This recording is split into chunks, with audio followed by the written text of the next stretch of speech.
mediul european de producție. Thank you. Our next speaker will be from the left group. Thank you very much, Chair. Commissioner, colleagues, the problem is the system itself, and any changes that we make to it are purely cosmetic and will not resolve the fundamental problems. Under the current legislation, there are many measures whereby we can deal with lacks of medicines. Let me remind you that it was years ago when the Commission came up with the new pharmaceutical strategy for Europe, and here they underlined the need to return at least a part of the medicines production back to the EU. However, neither the Commission nor the Member States said who was to pay for this, and therefore nothing has happened for years now. We also need to talk about the general treatment of medicines in EU law. Medicines are regarded to be common goods, salt, sugar, flour, etc., and therefore they are regulated under the common principles of the market, supply, demand. Movement of medicines, we have to regulate it more. I proposed this at the time in 2018. In certain member states, people are horrified to see there are no central registries to enable a person to look which pharmacy has certain medicines and which do not. A system that would enable this is again something that me and my colleagues have proposed to be included in the new EMA mandate. But again, this had been rejected because apparently it was too burdensome administratively speaking. What we also have to change is the patent law in the EU, which is tragic. It is set so that we only produce those things that carry the greatest margins. But again, this is something the right doesn't want to discuss at all. And therefore, the situation continues to be bad, and we will have lacks of medicines until we change this. This is up to us. The proposals are there. We have to start accepting them. Thank you. Thank you. And the next speaker will be MEP Ferrara. The floor is yours. Grazie, Presidente.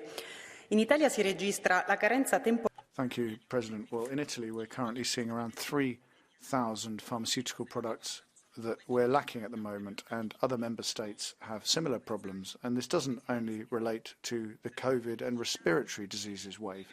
There are production problems linked to higher energy costs, more expensive raw materials, and difficulties in supply chains. Various European countries dall'estero per l'accesso a prodotti farmaceutici to their dependency on foreign countries for pharmaceutical products. There is a concentration of production in various foreign countries, first and foremost among them China and India. So we need to support the European pharmaceutical industry so that it can boost production and increase its independence.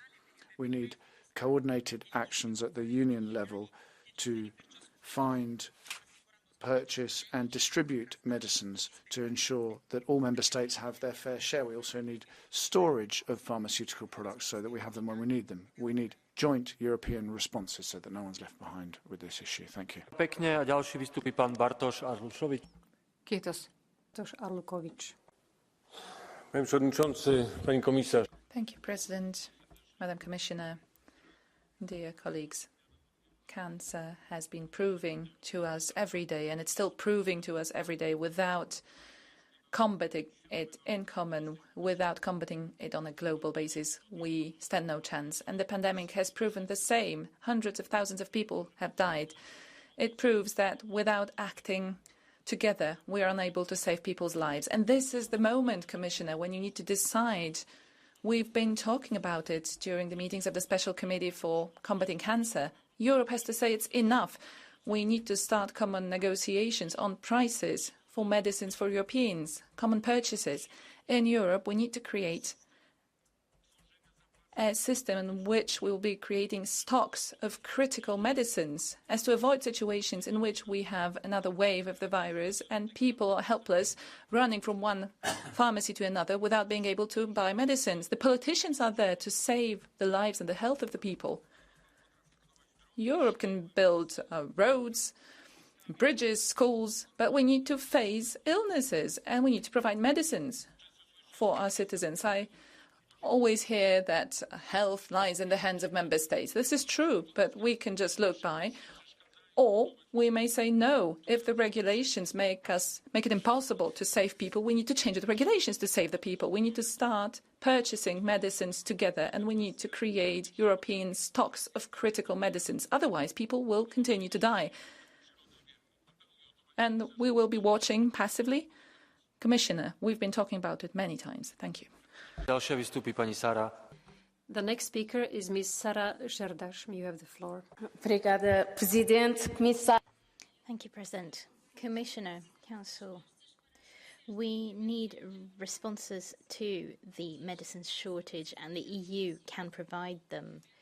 The European Medicines Agency has to be able to identify which drugs there are shortages of, but also the production and delivery points where there are failings.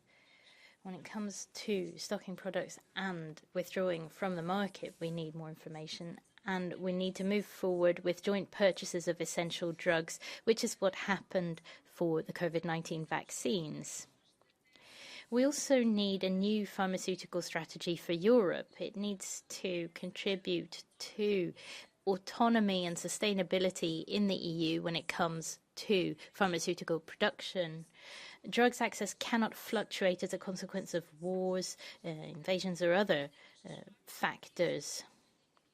People depend on these drugs, and therefore they depend on our work here in the European Parliament, in the EU. This is our obligation, and only if we stand united can we rise to the challenge. Thank you. Ďakujem veľmi pekne a ďalšia. Thank you very much. The next speaker is Mr. Nicola Stefanuta. Doamnă Kyriakides, este 2023. Madam Kyriakides, it is 2023, and I get the impression that we are backsliding. We are seeing an exponential rise in flu and RSV cases in Europe. We're seeing major shortages of medication in hospitals and chemists. Have we learnt nothing from the crisis? In Romania, we are facing shortages of antibiotics, and we're seeing rising number of flu cases and also COVID or cross-infection both at the same time. Hospitals are almost full in Constanza. The pediatric services has no bed free at the moment. How is it that we are not properly prepared for a wave of respiratory tract infections? The reputation of the EU is on the line here in my country. People are calling for proper medication, high-quality hospitals. We want to build up reserves. We want European solidarity, and Europe has to help us now. Thank you. Ďakujem veľmi pekne. Köszönöm szépen. A következő Paulus, you have the floor.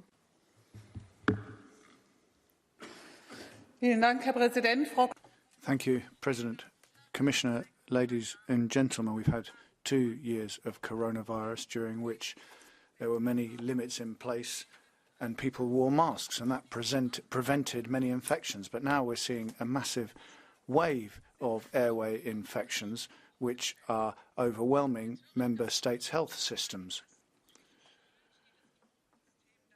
Masks have meant that citizens' immune systems have been weakened. But we hear that, but that's actually not true. Your immune system is not a muscle that needs to be trained. And it's not me who says that, it's immunologists from across the world.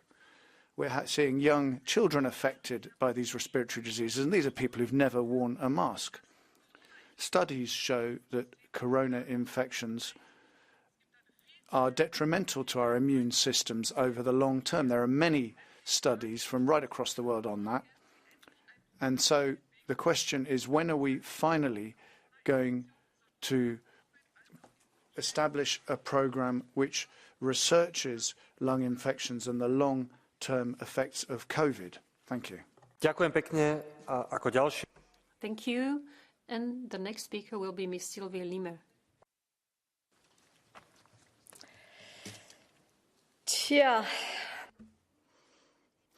Pandemics are very practical when you're looking to secure more powers that do not fall to you. Citizens have just completed an odyssey ordered by Brussels, lockdowns, masks, which the ECDC said in 2021 offered no added value, and yet they were enforced. And of course, there was vaccination. The Pfizer representative in the COVID Special Committee said that these vaccines would not prevent infection. And now we see a wave in respiratory tract and RSV infections amongst children. This is to be expected. It is normal. Remember the 2018-2019 wave that also led to a huge burden on hospitals. What has changed since? Well, we have fewer hospital staff. There are medical staff that refused experimental gene therapy jabs, and they have left the profession. And what about those that were vaccinated and have chronic illnesses? And Commissioner, why have we seen this increase in infection? And bear in mind that we have a shortage, some 300 medicines are missing, some of them life-saving. And this is because production has been outsourced to cheap wage land countries. And this is not new. But the main thing is that the Commission's Corona Task Force managed to spend billions of taxpayer money ensuring that mRNA jabs are produced fully within the EU, because that was the only criteria determining which vaccines would be produced. Part of the problem. Thank you. Ďakujem veľmi pekne. Thank you very much. And the next speaker is Mr. Christian Terhes. You have the floor. Thank you. Dear colleagues, is the European Commission part of the solution or part of the problem when it comes to shortage of medication in Europe? This is the question that we must ask now when the European Commission is asking for more power on handling medical crisis. Handling the COVID pandemic proved that the European Commission is not the solution, but the cause of many problems on dealing with health crisis.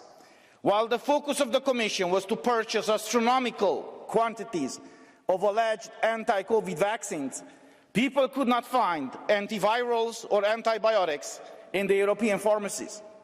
Now we have a flu season, and we debate again about shortage of different medicines, most notably antibiotics. This debate is the proof that the European Commission is not the solution, but the cause of many problems all across Europe. The best thing the European Commission can do is to prevent the formation of medical monopolies and cartels, and let the national states act in the best interests of their citizens. Thank you. Ďakujem veľmi pekne.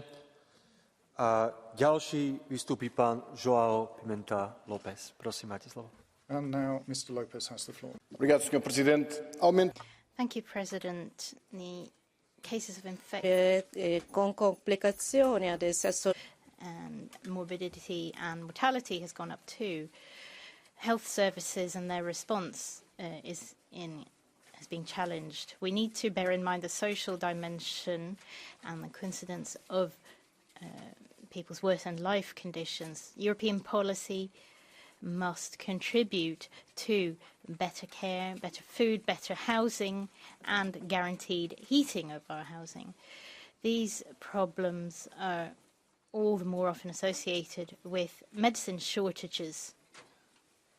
This is motivated not by the interests of the public and public health, but what drives us is the interests of pharmaceutical companies, particularly multinationals, and the European institutions are facilitating these processes for them. If we want to challenge these problems, we must have a public response, investing in national public health services and increasing production and technical capacity in each country, free from patents, so that we can respond to our medicines needs within the framework of sovereignty. Thank you. Ďakujem veľmi pekne a ďalší vystúpi pán Kostas Papadakis. Prosím, máte slovo. Thank you very much. Now, Mr. Papadakis. Quite true, indeed. How is it that the 30 largest pharmaceutical companies in Greece to have huge deficits as far as very, very basic drugs, drugs imported and local drugs as well? Why does this particular situation prevail in other European countries? Because drugs are these are the blood that allow us to be able to move forward, but also they are part of the market of consumerism, of competition as well. So the parties that are serving these various enterprises like Syriza, the New Democracy Party, and other parties as well, they are serving these enterprises, these multinationals, and these multinationals are causing these deficits as far as what is available on the market. And of course, it looks like the situation in the European Union, we have a very serious situation indeed. The moment has come for these types of exports, the exports that we have spoken about, that they be forbidden, that we ought to cover the basic needs of European citizens and not serve the interests and profits of large companies. Thank you. Thank you very much. And now Mr. Koumpouropoulos. Thank you, Sir, Minister, Commissioner, Mrs. Kyriakidis, colleagues. COVID-19 has made the last couple of years quite challenging for our health systems. However, we are now facing even greater challenges, and we need an EU coordinated approach to overcome them. Where the COVID-19 cases are rising in China, hospitals across the member states are being overwhelmed by an early surge in respiratory infections. Pediatric hospital beds are full. As a result, patients with less urgent illnesses may face long waits, and kids who need cancer treatment or surgery may be sent home to wait. As part of the pharmaceutical strategy, we need to address the rising admissions and extreme shortage of medication in a holistic way, and of course without compromising the health of other patients. Dear Commission, we need to know what measures the Commission will take in the short and long term to ensure immediate access to all pharmaceutical products. Thank you very much. Ďakujem veľmi pekne. Thank you very much. As I don't see Mr. Chiodaru in the chamber, I'll give the floor now to Mr. Iabs. Prosím, máte slovo. President Kungs, Komisārs Kungs. Chairman, Commissioner, the lack of drugs in Europe is becoming something chronic. This shouldn't just be a political document. To avoid this, two things have been done. First of all, we need a more modern medicines regulation, because the current procedures in Europe are extremely complicated and the current system isn't sufficiently digitalised.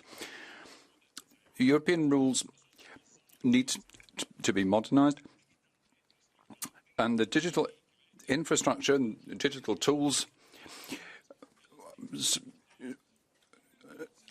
need a degree of flexibility in the application of the rules by the regulators.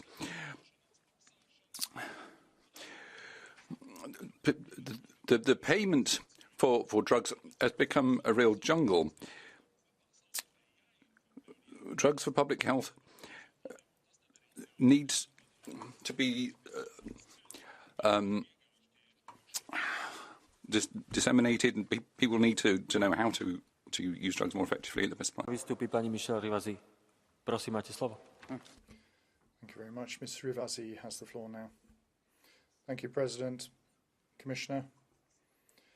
Well, at the moment in Europe, we're facing a shortage of medicines. It's a very worrying situation, and once again, it is showing the limits of a system that we have based on profit with lack of supply. We can see that there are problems in France getting worse and worse. Amoxicillin, an antibiotic, is added to the list of 267 medicines that are out of stock. In Ireland, there are more than 80 that are not available, including 11 that are considered essential and vital according to the WHO. Why? Perché si dice che ci sono troppi malati. The medicines are too cheap. But there's also a problem of people not producing the right medicines. But you know, for 10 years we've been talking about the problems here, and the list of shortages is getting longer and longer every year. If you ignore producing certain medicines because they don't make enough profit, you have to find an alternative way of producing them, find other producers. We have a report from Ms. Colin Osteli where an alternative was suggested, and that is to have a public-private setup that would allow the production of medicines that big pharma aren't interested in producing, and that they could produce those medicines that we need. And it is urgent that we budge on this and we come up with specific proposals. Thank you. Ďakujem veľmi pekne. Ako ďalšia vystúpi pani Virginie Joron. Thank you very much. Grazie, Presidente. Thank you, President. Commissioner, lack of drugs in France is mind-boggling. I'm furious. There are people... Having a woman losing a child because of lack of antibiotics in 2023 is unacceptable. What is Big Pharma doing? They're moving production abroad. Now they want tax cuts to get paracetamol produced. Well, it's a good deal for them. All these millions of doses of COVID vaccination. In France today, we've no hospitals, no drugs anymore. That's what you get for 30 years of the Maastricht Treaty with our government's dancing to McKinsey's tune. How are you supposed to get basic drugs such as antibiotics, paracetamol? As far as the Commission's concerned, this is a job for Europe. Just like there's millions of COVID vaccination doses that no one wants. I'm furious at the same time that there are all these expired COVID vaccinations having to be dumped. No government can accept this lack of drugs, and there's going to have to be going to account. Thank you very much. Now, Mr. Kokalis. Colleagues, ladies and gentlemen, the pandemic has shown that the invisible hand of the market, the lack of state support as well, has caused terrible problems as far as the healthcare system and has resulted in a epidemiological crisis. So very, very major steps has to be made in order to protect public health. What we need is a joint European policy on public health, actually. 3 years later, we still observe huge deficits, shortages on the market. We have a deregulation of the pharmaceutical industry as well, the market, that is to say, and this has caused terrible problems. So today we need a European approach, coordination for health, health for European citizens within the framework of the New Green Deal in order to protect citizens from any sort of issues such as shortages on the market, particularly in times of pandemic. Greece is not any exception in this particular situation. We have a system which does not incentivize local production. Domestic production has been reduced considerably, and of course this has had consequences. We need to create a future for the generations of the future in Europe, protecting everybody's health. Thank you. A ďalšia vystúpi pani Maria Angela Danzi. Thank you very much. Now, Ms. Danzi. Presidente.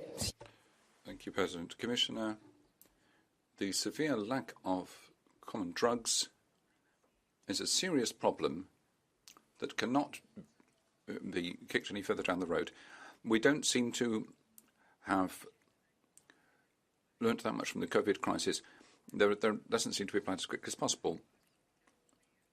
From 1989 onwards, the European Community, as it was then, pointed out the need for Europe to play a role in price control mechanisms. As far as the five-star movement is concerned, Europe must be a guarantor for research and development. Non possiamo dipendere dalle scelte delle allow ourselves to depend on choices made by Big Pharma. On price controls, programming and agreeing on standards, the drugs companies have to obey the rules and be subject to a sanctions regime if not. All our member states need to work together to achieve framework agreements which provide guarantees that drugs will be distributed and this must be a service of general interest everywhere at all times. Ďakujem veľmi pekne a teraz vystúpi pán Sean Kelly. Prosím. Thank you. Vārds Seanam Kellyam, lūdzu. Over the past 3 years, the European Union has overcome extraordinary obstacles in our fight against COVID-19.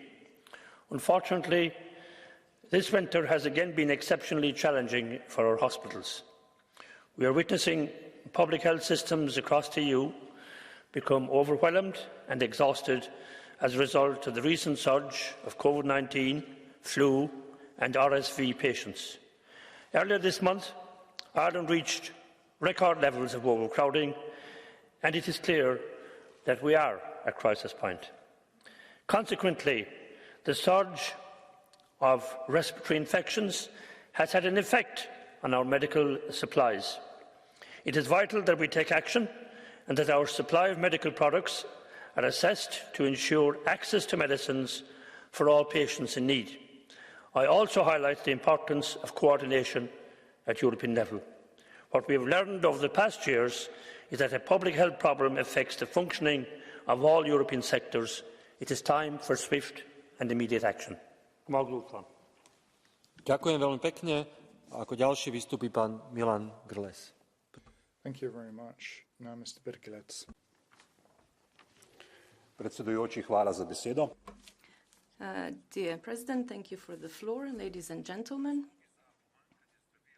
the reasons for the current shortage of medicines afflicting the European Union are the declining predictability of seasonal illnesses, disruption of global supply chains, the withdrawal of medicines that do not bring large profits to the pharmaceutical industry, and that is especially true for small markets. The citizens are affected by the lack of medicines, and children are the ones most afflicted, which should not happen. We need measures that support production at union level, joint procurement, removal of administrative barriers to cross-border transfers, and we need to strengthen the national stocks of key medicines. Those are already solutions set out in the European Medicines Strategy. We need strategic autonomy and social resilience, but those will only be empty promises if decision makers will not be able to guarantee the health of our citizens, especially the youngest ones. Thank you. Ďakujem veľmi pekne. Ako ďalší vystúpi pán Andreas Glück. Prosím. Thank you very much, Mr. Glück. Frau Kommissarin, werte Madam Commissioner, ladies and gentlemen. We don't need Europe everywhere, but we do need strong Europe in the right places, and the right places would be when it comes to provision of vital things such as medicines or the strategic arrangement of things. We shouldn't be surprised about this because in the past, the question of provision of supply has never been a question. Everybody's always bought from the cheapest provider. But ladies and gentlemen, we constitute the biggest single market in the world. Everybody's understood that apart from us. If each member state just buys from the cheapest producer, we shouldn't be surprised if around the world you just see production concentrated in the hands of one or two big firms. We need joint procurement. We need diversification of supply chains. We need more production in Europe. We need to have communal buying. Everywhere, but we need a very strong Europe when it comes to the important stuff, and this is like one of the very important points. Here we need a little less member state and we need a little more Europe. Thank you very much. Ďakujem veľmi pekne. Ako ďalší vystúpi pán Nikolaus Fest. Prosím. Thank you very much. Now, Mr. Fest. Thank you very much, Commissioner, colleagues. Now we have a massive increase in respiratory infection, and at the same time, we have a shortage of medications. Now, a colleague asked what? Didn't the Commission learn anything from the pandemic? And they said no. The EU Commission has actually learned nothing, unfortunately, as always. So the Commission has said that only they can solve the EU problems, the major problems. But when these problems arise, repeatedly, the EU Commission is unprepared, unorganized, and unfortunately has no idea whatsoever with COVID and the totally poorly organized vaccination campaign, with the Ukraine, the war there, with inflation, and with the energy crisis, the same thing as with respiratory infections as well. So now, indeed, the citizens have to be protected, welfare of citizens has to be pushed forward, but on the other hand, nothing is done for the welfare of citizens, and what dominates is the welfare. Here we're speaking about health, the health of one's body, but here, once again, all issues have been put to the side, and why have these promises not been met? And once again, one asks, why do we find ourselves in this position? Thank you very much. Ms. Glavak has the floor now. Thank you, Chair. Madam Commissioner, colleagues. Autonomy when it comes to medicine procurement is a primary security issue. Croatia is one of the countries where we have a surge of flu, some 3,000 cases. However, our system is still coping and there is no shortage. However, at this moment, we have a triple pandemic, flu, respiratory infections, and COVID-19. The shortage of medicines is nothing new. However, the situation has got worse as a result of the pandemic and the war in Ukraine. The situation has been bad during the past few years. The main reason is linked to the globalization of production, where the main stages of production are divided between different localities, and China and India account for some 60 to 80% of global pharmaceutical ingredients. This concentration of market is linked with certain risks. We need to urgently manage them, taking into account our future. Let me finish. We've called upon setting up the European system of redistribution of medicine in case of shortages, and what we need are specific legislative acts. Thank you. Ďakujem veľmi pekne. A ďalšia vystúpi pani Thank you very much. The next speaker is Alessandra Moretti. Grazie, Presidente. Thank you, President. Commissioner. It's very important to be discussing the complex picture we have today with a number of strains of respiratory diseases resurgent, with a lack of certain drugs, which for certain countries is becoming a source of concern. Solutions have been put forward by the European Parliament some time ago. We adopted a resolution on shortages, the strategic coordinated European approach to ensuring supplies, promoting public investment. Just a few examples. I think, though, that one of our priorities today must be to step up our pressure for joint purchasing. The system worked well for vaccines in Europe and could be used to put right the shortages we've seen in recent weeks. It would be wrong for Europe not to learn from what we did in the pandemic, drawing inspiration from the best practices that we found during that very awkward period. Thank you. Ďakujem veľmi pekne a teraz vystúpi pán Ondřej Knotek. Prosím, máte. Thank you very much. Now, Mr. Knotek has the floor. Potřebujeme, aby byla Evropa sobě. Thank you very much, President, Madam Commissioner. We need to ensure that the European Union is autonomous when it comes to the production of medicines. We are lagging behind Asia at the moment, and we are dependent on these other areas. That's why it's essential that production happen in Europe. Programs need to be prepared better so that we can ensure funding, so that we can make sure that capacities in Europe are bolstered. Moreover, we have a very specific task. We need new antibiotics for Europe. We need to be aware that the lower efficacy of antibiotics can have a negative effect on our populations. Hence, the production of medicines in Europe must be of the highest priority. Also, we have to understand that we can generate jobs by doing this as well. Thank you, the President. Thank you. Mr. Nicolas González Caceres. Thank you very much, Commissioner President. Once again, in Europe, we find ourselves in a situation of not being able to offer to patients, to citizens, the medications that they need. We have a lack in anti-inflammatory drugs, antibiotics, and looking at the situation in China as well. Importing also from China is extremely difficult because of the very terrible situation there. At the European level, however, I do feel we're in a better position to monitor the situation. We should have been in a better position, that is to say.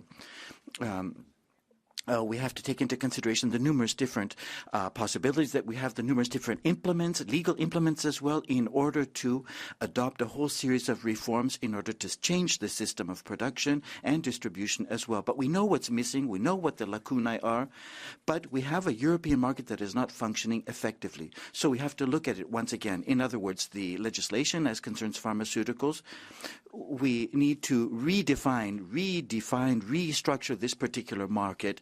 It is a chronic problem. It is an issue that has gone on, and indeed, the moment has come to find solutions to the problem that exists. We have to resolve this issue, Commissioner, because we need the antibiotics out there for our patients in Europe. Thank you very much.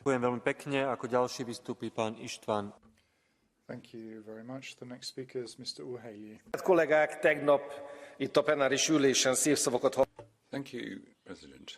Colleagues, yesterday we heard some fine words regarding the 30th anniversary of the single market. That is indeed important, but it's as if the pharmaceutical sector was still not involved. This morning, needed an instrument to measure glycemia.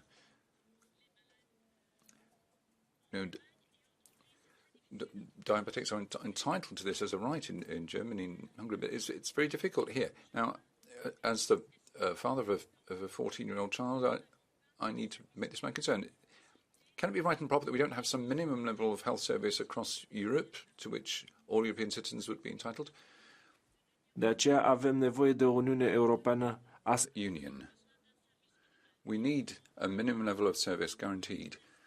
There has to be a stress test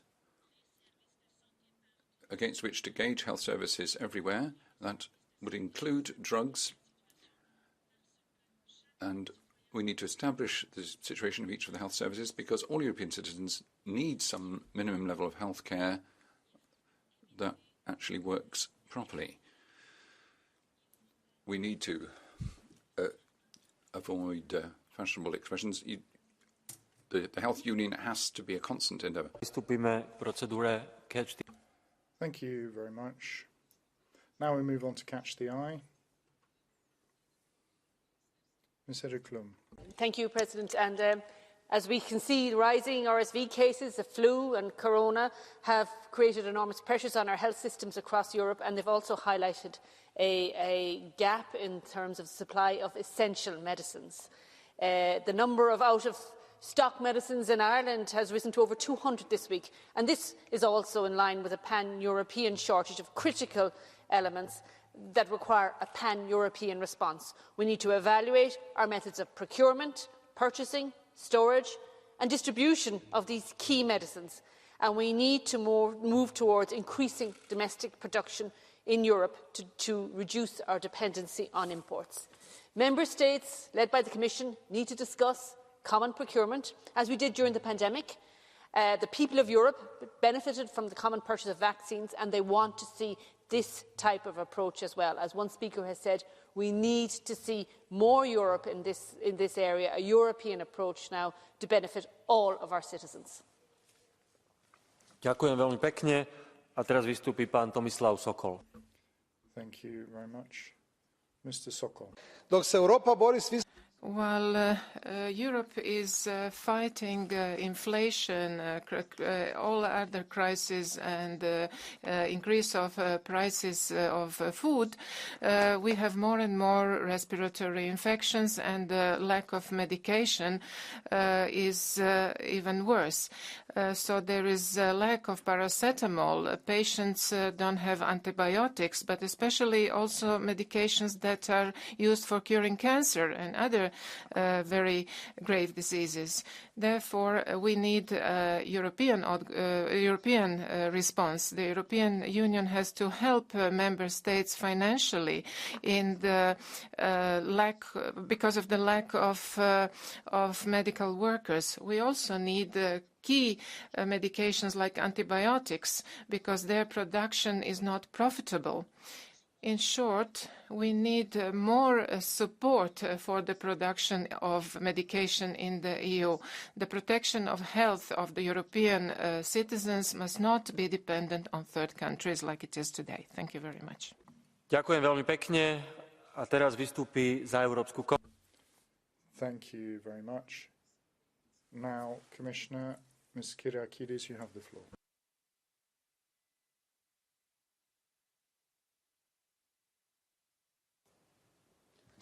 Thank you, Mr. President, and honourable members of Parliament. First of all, thank you for this very important and constructive discussion.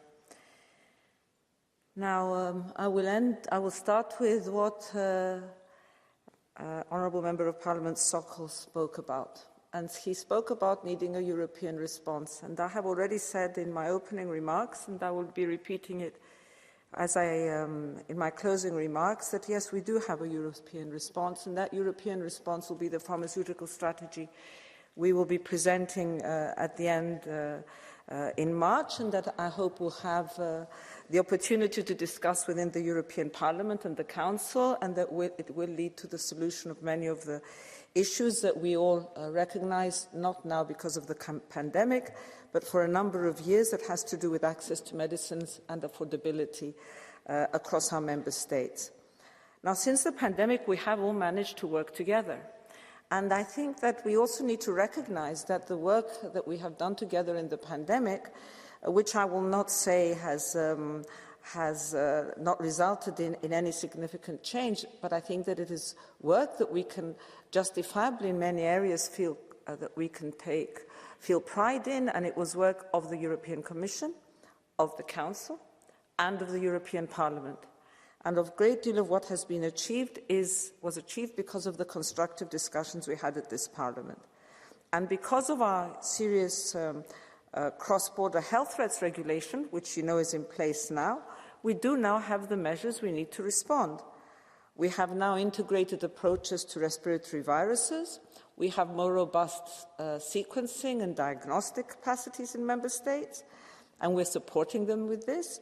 And we're reinforcing our healthcare workforce in many areas in this respect. We are still facing a pandemic, and I never said that this was over, but we are better now in the member states to identify, to assess, and to respond to respiratory viruses than we were pre-pandemic. Now, a great deal has been said by the honourable members of the European Parliament. I will stand by some of the words said by MEP Serdas and MEP Volkan, who spoke about standing together, and I believe that this is what we need to be doing in the areas of health. MEP Stefanuta spoke about seeing an increase in respiratory viruses and that we're backsliding. I just wanted to mention here that I have been in touch with health ministers from very early on, and I would say as early on in the summer and autumn months, saying that in autumn and winter we would be expecting a surge possibly in respiratory viruses. So we have been working with member states for their level of preparedness as a Commission from very early on. In the comments that we heard today, there was a comment which also spoke of the cancer plan. And here I feel that the cancer plan and the strategy on cancer is really such an important initiative that we can all be proud of as Council and as Parliament. A great deal has been achieved in the last 3 years with cancer. We presented new screening guidelines recently, and believe me, I never watch passively any issue which is related to citizens' health, not for any day. Has also been said by MEP Lima that we are part of the problem. I just want to say here that the European vaccine strategy, I think, was one of the biggest successes that we had in dealing with the pandemic, because every single European citizen had access to vaccines in every member state at the same time. Now, whether citizens decide Mitgliedstaat zu jeder Zeit, ob die Bürger dann different, because that's very much a personal choice, but we did have vaccines available for all citizens. And vaccines do, as Sans says, prevent serious disease and hospitalization and the issues of long COVID. And from the very beginning, we have always followed very clearly scientific advice when giving recommendations to member states. Now, what are we doing in the case of the drug shortages in the European market? The root causes of shortages of medicines is both very complex and it's also multifactorial. And it can range from the vulnerabilities from the pharmaceutical value chain, the manufacturing challenges, the unanticipated increases in demand. And these are detailed in a Commission study that we did on shortages. And I heard MEP Metz and Rivasi and Kimberopoulos all ask, what are we doing about this? And the European Medicines Agency has been working very closely. I'm very sorry, President, I'm going to take a little bit longer, but there were many questions. Have been working very closely with the member states and industry in order to understand the root causes of medicine shortages, in order to monitor shortages and develop a stronger assessment, I would say, of the demands and the needs. And specifically, for example, the industry has reported the shortages of the root causes of amoxicillin shortages. And these are due to production capacity issues following a reduction of the production volume during COVID, then an unexpected increase in respiratory infections, particularly in children. And this is not an issue just affecting member states, but it's a global issue. So what are we doing about it? We have strengthened the mandate working with you of the European Medicines Agency as part of our proposals for the European Health Union. The European Medicines Agency has been working from day one of this issue with all the national competent authorities, with industry, with all the stakeholders in order to resolve this. We hold very regular exchanges between the EMA and the national competent authorities with a single contact working party.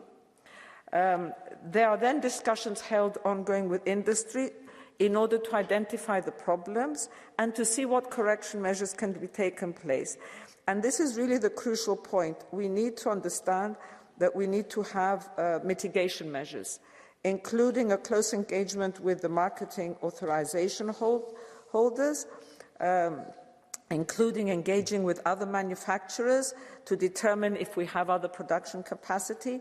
We are strongly encouraging all the national authorities to consider and use the regulatory flexibilities available, for example, to allow the exceptional supply of certain medicines or presentations, which may be not authorized in one member state, but may be authorized in others.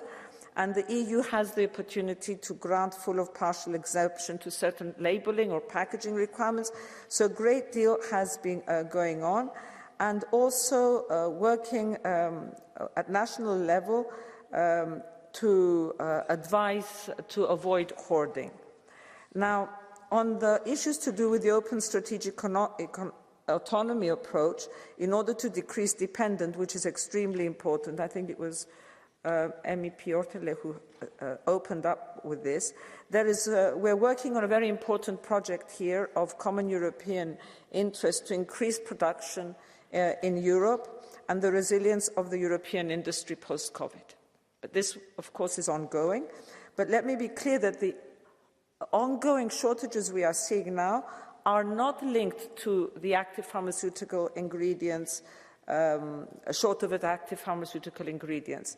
They are all linked to the huge upsurge of cases of COVID we have in China.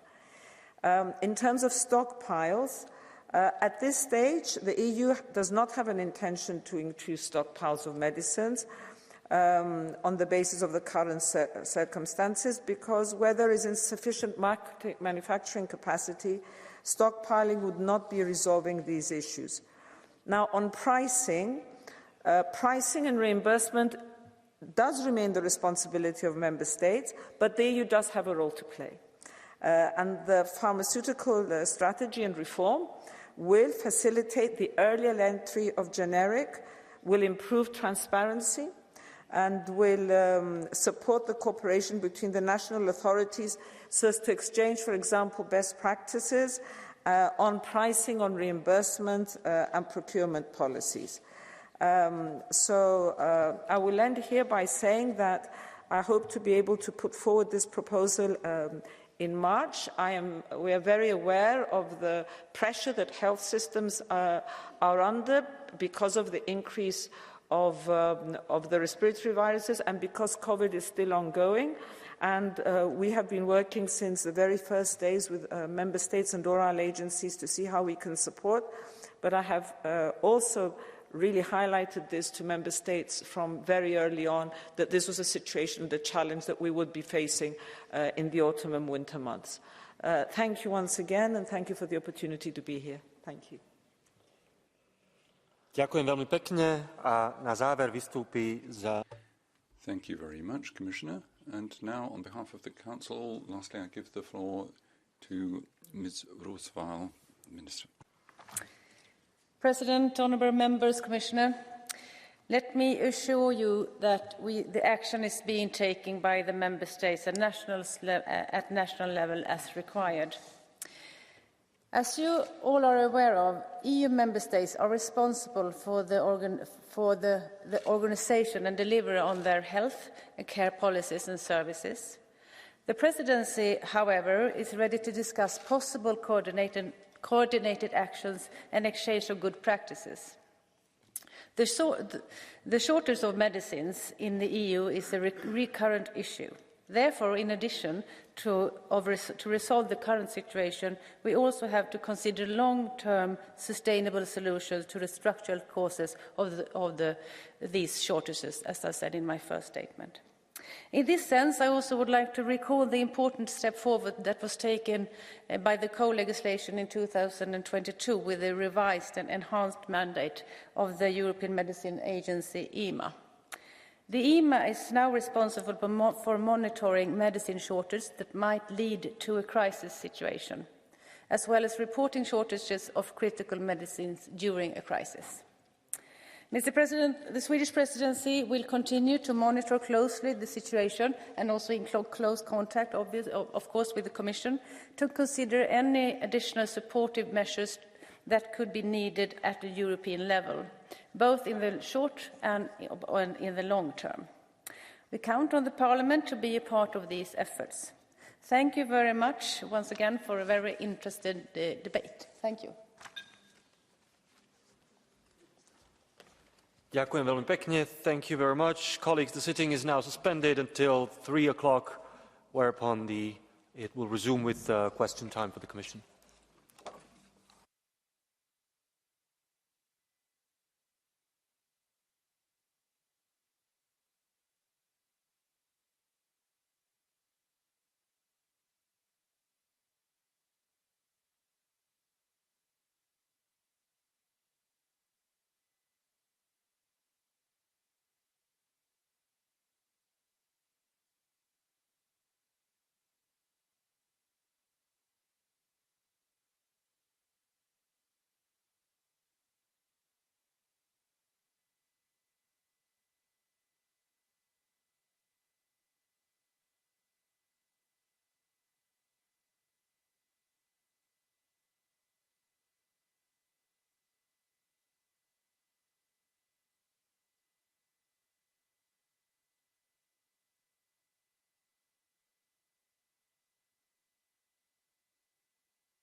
Die Sitzung ist wieder aufgenommen.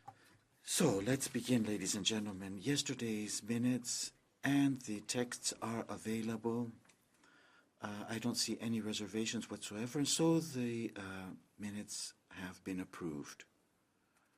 Now, the question time with the Commission.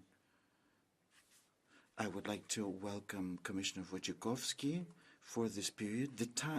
The theme in Europa. In Europe.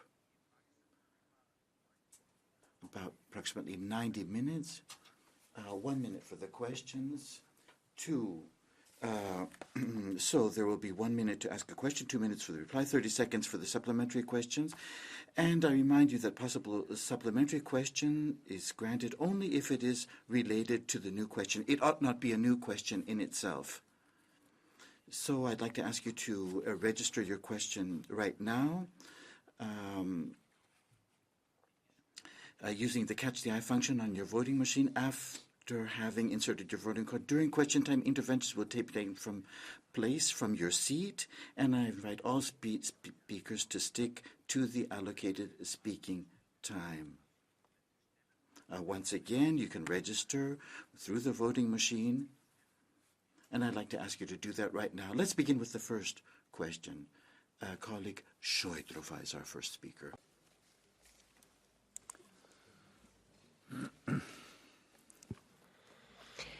Dobrý den, děkuji. Good afternoon, Commissioner, President.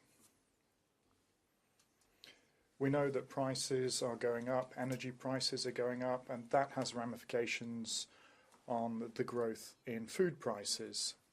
If we look at inflation, if we look at how the share of food prices as a part of overall inflation, it's obvious that following on from energy, food prices constitute the second biggest share of payments, and that has a massive impact on consumers. But how did this kick off? Well, we know that there are farmers who are not gaining anything from this growth in prices. They're dependent on foodstuffs being sold. So my question to the Commissioner is, how do you want to make sure that farmers are being supported? Because they're suffering from inflation greatly. Frau Kollegin Šojdrová, Herr Kommissar. Thank you very much, Madam Šojdrová. Commissioner, please.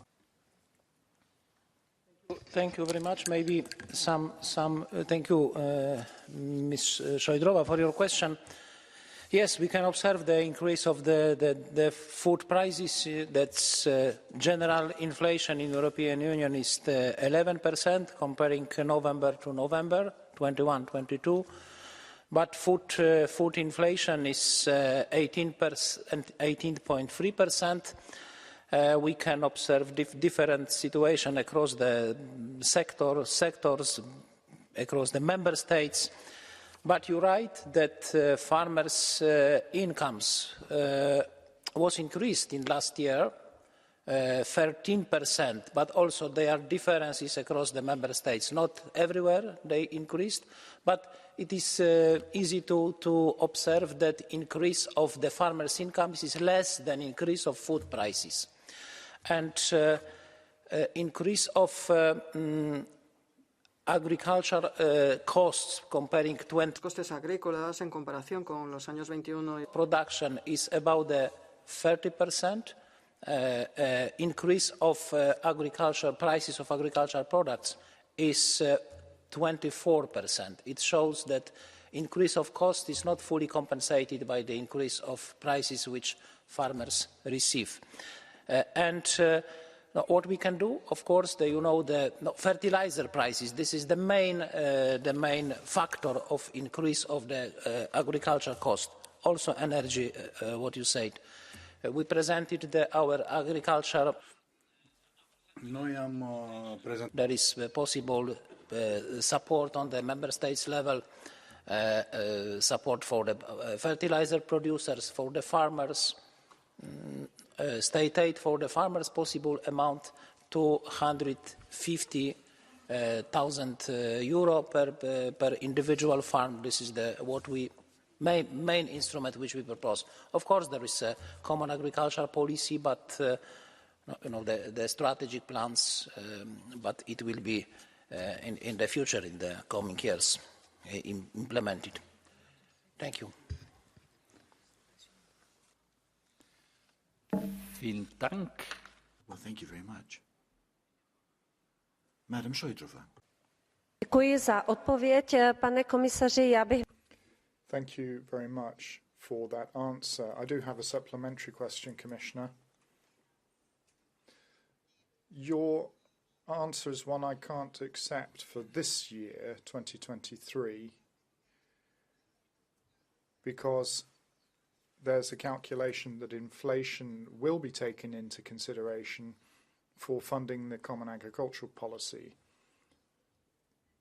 Does that mean that we'll be able to see conditions extended and improved for the use of the new Common Agricultural Policy, because that would help farmers as well?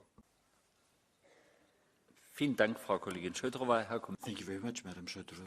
Commissioner, please. Mogę dodać do mojej odpowiedzi już teraz. Here I may add, I'll be speaking Polish right now. I can add that in our communication on fertilizers, we've listed ways of encouraging industry. Member states can alter their strategic plans as of the 1st of January. And we are listing ways of proposing new ways of working that will make farmers less dependent on fertilizers. Fertilizers have the greatest weight in the structure of cost. So there will be programs which will be encouraging farmers, for instance, to produce their own fertilizer in a natural way. But many answers to your question will lay outside of the realm of CAP and outside of the realm of responsibilities of commissioner responsible for farming and agriculture. La agricultura. Estamos ahora pensando caps on gas price. We have the caps on gas prices and activities that are undertaken across the board. But we are using CAP and public aid in the individual member states. This is what we can do in short term. Thank you. Vielen Dank, Herr Kommissar. Thank you very much, Commissioner Wojciechowski. Colleague Kamalajis will take the floor now. Thank you, President. Commissioner, we know that the major problem of price inflation in Europe is not as a result so much of supplies, but the increases in energy prices and the price of fertilizers, and it has to be said, a degree of speculation on the markets.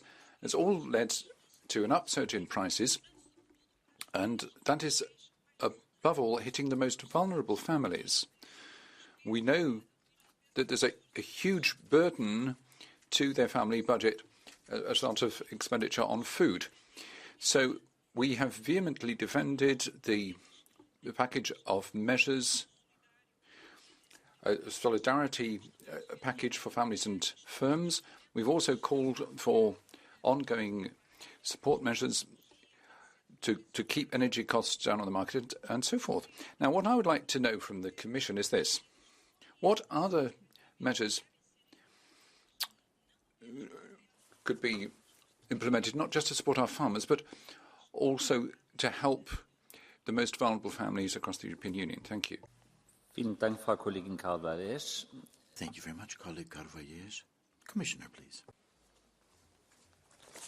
Thank you very much for this question. And no, first of all, I'd like to mention that the situation is different across the member states. Increase of food prices is the EU average is 18.3%, but we can in all member states is more than 10%. But the less is in Luxembourg, which is 10.8%. The highest inflation is now in Hungary, 49.2%. No, I cannot exclude there is speculation is one of the factors, but it is possible, but Commission has no evidence that now this is the responsibility of the member states to act against the speculation on the market if this is observed. This is also the differences between the type of products. About the agricultural products, the main increase of prices is for cereals, about the 45%. Next is eggs, milk, more than 30%, and the rest less than 30%. Potatoes, poultry, pig meat, and the beef, etc. This is less than 30%. No, thank you. Vielen Dank, Herr Kommissar Wojciechowski. Thank you very much, Commissioner Wojciechowski. Colleague Kovalis. Thank you, Commissioner. I'm over on this side of the chamber. I don't know whether you noticed where I actually am. You seem to be looking constantly in another direction, rather than over here. Well, thank you for all the information you've provided to us. Come what may, I'm keen to see what more the Commission can do to protect the interest of the most vulnerable consumers. I'm grateful to you anyway for the explanation you've given us in those details. Thank you. Das war jetzt keine Frage mehr. Dann That wasn't really a question. Herr Kollege Flecho. Colleague Flecho.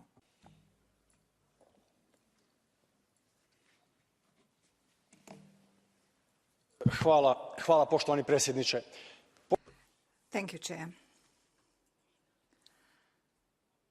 Commissioner, if inflation is a problem in the European Union, then in Croatia it is a huge problem because during the past 2 months our inflation is more than 13%.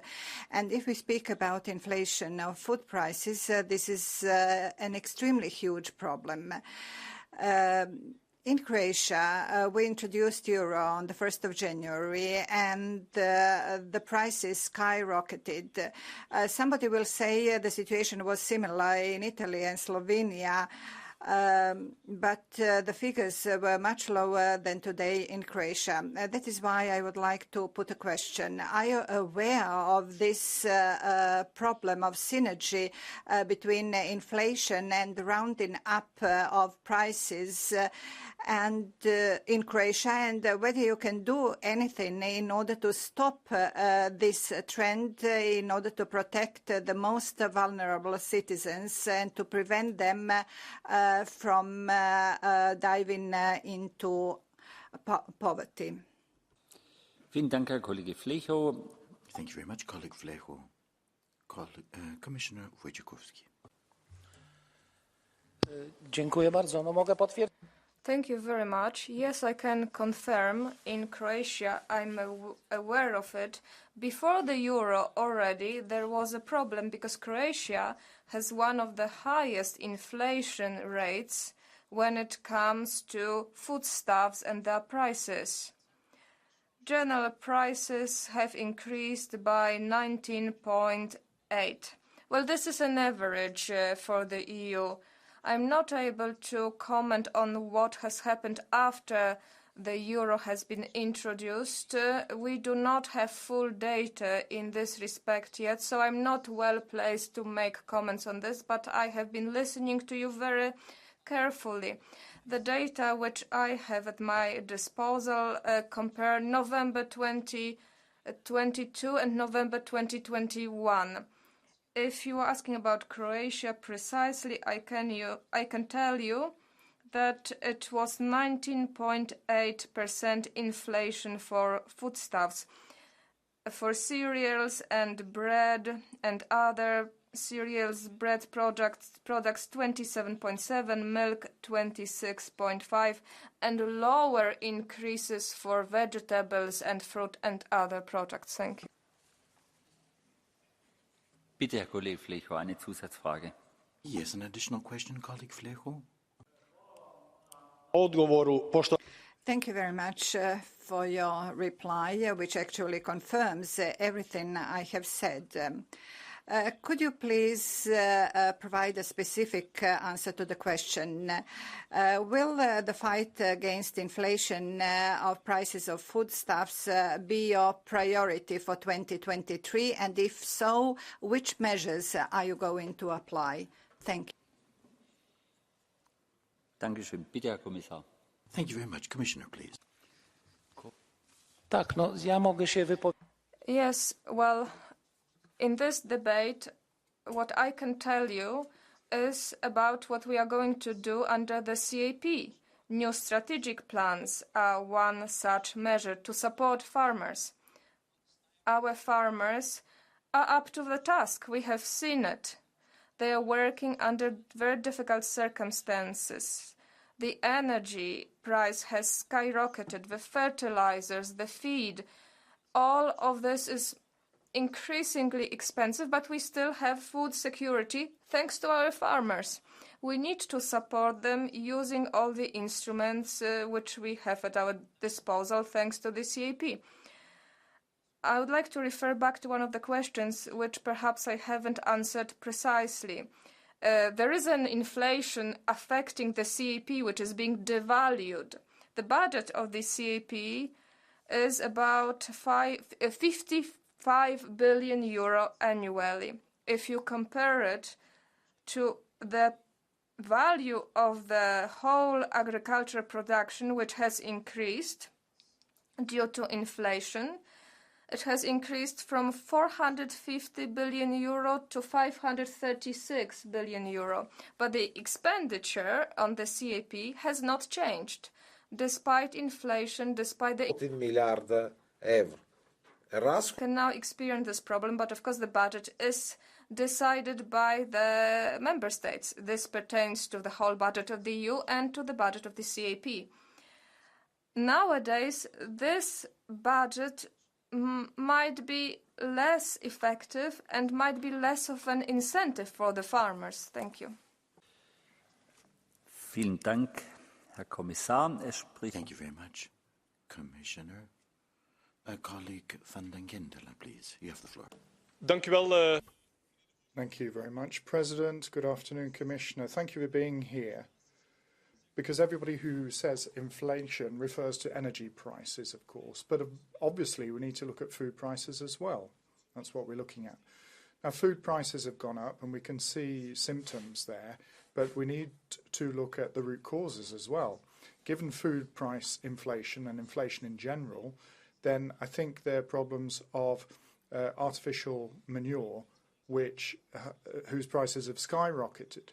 If we look at artificial manure, we're dependent on third countries, non-EU countries. Heads of state and government in their Versailles Declaration said that we have to become more independent of third countries, and they've even called strategy. So my question to you is, has the European Commission already worked on this European protein strategy, and if so, when can we expect a proposal from you? Thank you. Vielen Dank, Herr Kollege van den Gendelen. Herr Kommissar.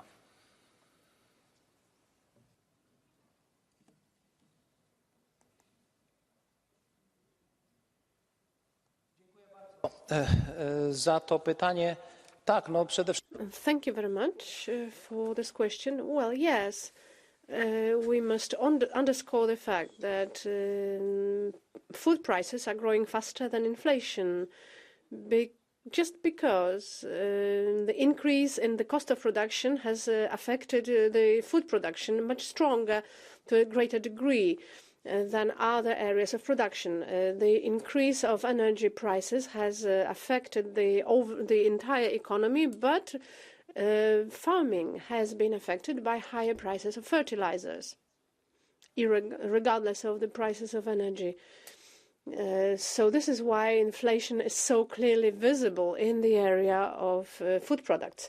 As for fertilizers, the European Commission has proposed everything that we could have proposed within the realm of our competences. We have proposed all of these instruments that could be applied. Most of them are in the realm of decisions of the individual member states that may decide whether they wish or not to provide support to their domestic producers of fertilizers. For instance, in Poland, I know that this is being envisaged. This should lead to the lowering of prices of fertilizer, which will translate into food prices. But let us remember that not everything will depend on the cost of fertilizer, and that food products, food prices are not exclusively dependent on the activity of farmers. We see that farmers are not the beneficiaries of this increase in food prices, because some people try to interpret it in this way. They say, well, prices have risen, and so farmers are receiving more in exchange for their products, so their position will be better. Unfortunately, this is not the case. Farming revenue has not risen to an extent equal or sufficient to compensate inflation. And I hope that the new strategic plans, which are very flexible and which are being proposed, will help us overcome the situation.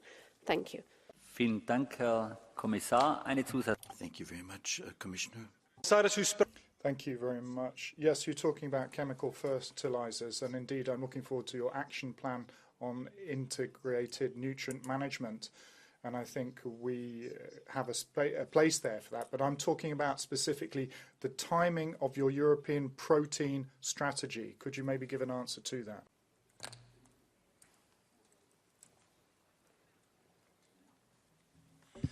Tak, dziękuję. Nie odpowiedziałem panu posłowi, a przeoczyłem. Well, thank you very much. I haven't answered this question.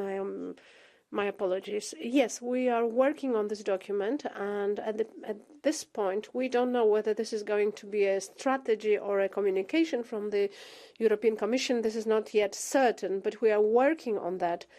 We're working on an idea, a concept for the development of protein crops in Europe, which is very important in order to ensure a greater autonomy of our farming. And this is partly the result of my statements during one of the previous debates at the European Parliament, where I mentioned the need for such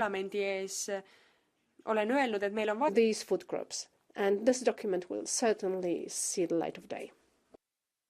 Vielen Dank, Herr Kommissar. Ich weise darauf hin. Thank you very much, Commissioner.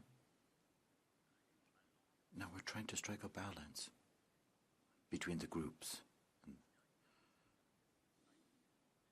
And now we will close the list. We have enough individuals registered. If anybody has been left out, then we can register it afterwards. But we have numerous different individuals registered. Now, our next speaker is colleague Kud. The Commissioner, some facts and figures. Poland today versus Poland 8 years ago. Bread, 3.30, today 6 zlotys. The government can afford it. Butter, 3.60, then now 7 zloty. This is our welfare. This is our El Dorado. The sunflower oil costs 13 PLN per liter. This is your bread and water plus the new benefit of the government. People are striving to make ends meet. People are pawning the wedding rings. Elderly people cannot afford medicines. Public TV is not showing it. We have 17% of inflation. The average for the Eurozone is 9%. Have you issued some recommendations to the Polish government about cutting inflation? Have you identified some specific instruments that should be triggered? If not, please act quickly. Thank you. Herr Kollege Kohut, Herr Kommissar. Thank you very much. Commissioner, please. Pytanie właściwie... Well, I'm not sure if this is a question to me. I gather that this is your reflection process on the prices in Poland. But if you look at those prices, Poland is not the country that was affected most in Europe. Some countries have more than 50%. Others fall somewhere between 30 and 40%. Lithuania, 34.7%. Latvia, 31.1%. Estonia, 29%. All those countries have a higher inflation rate than Poland. Romania, 22.6%. Slovakia, 28%. Poland has 22%. Yes, we are above the average as Poland, but we are not in a group of those countries that were affected most painfully. We don't have any recommendations for Poland now because this is not the role of the Commission to issue such recommendations, but even if Poland wouldn't be one of the first countries concerned because Poland doesn't have the highest inflation rate in Europe. Vielen Dank. Herr Kommissar. Thank you very much, Commissioner. Now, I simply wanted to say that we have 90 minutes for this period. We have 18 questions which are possible, and it's divided by the different groups. We'll have to improve this particular procedure so that it's all more transparent for you. Now, I have the particular registrations. Reitz, Maro, Avram, Sardone, Ilcic, Hasekamp, Keller, Marquis, Ontinelli, De Castro, Gun, Lavacek, and Motlo. And then we have Le Breton and Kuzmiuk, the left. Kuzmiuk, que van a poder intervenir. Floor. So if somebody is missing, they can take their place. But we'll have to think about how we can manage this in the future. But anyway, colleague Weiss, you have the floor. Chair and Commissioner, yes, indeed, energy and energy inflation related to the Ukraine war is the main driver of food prices. But there's two more factors that are, let's say, not put in the light as much as we need to. On the one hand, there's the big food companies that have made use of the crisis already during the COVID crisis, raising the prices of the foodstuff they are providing to the wholesalers in an illegitimate way. That even resulted to the very specific situation that big wholesale companies were threatening companies like Mars or Nestle or Unilever to delist their products because they were not accepting their raise in prices. Do you have any further information on that, especially on the windfall profits this resulted to in these companies? And the second factor is speculation. We're having speculation on food as commodities. And it's not about the question whether there's hedge contracts for fixed price production dealt on a market, but the question is whether we allow speculation on rising or lowering food prices on grains, on pork meat and so on. Is there any indication from your side now to actually give us research on how much speculation contributes to the food prices? Vielen Dank, Herr Kollege Weitz. Thank you very much, Mr. Weitz. Herr Kommissar Wojciechowski. Commissioner Wojciechowski. Oczywiście, tak jak powiedziałem wcześniej. Well, certainly, as I've already said before, we cannot exclude and rule out speculation. I would like to spell it out very clearly that we need to safeguard the competition and the rules governing competition in the individual member states, and this is the responsibility of the relevant bodies, national bodies.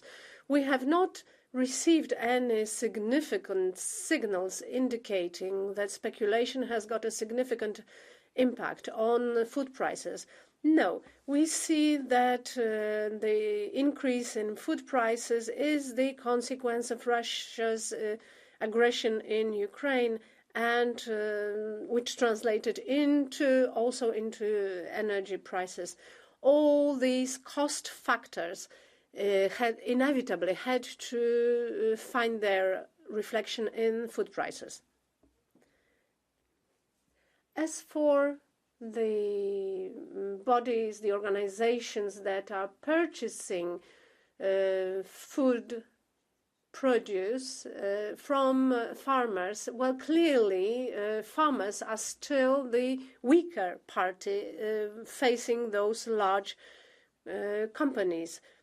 Although the situation differs from country to country, in some member states farmers are better organized and they are stronger and more united. We also have member states where there are specific instruments that have been introduced in order to strengthen the position of farmers. We also see such proposals in the strategic plans. We also have the directive, which was adopted in 2019 and which is currently being implemented, the directive on combating unfair practices in food trade. So a lot will depend on its adequate implementation. The directive proposes instruments that will be protecting farmers against any form of abuse by other market bodies. Thank you very much, Commissioner. Mr. Weitz. Commissioner, if we provide you with concrete evidence and concrete information on actual speculation on foodstuff that happened the last 2 years, will you ask your authorities, your services, to actually do concrete research on it and provide us with data? Herr Kommissar.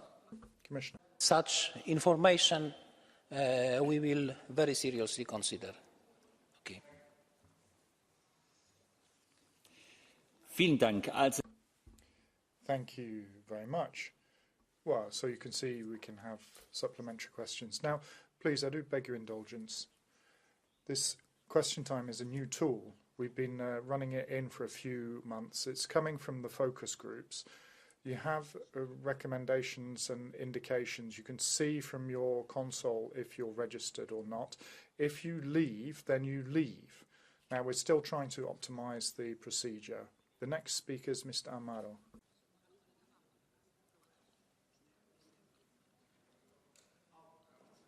Herr Kollege Amaro. Mr. Amaro.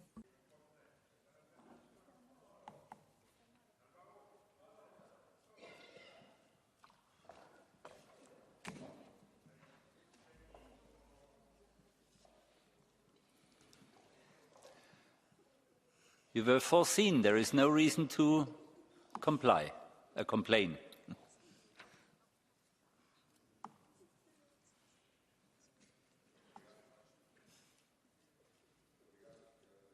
Presidente, Sr. Comissário. Thank you, President. Commissioner, we know what we're talking about here.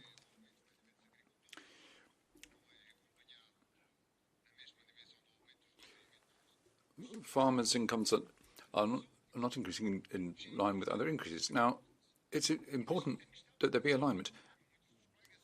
The question I'm asking myself and many other colleagues is this, and I'd like the Commission to este déficit of this income gap. You've taken some actions. What the Commissioner has said boils down to just two things: the CAP and strategic plans. Within the CAP, in the Member States' policies, I'm sorry, Commissioner, it's really not very much. What we want is for the Commission to square up to the real facts where farmers' incomes are suffering. You need special measures to compensate them. The CAP wasn't designed to fight inflation.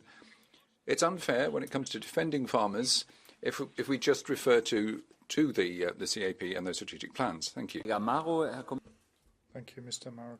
Commissioner Wojciechowski. Ja się zgodzę z panem posłem, że I can only agree with you that the CAP and the entire EU budget are not ready for this level of inflation.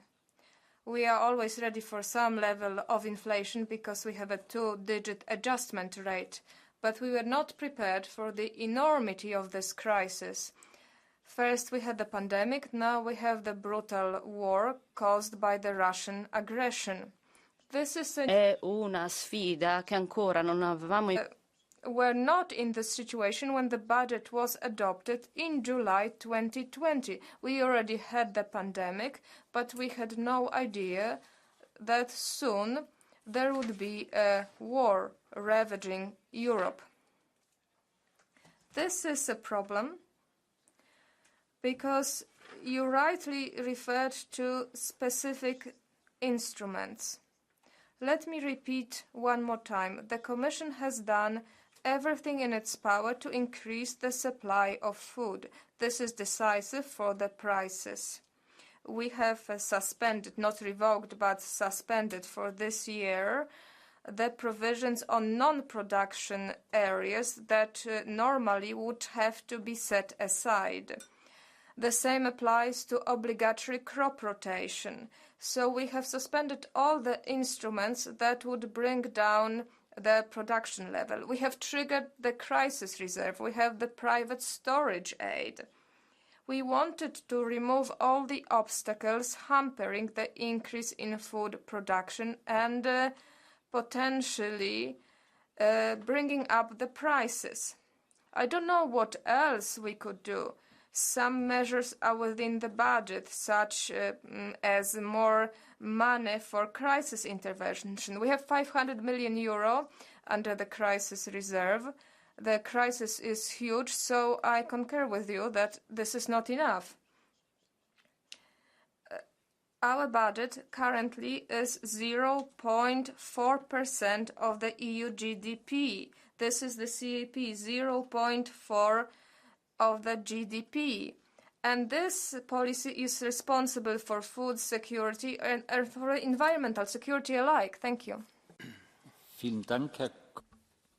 Thank you very much, Commissioner Wojciechowski. Ms. Avram is the next speaker. Thank you. Thank you, Chair. We see all these statistics coming from the member states, from international organizations, and they are quite worrisome, as the consequences are. Romania ended the year 2022 with a 22% increase in the price of food products. And this has led to a gradual disparition of products from shops, and to the fact that the program for the distribution of milk and fruits in schools has been blocked half the country, because the farmers simply could not afford to sell at those prices to schools anymore. Over 40% of Romanian children are now at risk of poverty and social exclusion. And that meal that they were getting from the school was maybe the only source of food that they had during the day. The forecast for 2023 shows that 50% more Romanians will live in absolute poverty. My question, Commissioner, is do you see any real solution to this crisis, which first and foremost affects children and their food? Thank you. Vielen Dank, Frau Kollegin Avram. Thank you, Ms. Avram. Commissioner Wojciechowski. Dziękuję bardzo, pani poseł. Thank you very much for this. Z przykrością potwierdzić te dane, które pani mówi. Rzeczywiście w Rumunii jest wysoka inflacja, choć też nie należy ona do najwyższych. Jest kilka krajów. Thank you very much. Inflation in Romania is high, although there is a number of countries where inflation rates are greater. But in Romania, the key have been mentioning that overall in the European Union, we've seen 13% hike in the revenue of farmers, but in Romania, we see a 21% reduction in farmers' revenue. This is very fresh data. We will be analyzing such data in the context of individual member states and the entire European Union. We need to perhaps envisage specific action. Nobody has mentioned this so far, but during the discussion, but we also see very acute problems in member states that have direct borders with Ukraine. because the consequences of the war in Ukraine have been affecting farmers in those member states in a much more acute way. That's a problem of Poland, Romania, Hungary, Slovakia. Free trade, esempio, il commercio libero con l'Ucraina needed, and which is very strongly supported by the European Commission, is also leading to certain negative consequences to farmers in these countries, in these member states, who are facing difficulties with selling their produce. And this is a problem that we are currently analyzing. And perhaps we will need to think about applying the reserve, the crisis reserve in case of those member states. We are thinking about improving the situation. And returning to the situation in Romania, I believe that there is a link between the two. The proximity of the war arena, this proximity, this neighborhood issue is affecting especially those member states which are the growth. Vielen Dank, Herr Kommissar Wojciechowski. Grazie, thank you, Commissioner Wojciechowski. The next speaker is Ms. Sardoni.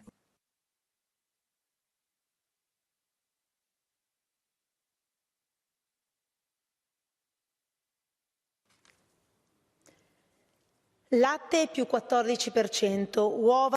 Milk 14%, eggs 50%, bread and cereals, numerous different percentages as well as far as the increase in prices. These are only indicative of the situation in Italy. Now, in Europe, what is the Commission doing about this situation? What do they plan to do? Que nos da la sensación de que está durmiendo. Criminalizing suppliers, farmers, providing good circumstances for synthetic meat to be produced. But what is going to be done now? We have to have some sort of system which penalizes those which boost up or jack up the prices for no reason whatsoever. Look at the situation in the wine sector as well. In this particular context, I think that indeed we need a new regulation with regard to packaging as well, which would penalize any sort of counterfeit products or illegitimate products as well. And have you taken into consideration that the cost at this particular point is the whole burden of it is being borne by consumers? Something has to be done about this. Thank you, Ms. Sardoni. Commissioner Wojciechowski. Dziękuję pani.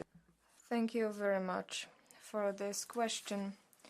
When it comes to Italy, you are better off than an average EU country, because the inflation of food prices in the whole EU is 18.3%, but for Italy it amounts to 13.8%, so you are better off. You are significantly below the average for the EU inflation.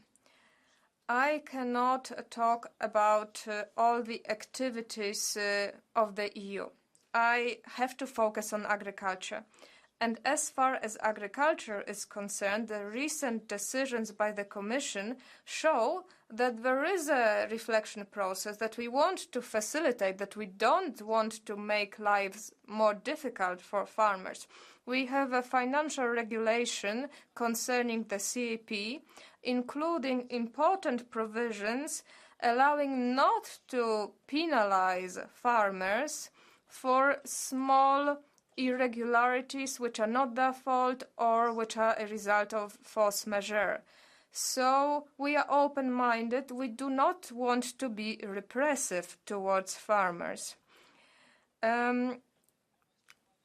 With regard to Italian agriculture, I think it's a good practice, a good model, a good network of connections between production, processing and local markets. There are many good examples here to be followed by other member states.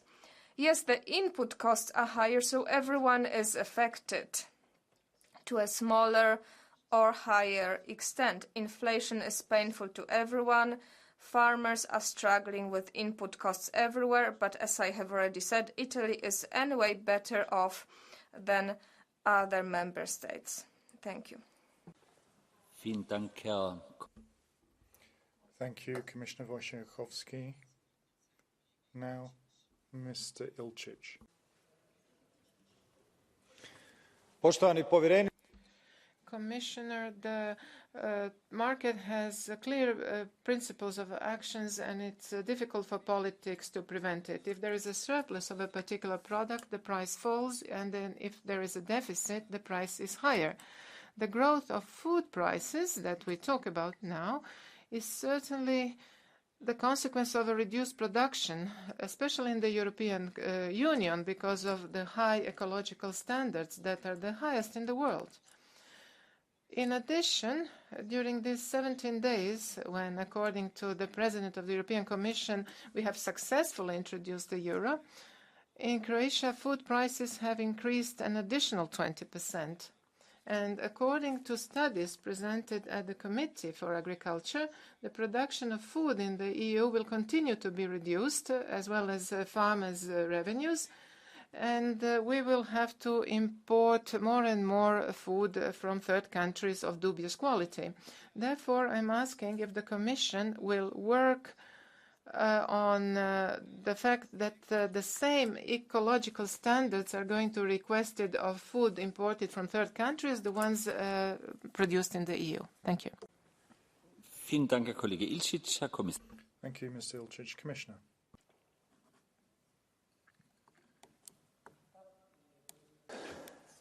Panie pośle, to oczywiście te...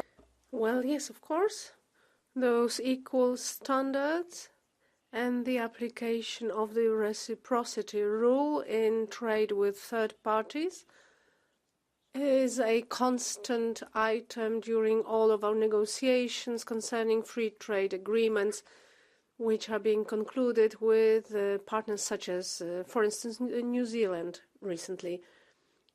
These provisions are always implemented. On the other hand, we need to respect the rules of the WTO, which is not always very easy to.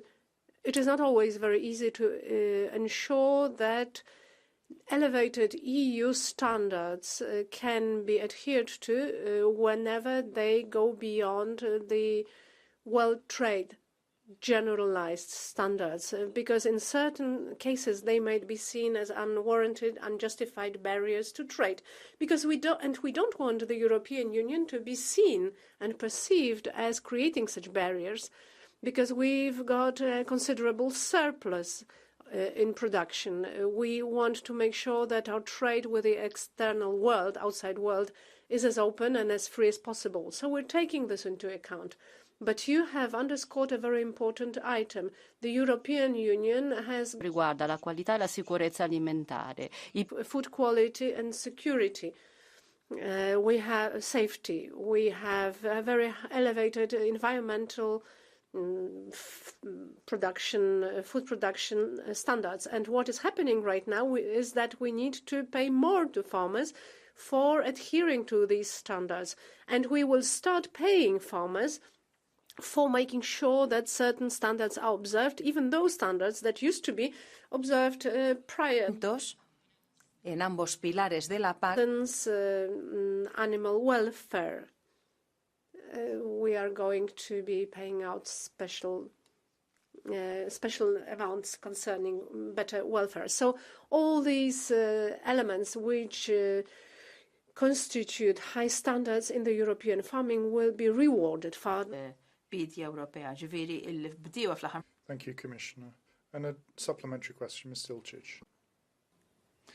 Poštovani povjereniče, Dear Commissioner, I really respect your efforts, but as opposed from my colleagues from the left, I don't see sustainability in the Commission helping these or those when the price of food is increased. We have to have the conditions for producing enough food in the European Union. We mustn't be stricter to the European Union producers than those from third countries. Is your priority? Also erstens weise ich mal darauf hin. Well, I'd just like to point out, because I already switched this off, so I apologise to the interpreters. This is question time for a good reason. We need to restrict ourselves to putting questions. When it comes to supplementary questions, you then came with a point of view. That is not why we have the question time. And as we have too many requests for the floor, I think we have to respect, first of all, that you don't overdraw on your speaking time, and secondly, you stick to your question. Mrs. Hazekamp next. Ja, dank u, voorzitter. Thank you, President. Commissioner, food is a human right, and we must ensure that everyone has access to healthy food. According to Commission research, we see that there is a risk of increasing food prices, leading to people not eating healthily. But sustainable healthy food must be an accessible option, and that can be done if you get rid of VAT on fruit and vegetables across the European Union. How is the Commission going to ensure that citizens in all member states have access to fruit and vegetables without VAT? Thank you. Vielen Dank, Frau Kollegin Hazekamp. Thank you, Ms. Hazekamp. Commissioner Wojciechowski. Dziękuję bardzo. Thank you very much. Of course, this is one of the tools that could possibly be used to increase the affordability of healthy food. Such tax incentives could be envisaged scrapping VAT or at least decreasing the VAT rate. Well, this is not my job to make promises in this respect. Other colleagues are responsible for this, as I'm very sure you understand, but I would welcome this direction of travel. Decreasing taxes or scrapping taxes to help people, especially the poorest ones. We have such schemes such as fruit and vegetables at school. We have different instruments making it possible to give food to charity. We are in favor. Vielen Dank. Thank you very much. Mr. Kelleher now. Yes, food inflation is 18%, input costs to farmers running at 24%. Inflation is having a significant impact on lower income families across Europe, and is now having a significant impact on farmers to be able to produce food itself. So to ask the Commission, first and foremost, what is it going to do in terms of addressing the input costs, primarily fertiliser and other commodity costs like protein feeds for animals, for example, to convert to meat or milk production? And that is going to be a significant challenge. Now, I would like to know what efforts will be made to displace the importation of soya, maize, oilseed with crops grown in Europe under the protein strategy. And finally, Commissioner, we never have had an impact assessment on farm to fork, on the biodiversity strategy or on the Green Deal itself. So is it not time that we would have an impact assessment on the strategies to ensure that some of the strategies are affinché siamo sicuri che questo price inflation and food inflation? Vielen Dank, Herr Kollege. Thank you, Mr. Kelleher. Commissioner Wojciechowski. Dziękuję za to pytanie. Thank you very much for this question concerning the farm to fork strategy. Certainly the strategy, being a political document, does not contain a requirement of performing the impact analysis of the overall strategy, but we are looking at the individual elements within the context of its implementation, and we do conduct impact assessment for these. Thank you very much for reminding us about this strategy, because this strategy contains a lot of elements that are supporting the shortening of this path from farm to fork, which is a very long one at the moment. And as we talk about food prices, we also need to think about the influence of transport cost. Only less than one third of food is transported over a distance of less than 50 kilometers. 2/3 of food travels over 50 kilometers and 7% over 500 kilometers within the European Union, which is also pushing up the cost of food. So if we can support this de suministro cortas y las distancias, this will also contribute to a reduction of food prices. And this is why the implementation of short supply chains and possibility of direct sale of food, these activities are envisaged by the strategy. Many member states have implemented these or introduced them into their strategic plans, and we are attaching a lot of hope to that, because we hope that this will dei trasporti che avrà un impatto fondamentale. Because the modern CAP with shorter supply chains will be contributing to that. Thank you. Thank you very much, Commissioner. Mr. Kelleher, supplementary. Would the Commissioner not agree that we should base all our policies on concrete data and on scientific evidence? And we have to move beyond hope. We have to make decisions knowing the potential outcome and impact that those decisions will have. And our production capacity, our competitiveness, our import costs, and ultimately the cost to consumers will increase. We know that definitively, and now we have the added additional problems with regard to the cost of fertiliser and other inputs into the food chain in the European Union. So all I'm asking, I'm not opposing, I support it, but we have to do it on science. Vielen Dank, Herr Kollege Keller. Thank you, Mr. Kelleher. Yes, go ahead, Commissioner. Dziękuję, panie pośle. No, oczywiście. Thank you very much. Well, we certainly base ourselves on scientific evidence. At least me, myself, I am doing that. And I look at such analysis in the area of agriculture, but also economy. I'm analyzing the situation throughout the European Union. And also, what is extremely important, we need to look at differences between different member states, which is also a certain source of difficulties in our programming at the EU level, because farming structures are different in different member states, and challenges are different as well. And this is why we went very strongly towards greater flexibility of CAP. We've got national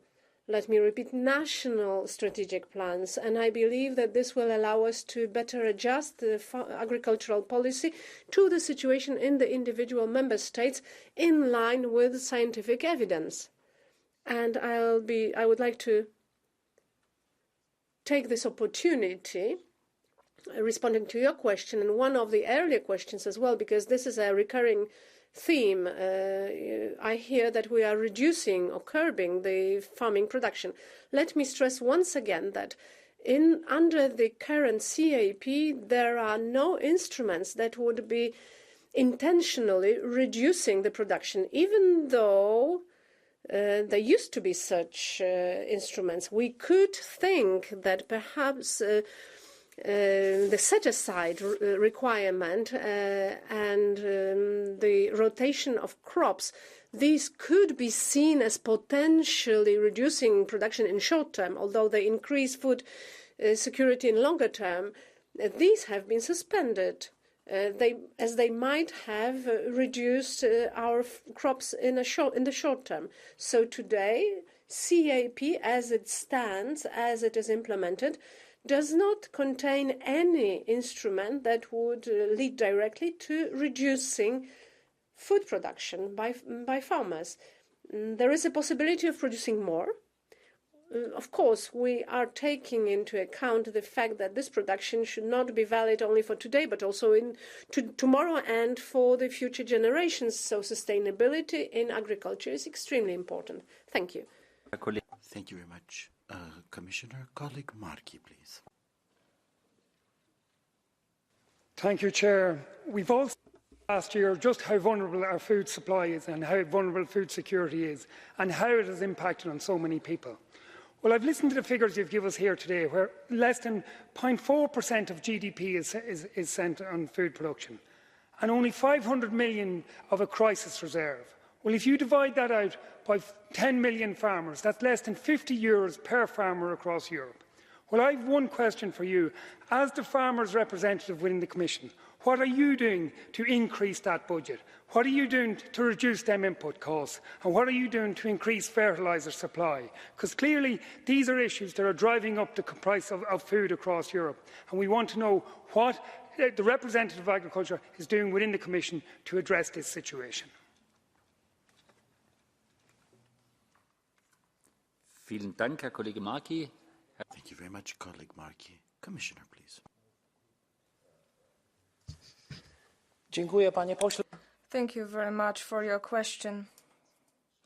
The current budget the budget implemented now, starting from 2021, this budget is not 365 billion euro, but 22 billion more. So we have had an increase as compared to the original project. I do not want to boast, but it was my initiative to increase this budget. It was a precedence in our history. For the first time, we have had such an increase as compared to the initial proposal by the Council. But yes, 0.4% of GDP, whereby our challenges are so huge and the crisis is so profound. Yes, this is not enough. This is not enough to ensure food security in the long term. So I keep talking about it. I keep talking about it decisively on many public fora during many occasions. This is my plan. I cannot make any promises or make any statements on behalf of the whole College of Commissioners. I don't have a mandate to do this. I can only speak about what I will try to do, and this is my pledge, indeed, that I will try to make it happen. In the future, we should have more money, especially when it comes to crisis management measures. During the crisis, farmers cannot be left to their own devices. Our instruments are intended for an ordinary situation with occasional problems requiring our intervention. But today we are not talking about small distortions, but about a huge permanent burden and a huge risk. Climate risk, political risk, there is a war. But we also had the pandemic, which affected agriculture painfully. So our CAP, if it is to remain a common agriculture policy, it needs to be stronger, it needs to have a bigger budget, and it needs to have more instruments to respond to crises and to help farmers. This will be our priority when we will be working on the initial working hypotheses and project vision for the next budget. Of course, this will be up to the next Commission. Il terreno per avere degli strumenti per and for it so that the CAP becomes stronger. Thank you. Vielen Dank, Herr Kommissar. Thank you very much, Commissioner. An additional question? Commissioner, to quote your own words in relation to what are you doing in relation to this, I keep talking about it. That's what the translation came to me. Surely the money you talk about, the 500 million crisis reserve fund, that is part of the existing budget. My question is, what additional money and what new efforts have been made? Number one, to provide additional money, but equally to ensure an increase in supply of fertiliser, to aumentare l'approvvigionamento dei fertilizzanti, to generally reduce the cost of production, and to ensure that for those vulnerable people all across Europe, we can provide a cheap and affordable food. Thank you. Vielen Dank, Herr Kollege Markey. Herr Kommissar. Thank you very much, colleague Markey. Commissioner, please. Dziękuję bardzo. Thank you very much. I have already flagged what has been done. We did have a debate on this. We had a debate on a document, the communication of the European Commission on fertilizers. You will remember this. State aid for producers. There was such a risk. It was a significant risk that the EU would stop producing fertilizers because the production plants were not able to face the huge input costs, i.e. energy and gas. There was a risk that they would have to stop, that they would have to stop that production or propose such prices which would in no way be sustainable for farmers. With our communication as the Commission, we have responded to the needs of the sector. We made it possible to give state aid to farmers. I know that perhaps you are going to say that state aid is not a solution, because state aid may be harmful. It may distort the single market and create conditions hampering a level playing field. But we are going through a crisis, so we have no choice but to make state aid possible. And we did this. This pertains to farmers affected by a spike in fertilizer costs. Up to €250,000 per holding. This is allowed, this is possible. It's not like this that I am an enthusiast of this solution. Ideally speaking, we would have a level playing field, a perfect level playing field, and the market-based will pay state aid, but we had to give this possibility when faced with the crisis. The Commission has spoken out and said clearly that if the Member States want to modify their strategic plans in order to beef up the situation of farmers using organic fertilizers, in order to help them, make them less dependent on expensive synthetic fertilizers, if a Member State wants to do it, we will correct the strategic plans very quickly to pave the way for this, to increase the independence of farmers. So this is what we can do as of now, for the time being. And let me repeat that, yes, it's a huge challenge. 0.4 GDP is the money that we have at our disposal. And we need to ensure food security and the highest, the strictest standards when it comes to environment and climate. Thank you. Vielen Dank, Herr Kommissar Wojciechowski. Thank you very much, Commissioner Wojciechowski. Our next speaker is colleague Rondinelli. Thank you, President. Commissioner, farmers are on the verge of collapse. I'll give you a few figures regarding inflation in my country, Italy. 170% for fertilizers, 90% for feed, 129% for diesel, and 500% increase in energy costs for irrigating fields. It's not just that 1 in 3 farms are at risk of closing. There's a risk to the whole CAP's existence. And so I believe Dar eu cred că PAC-ul trebuie next summer is quite inadequate.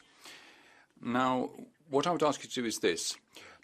Why don't you propose a package right now, before it's too late, so that we can reduce the impact of inflation and offset the reduction in value of their incomes in the CP, because they're losing 30% of their value. You can support farmers without changing the current budget structure by using the new own resources flowing from the emissions tax. So it's just a question of having the political will to adopt that decision. Thank you. Vielen Dank, Frau Kollegin Rondinelli. Herr Kommissar Wojciechowski, bitte. Thank you very much, Madam Rondinelli. Commissioner Wojciechowski. Dziękuję bardzo. No ja mogę powiedzieć. Thank you very much for this question. All that I can say is you do not need to try to convince me. I am pretty convinced of that. I believe that such a review and reassessment is necessary, we need to look at the CAP budget in the context of inflation. But let me also remind you that this budget was slow in coming, and there was a lot of discussion, difficult discussion. CAP was the object of discussion and polemics. A large part of the public opinion did not really like the extent of financing provided by CAP.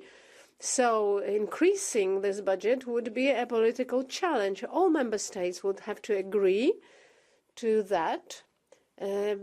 Budget, the size of the budget, is not something that the European Commission can decide upon by a single decision. This is a process which I personally would like to initiate. We also need to make others aware of the fact that if we make our farmers stronger, if we can provide sustainable base for the future food production, if we can empower farmers so that they can actually meet environmental requirements that are in place, this all will require us to have a stronger budget, a stronger crisis management instruments. We need to try to convince those that have the final say, that is the member states and their citizens, the citizens of the European Union. Thank you. Thank you very much, Commissioner. Our next speaker is colleague De Castro. Sì.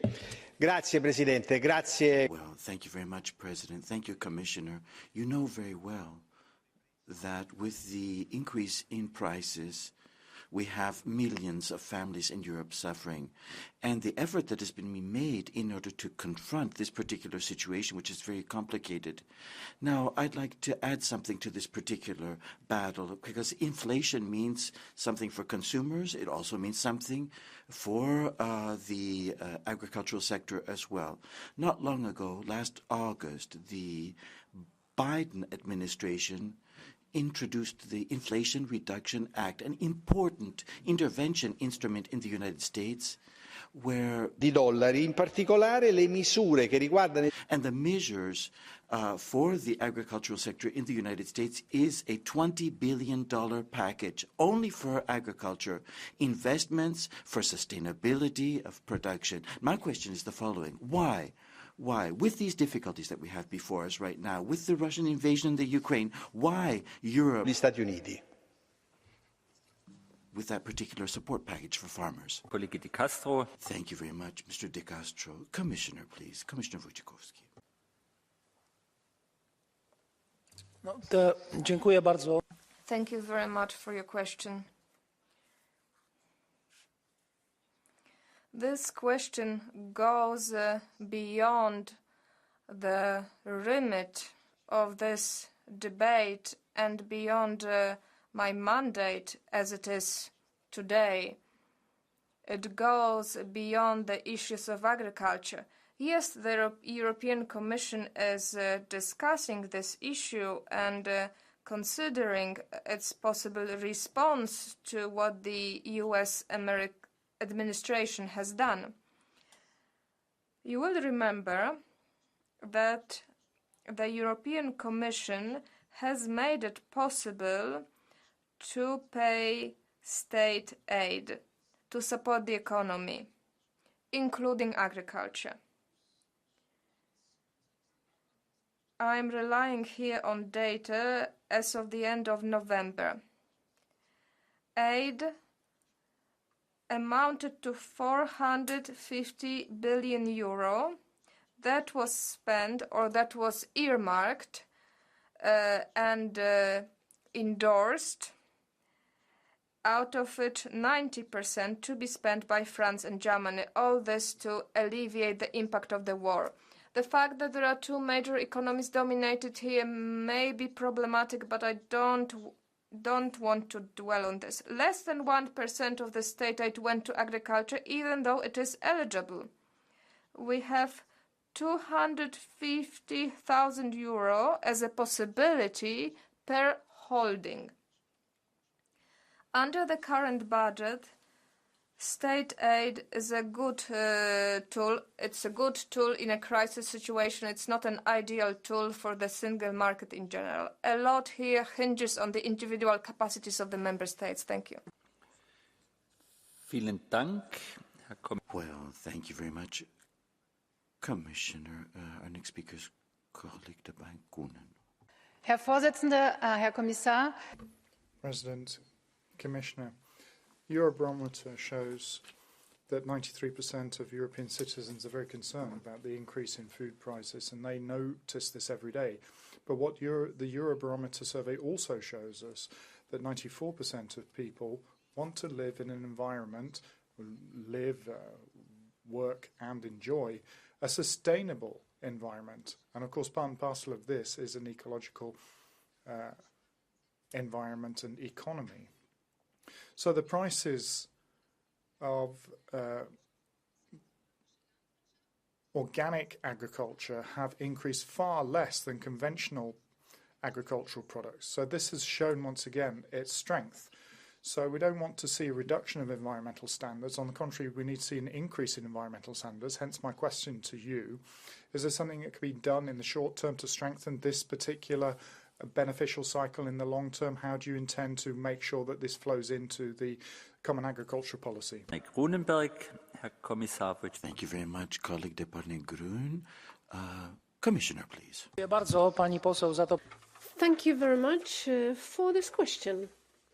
I cannot but agree to all that you've said. This is true that organic farming seems to be resilient, especially under the COVID crisis. This is when we saw an increase in consumer interest in organic farming products. We do have sviluppo della produzione biologica and organic farming production, which is very detailed. Some member states are working on drafting their own national plans in this area, so we are very strongly supporting organic farming. The development plan, this new regulation also, which has been implemented recently, which includes some facilitating measures concerning group certification and very strong instruments supporting such farming in CAP, in both first and second pillars. I haven't got this data at hand, but the amounts that have been earmarked for supporting organic farming have been increased, and I deeply believe that it will keep developing. I share your opinion. The development of organic farming constitutes an alternative solution to many farms which are facing the dilemma of whether to be an organic farmer or quit farming altogether. So this is a way out of this dilemma, because we hear very often that organic farming is more costly and it will not contribute to food security. I do not share this view. I believe that organic farming supports and strengthens food security. We want to develop it, and member states have received very strong instruments supporting that, especially in the strategic plans. So they can draw upon both pillars, the first and the second. Thank you. Eine Nachfrage, Frau Kollegin de Parne-Grunenberg. Our colleague has an additional question. Kommissar, was Sie aufgeführt haben. Yes, what you've just said is very logical, Commissioner, and this role of being dependent on petrochemical intensive agriculture. We need to show the error of these ways with figures. And that's why organic farming is done very well. Hence my question, what specific instruments do we have for the coming CAP round to take on board the fact that public money will go for public produce? Vielen Dank, Frau Kollegin. Herr Kommissar. Thank you very much, colleague. Commissioner, please. Dziękuję bardzo. Thank you very much. I can only say that I was personally working on making sure that organic farming is included in eco schemes. practices that are being implemented in those farms, so that independently of the support to farming could also be provided by eco schemes. And I wanted to have maximum support in the second pillar. And please believe me that we had very tough negotiations with all member states, as we encouraged them to provide a very strong support to organic farming, to increase their environmental ambitions. And the index that we want to achieve, 25% of organic farming in the European Union by 2030. Well, I'm not absolutely sure whether we will be reaching this target of 25%, because it is a huge effort, and it is not only up to farmers, but we are on the right path towards achieving that.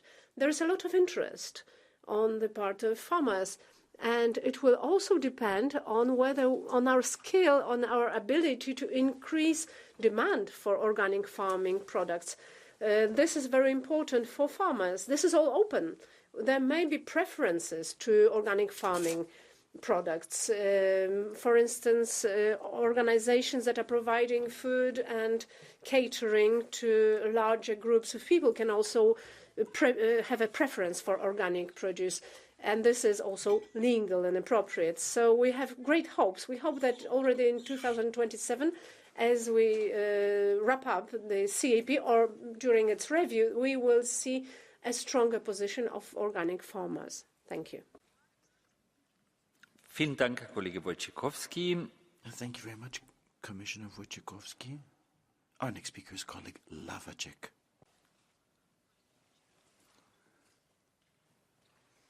Pane komisaři, inflace drtí Evropu a ceny potravin se na tom.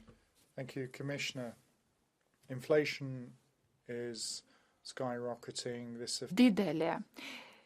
Bendrai paėmus tai food prices, and I hope we won't be seeing the same levels of inflation this year as last. So something has to be done. We can't just have plans on paper. They have to be reflected in reality. A study from Edinburgh University have said that the main problem with prices of energy and fertilizers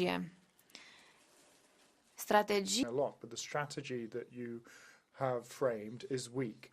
I'd like to support you, but at the same time request of you, can we not make a further step towards resolving these issues? Please work with Commissioner Simpson so that we have a clear framework for the production of fertilizers.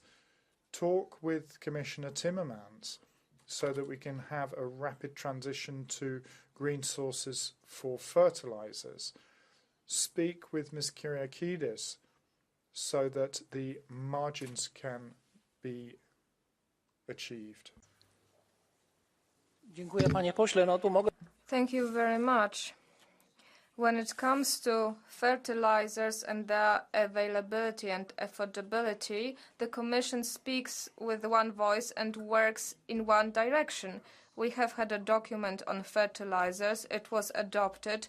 No one was against. There was a consensus on this. So I can only reassure you that we are working together as a team here. The instruments at our disposal have been used. We were racking our brains to try and think what more can be done. How can we help farmers?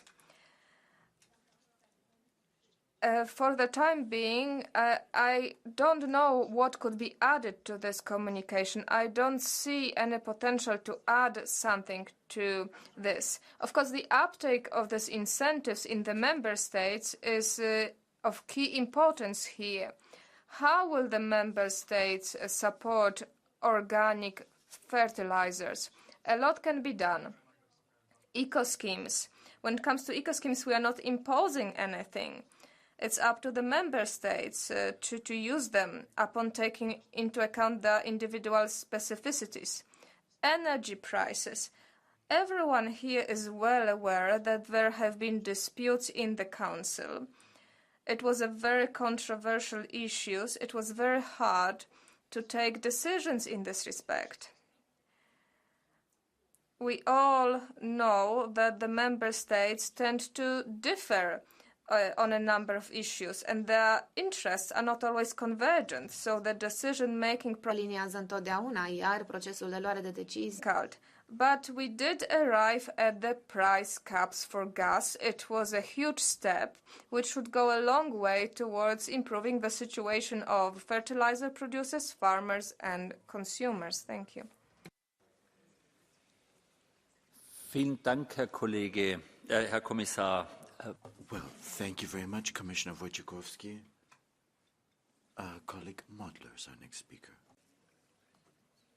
Vielen Dank, Herr Präsident. Well, thank you very much, President. Commissioner, the issue today is not only a problem of member states,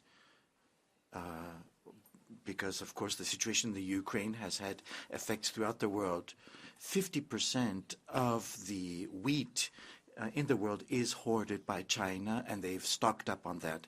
So we have increases in prices internationally. International companies are making major profits on all of this.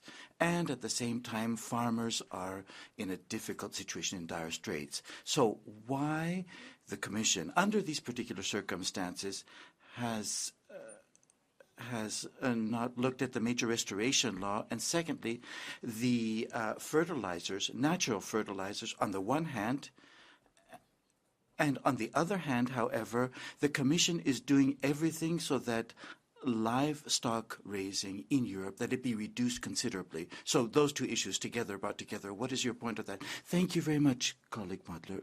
Commissioner Wojciechowski, you have the floor, please. Dziękuję bardzo. Nie sądzę, żeby można było stwierdzić, że... Thank you very much. You could say that the Commission strives to limit production or breeding. No, the Commission rather is in favor of animal welfare. Over the last decade, the number of livestock in Europe fell from 122 million of cattle.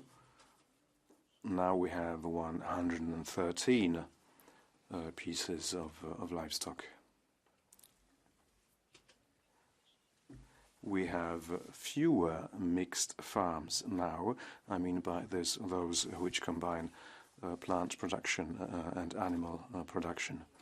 It is a shame, and we sulla promozione di such forms of production, because such farms are more sustainable, more balanced. They produce their own feeds or fertilizers. Now we have also the eco schemes, which should translate into improving of the situation now. Now, as regards animal production, there are no reasons to limit such production. However, intensity of such animal production is quite different throughout Europe. There are countries and there are sectors of production where we see a lot of intensification, where animal farming is turned into an industry. We don't support turning agriculture into industry. But sustainable balanced production and animal welfare is supported under CAP.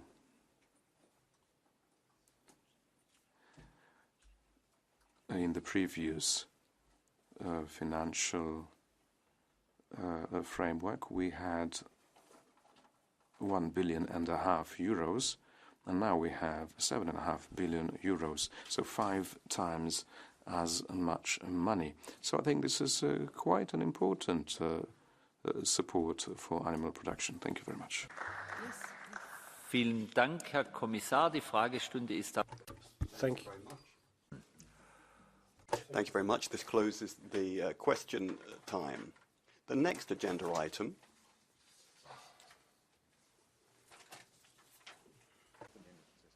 Als nächster Punkt der Tagesordnung.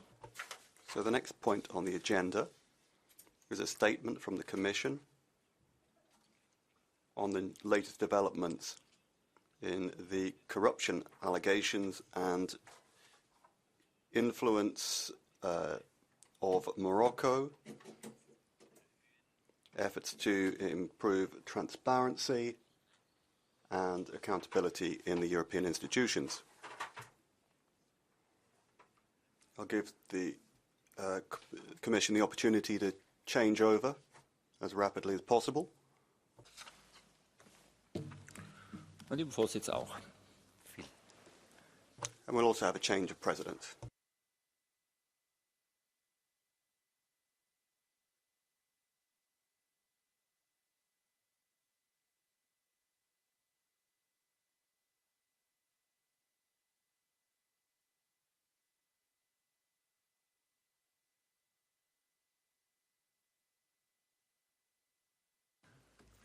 So we will continue with the next item on our agenda, Commission Statement, New Developments in Allegations of Corruption and Foreign Interference, including those related to Morocco and the need to increase transparency, integrity and accountability in the European institutions. And I welcome Commissioner Johansson, and it's my pleasure to give her the floor. Commissioner, the floor is yours.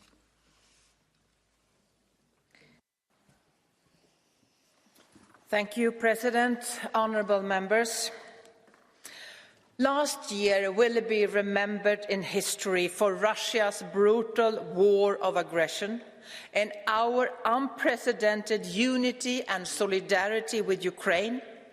I will always remember how we welcome millions of Ukrainian refugees and how we remain strong and determined and stand by Ukraine to this day and will continue to do so.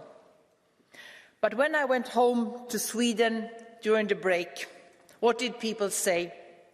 What on earth is going on in Brussels? Instead of solidarity, they talked about suitcases full of cash. When I spoke here in Strasbourg last in December, I could feel the shock, shame and anger in this room.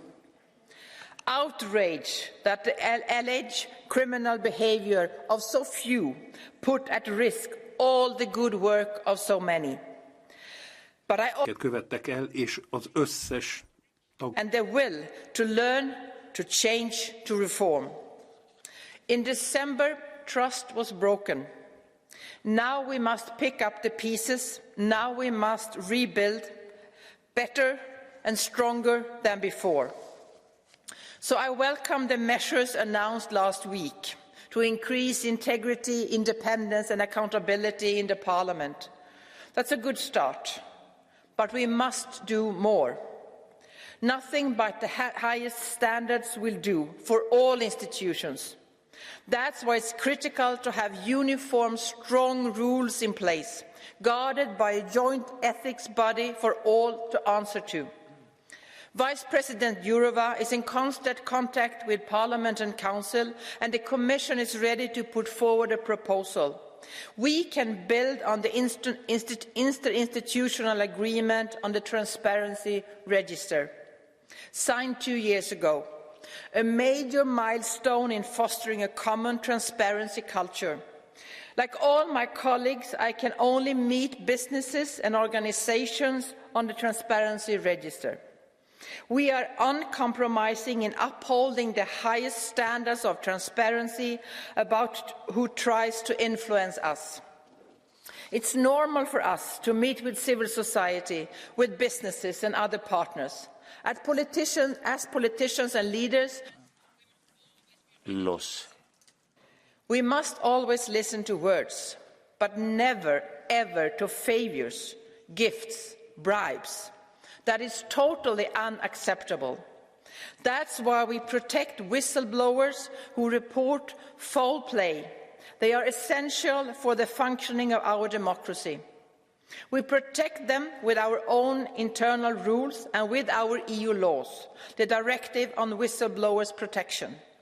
And the EU Anti-Fraud Office, OLAF, investigates allegations of wrongdoing.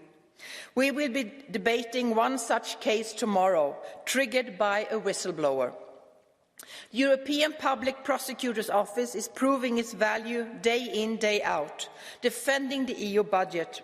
It was EPPO who requested to lift the immunity of 2 members of the European Parliament in December.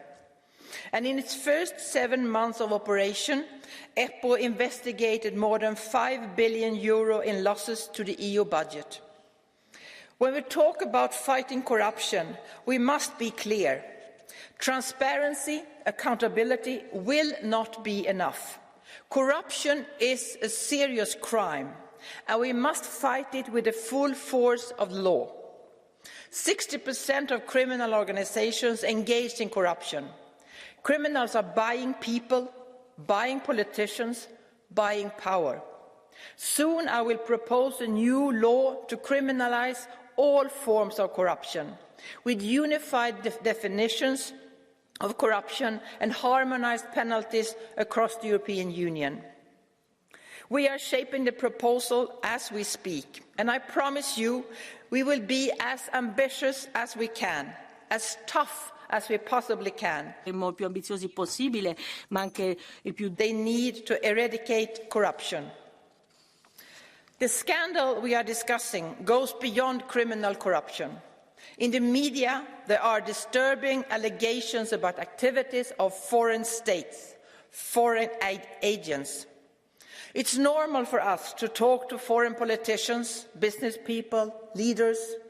What's unacceptable is any malicious interference in our internal affairs, in our democracies. High Representative Vice President Josep Borrell raised investigations with counterparts in Qatar and Morocco, making clear that we need thorough investigations. There can be no impunity for corruption. What cannot wait is the defence of our democracies. Soon the Commission will present a Defence of Democracy package to bring covert foreign influence and shady funding to light, against third country entities covertly impacting public opinion and undermining democracy. We must now urgently put plans and proposals into action to combat corruption and uphold transparency, accountability and honesty, both in our institution and on our continent. You can count on me that I will do everything in my power to this end, and so will the entire Commission. And I know that I can count on you. I know that in this struggle we are partners. I know that this scandal affects all of you here in the European Parliament very personally. You are sad, angry, but also determined to act.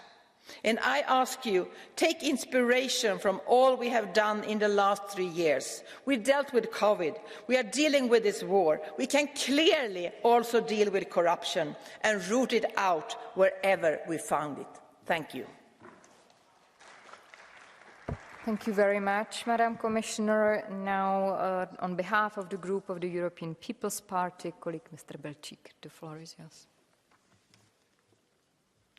Madam President, Madam Commissioner, dear colleagues, this House has found itself at the centre of attention for all the wrong reasons. I've been most disappointed with some of our colleagues and even more upset that unacceptable, illegal wrongdoings of individual members of the European Parliament have already taken away the much-needed political energy and public attention from issues that truly matter for Europe and Europeans, such as our commitment, support and unwavering dedication to the just fight of Ukraine and its brave people against the Russian aggressors. It is now our duty, dear colleagues, to come clean and to dispel the recent public doubts about European policymakers. Let me look ahead in a more encouraging way on all of this. Very frankly, I have never witnessed a situation where the institution itself is willing so openly and so strongly to address its own problems. This is the time when we must be straight, clear and absolutely honest. We do need direct naming and shaming, We do need true political responsibility. We do need full openness towards our citizens. And to be credible on fundamentals, we do need to talk about the hypocrisy of some of our colleagues. It indeed speaks plenty that those members of this House who always eager to be critical of their colleagues have now found themselves in the middle of this corruption scandal. I'm convinced that the European Parliament is prepared to deal with the problem that we are facing and to address the failures of individual rotten apples in this House. Indeed, we have already been addressing this issue of malign foreign interference for more than 2 years in the Special Committee on Foreign Interference in our democracy. And we have been working and will Demokrazija tagħna u aħna konna qegħdin naħdmu ħankomplu. Of our institutions with experts, journalists, policymakers, and our own services. Dear colleagues, I'm confident that we must and we will come out of this situation stronger and true to European principles. Thank you.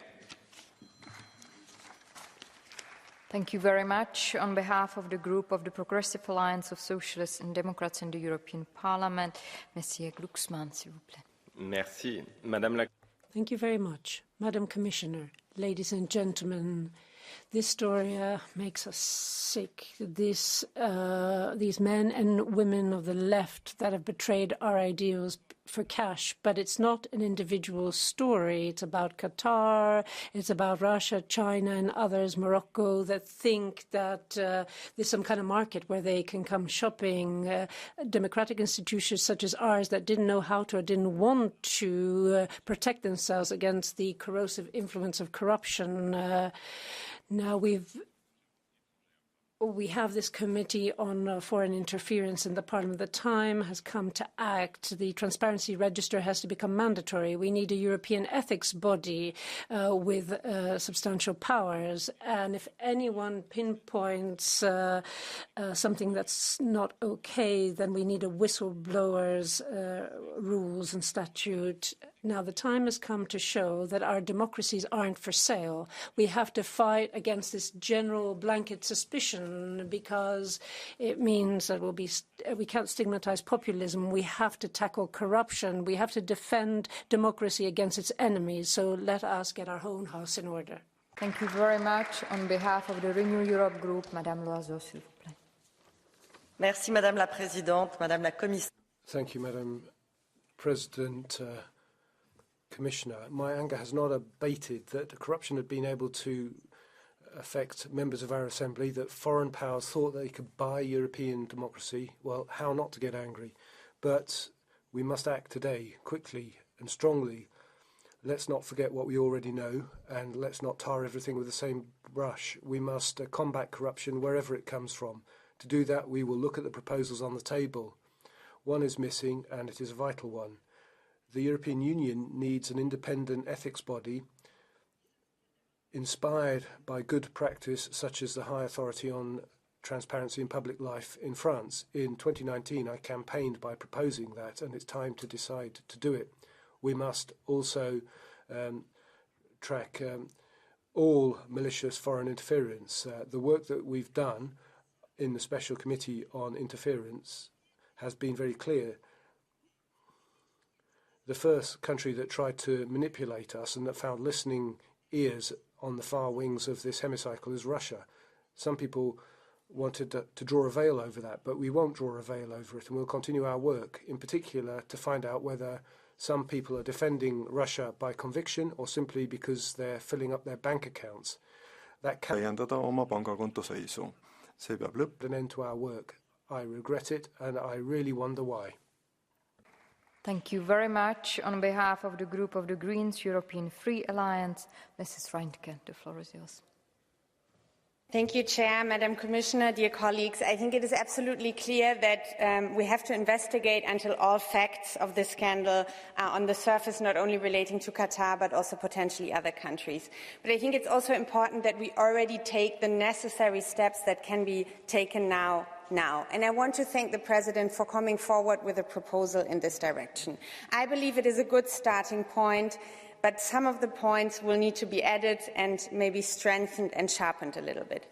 First of all, and I think that this is really important, we owe it to the citizens to bring our deliberations in this House to light. And that is why we will need a special committee with a very clear mandate to make recommendations of what is necessary. Mandaat, et nad saaksid anda soovitusi. And transparency in this House.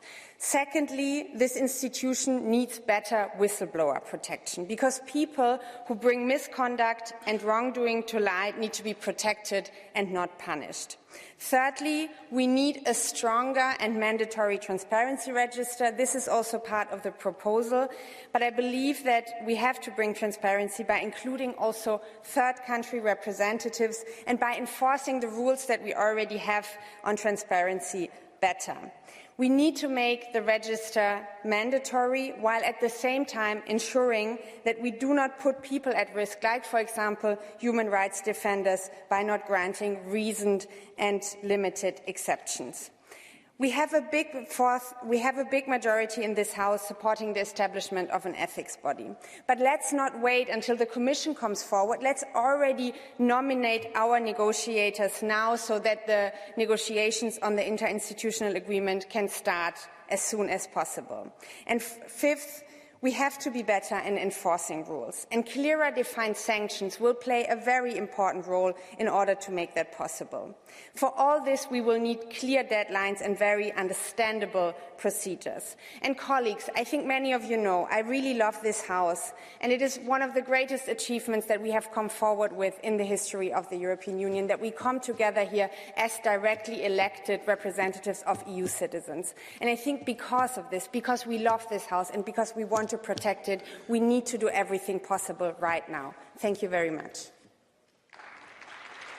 Thank you very much. Now, on behalf of the Identity and Democracy Group, Mr. Borchia, the floor is yours.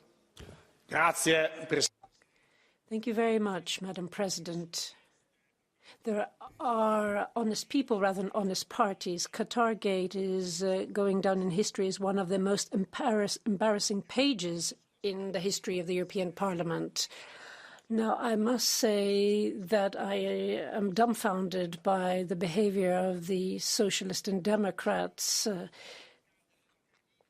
And now we have the vacancy of the vice presidency of Mrs. Kaili, and now we have Mr. Glucksmann, who heads the Foreign Interference Committee, and yet he didn't do his job properly, and yet we have rewarded him. I mean, it just sounds like a bad joke. Now, we had Inge 1, and that phase came to an end because the Milan prosecutor asked for the case pertaining to Russian funding given to my party. That was shelved. That was thrown out. We're talking about a witch hunt, so there should have been apologies. And then, of course, this affected the whole issue of the elections in Lombardy. Now, this is a last opportunity to show some ounce of credibility. Tomorrow, we're going to be voting on the replacement for Vice President Kaili, and I think we should include Mrs. Tardino from ID among the 20 that are going to that are at the helm of the Parliament in the Bureau. Please show respect for the 10% of European citizens that you didn't want to have represented. This is the last train to catch. Thank you. Next speaker on behalf of the European Conservatives and Reformists Group, Mr. Tarczyński. The floor is yours. Pani Przewodnicząca, mamy do czynienia z największym... President, we are dealing now with the greatest corruption scandal in the history of the European Parliament. This scandal is not merely about Morocco or Qatar, because those people who are now in prison dealt with artificial intelligence, cryptocurrency, and they dealt with Poland.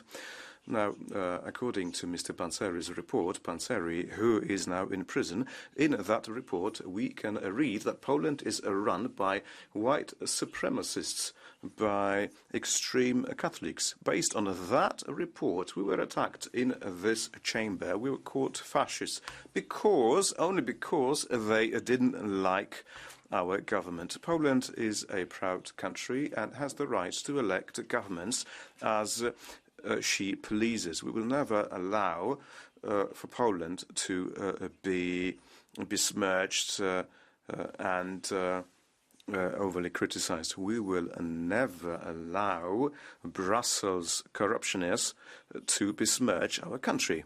Therefore, we will require that all of the Poland resolutions be rescinded.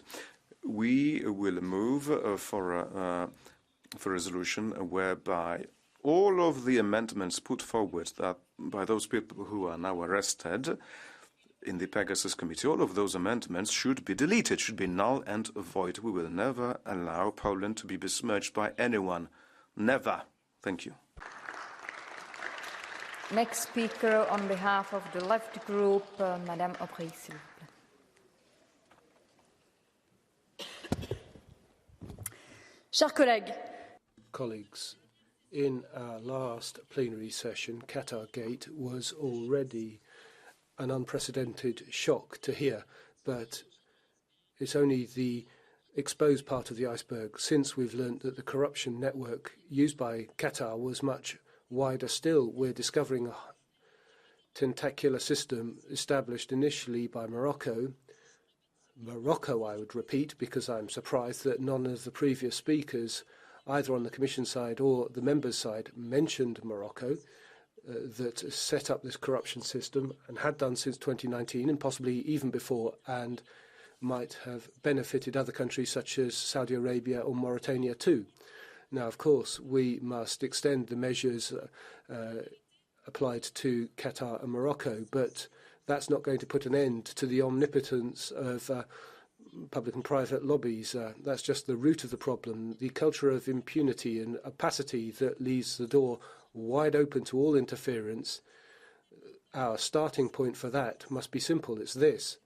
This is the text of our resolution that we adopted together in December last, and which set out a roadmap which was very clear.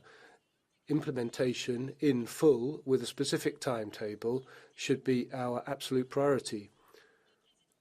Why is President Metsola whipping out another plan with just 11 of the measures? Why set up a special committee to do a root and branch della trasparenza, un'alta autorità indipendente. Transparency register, another high authority, all that enshrined, but the resolution was adopted by 541 votes in favour, 2 against. It won as far as democracy is. We need to put an end to this money-making in our institutions, and I would propose that ethics should finally win out over money in 2023. Next speaker, colleague Mrs. Fritzen. The floor is yours. Commissioner. President, Commissioner, zero tolerance. There should be no doubt the EU's institutions should have zero tolerance to the terrible poison in the form of corruption. That's a poison that damages our institutions. It damages trust in politicians. It damages democracy. Since the accusations emerged in December, we in the Socialists and Democrats group have been working intensively to try and implement. Messi al lavoro per cercare di promuovere. Have to ensure accountability, transparency and integrity. That's why I welcome Commissioner Johansson's proposal, and I support the European Parliament's important work. It's a question of ensuring that our citizens feel full trust in the EU and our democratic processes.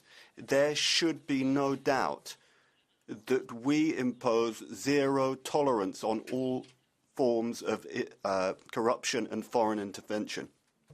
Thank you very much. Next speaker, colleague Mrs. Joveva. The floor is yours. Spoštovane in spoštovani. Šok. Ladies and gentlemen, shock, dismay, shame, and other terms could be used to describe the corruption scandal that took place in this very house. Yes, of course, the interference of third countries does happen. In inammissibile che ci siano It's right that we stop it, but is that going to be enough? We have to sharpen up the rules in all areas, at all levels, and in all institutions. We absolutely must, but as you... Dar știți foarte bine că putem... strict and as stringent as we like, but at the end, it doesn't all end up in a money question, but with us, humans, and we, as citizens, we owe the citizens and the dignity of this House that we practice ourselves what we preach to others. And if someone else tries it on, tries to corrupt us, then the rules are not what will stop it. It's only our integrity. Thank you. Very much. Next speaker, colleague Mr. Freud. The floor is yours. Liebe Kolleginnen und Kollegen, colleagues, we're seeing more and more accusations against MEPs, gifts, trips that are paid for by foreign governments, all aspects that damage our reputation. Gosh, I mean, if this is not a disaster at the next European Parliament elections, then I don't know what's coming. We need full transparency. The impunity that has prevailed over the years must come to an end. Anyone who breaks the code of conduct has to face financial consequences. Otherwise, these rules will simply not be observed. In December, we were pretty much unanimous in calling for reforms, but now we're all saying, oh, well, actually, maybe that goes too far. No, let's not do this, not do that. No, we need full transparency and disclosure of all meetings with lobbyists. We need full protection for whistleblowers. We need independent control of whether the rules are observed. So, yes, there are majorities in this House for reforms. Some of these reforms would have had a majority years ago, but these rules keep getting postponed. It's not just a question of having a Bureau working group, but rather we need an open debate within the committees. We need an open vote on what has to be changed here in this House. Thanks. Thank you very much. Next speaker, Monsieur Garros, s'il vous plaît.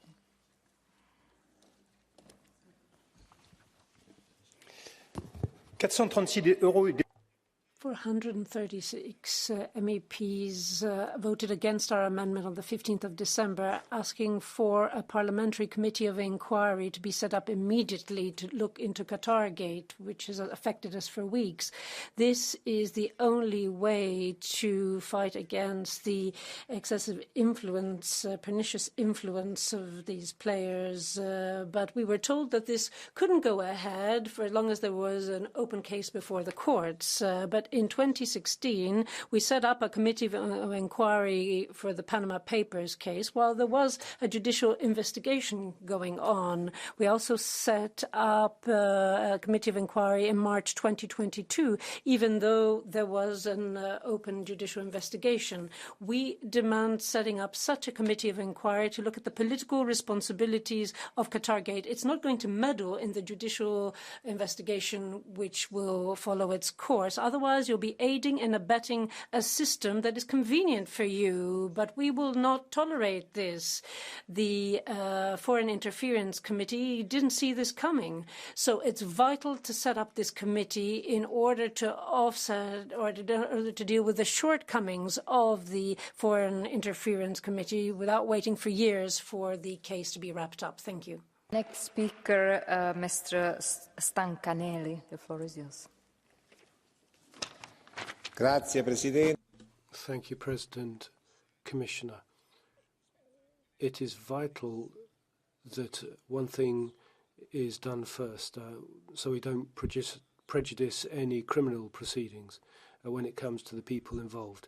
We must pursue the highest democratic we see the Parliament, the highest democratic institution, being used for private interests, and of course there is the concern that will affect the democratic process. That's the lowest level that an elected representative of the citizens could reach, and investigations are underway. The people involved belong to one political group, the Socialists, and hypocritically they've acted as the judge over many political events. Whether we're talking about Qatar, Morocco, we must draw up a clear, firm position and a resolute one. There should be no concern about where we're from politically. We cannot be for sale. The institutions cannot be a place of malefaction. This is an institution that was set up for the common good. Thank you. Thank you very much. Next speaker, colleague Mrs. Walters. The floor is yours. Thank you. Qatar and Morocco's bribery have tarnished the reputation of the European Parliament. Our credibility on matters of transparency, integrity and independence is being questioned, and rightly so.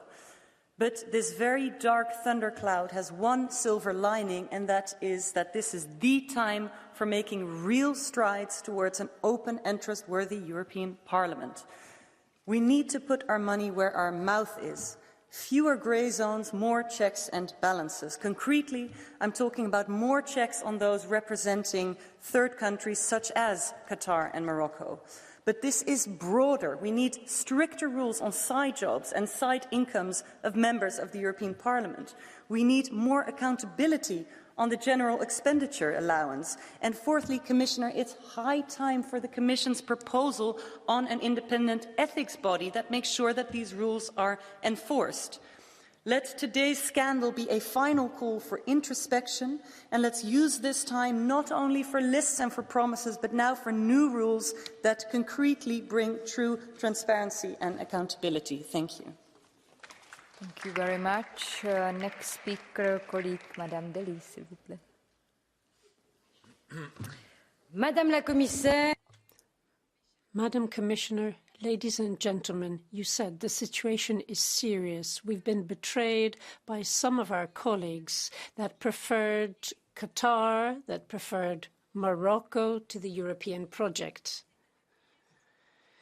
Now they can no longer cause harm. The wheels of justice are rolling, and let us trust them. But, of course, there is widespread mistrust at a time when war is at our borders. We need to come up with a common front to fight against those foreign countries that want to destabilize us. Yes, you've said this. We've got to bolster the transparency rules. Of course, that's obvious. We have friendship groups with third countries. So let me say that countries are lobbies. They are strong lobbies. We can't continue with friendship groups with lobbies. This has to come to an end immediately. We also have to reassess the whole issue of our links, our past ties with these countries. We should freeze work with Morocco and Qatar. I've done it in my committee, in the Transport Committee, when it comes to the air transport agreement with Qatar. Of course, it's suspended, but the agreement is still in force. So you can imagine we really have to work very quickly. We need a public life transparency body, and we need a committee of inquiry to look at what's happening and put an end to this. This is the only way we can restore citizens' trust in us. It's not just about the European Parliament, but all EU institutions. Thank you. Thank you. Next speaker, colleague Mr. Schiede. The floor is yours. Madam President, Commissioner, dear colleagues, sehr geehrte Kolleginnen und Kollegen, wir haben bereits im Untersuchung ja tutkintavaliokunnassa committee investigating foreign interference found in its report, INGA 1, that there were dreadful shortcomings in the legal implementation of the register, and that the EU didn't have the necessary tools to prevent elite capture. These are just two things that the concluding report of our committee said. And hitherto, we haven't implemented a great deal of it. The updated transparency register does not yet exist, and the current events have showed how urgent that is and how necessary that is. However, in light of events, concerning Qatar, but also Morocco and perhaps also other countries, it is necessary for us now not just to implement more transparency quickly, but to set a borderline down between us and to buy decisions on policies. That's why it's urgent that representatives of Qatar should no longer enjoy access to this House, that all political decisions concerning Qatar are set aside. Pero lo mismo en relación con Marruecos, queridas señorías. I do not understand why precisely on this day representatives of the Moroccan Parliament are here in this House today. Have we not learned anything yet about current events? We have to create a tabula rasa here, ladies and gentlemen, once and for all. It's not just Qatar, it's also Morocco. Thank you. Next speaker, colleague Mr. Benifei. The floor is yours. Grazie, Presidente. Thank you very much, President. Well, it's more than a month now since the start of this scandal, and the feeling is anger and disgust, and that hasn't changed. This House has been threatened by people who have just been interested in their own benefits, instrumentalizing the fight against human rights in this House to make money. So what we need to do is, rather than just pointing out the guilty, we need to make this House impenetrable for future internal and external threats. We need to help the legal authorities to do justice. We also need new rules, new checks on lobbying activities, the improvement in the use of the transparency register, which isn't properly used at present. Then we also need to ensure that there are proper ethical rules before the end of this parliamentary term.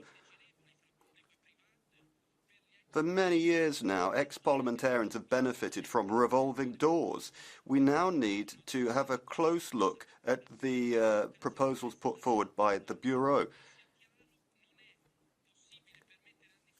This House has seen its integrity violated, but we cannot sit back. We need to work harder for our integrity. Thank you very much.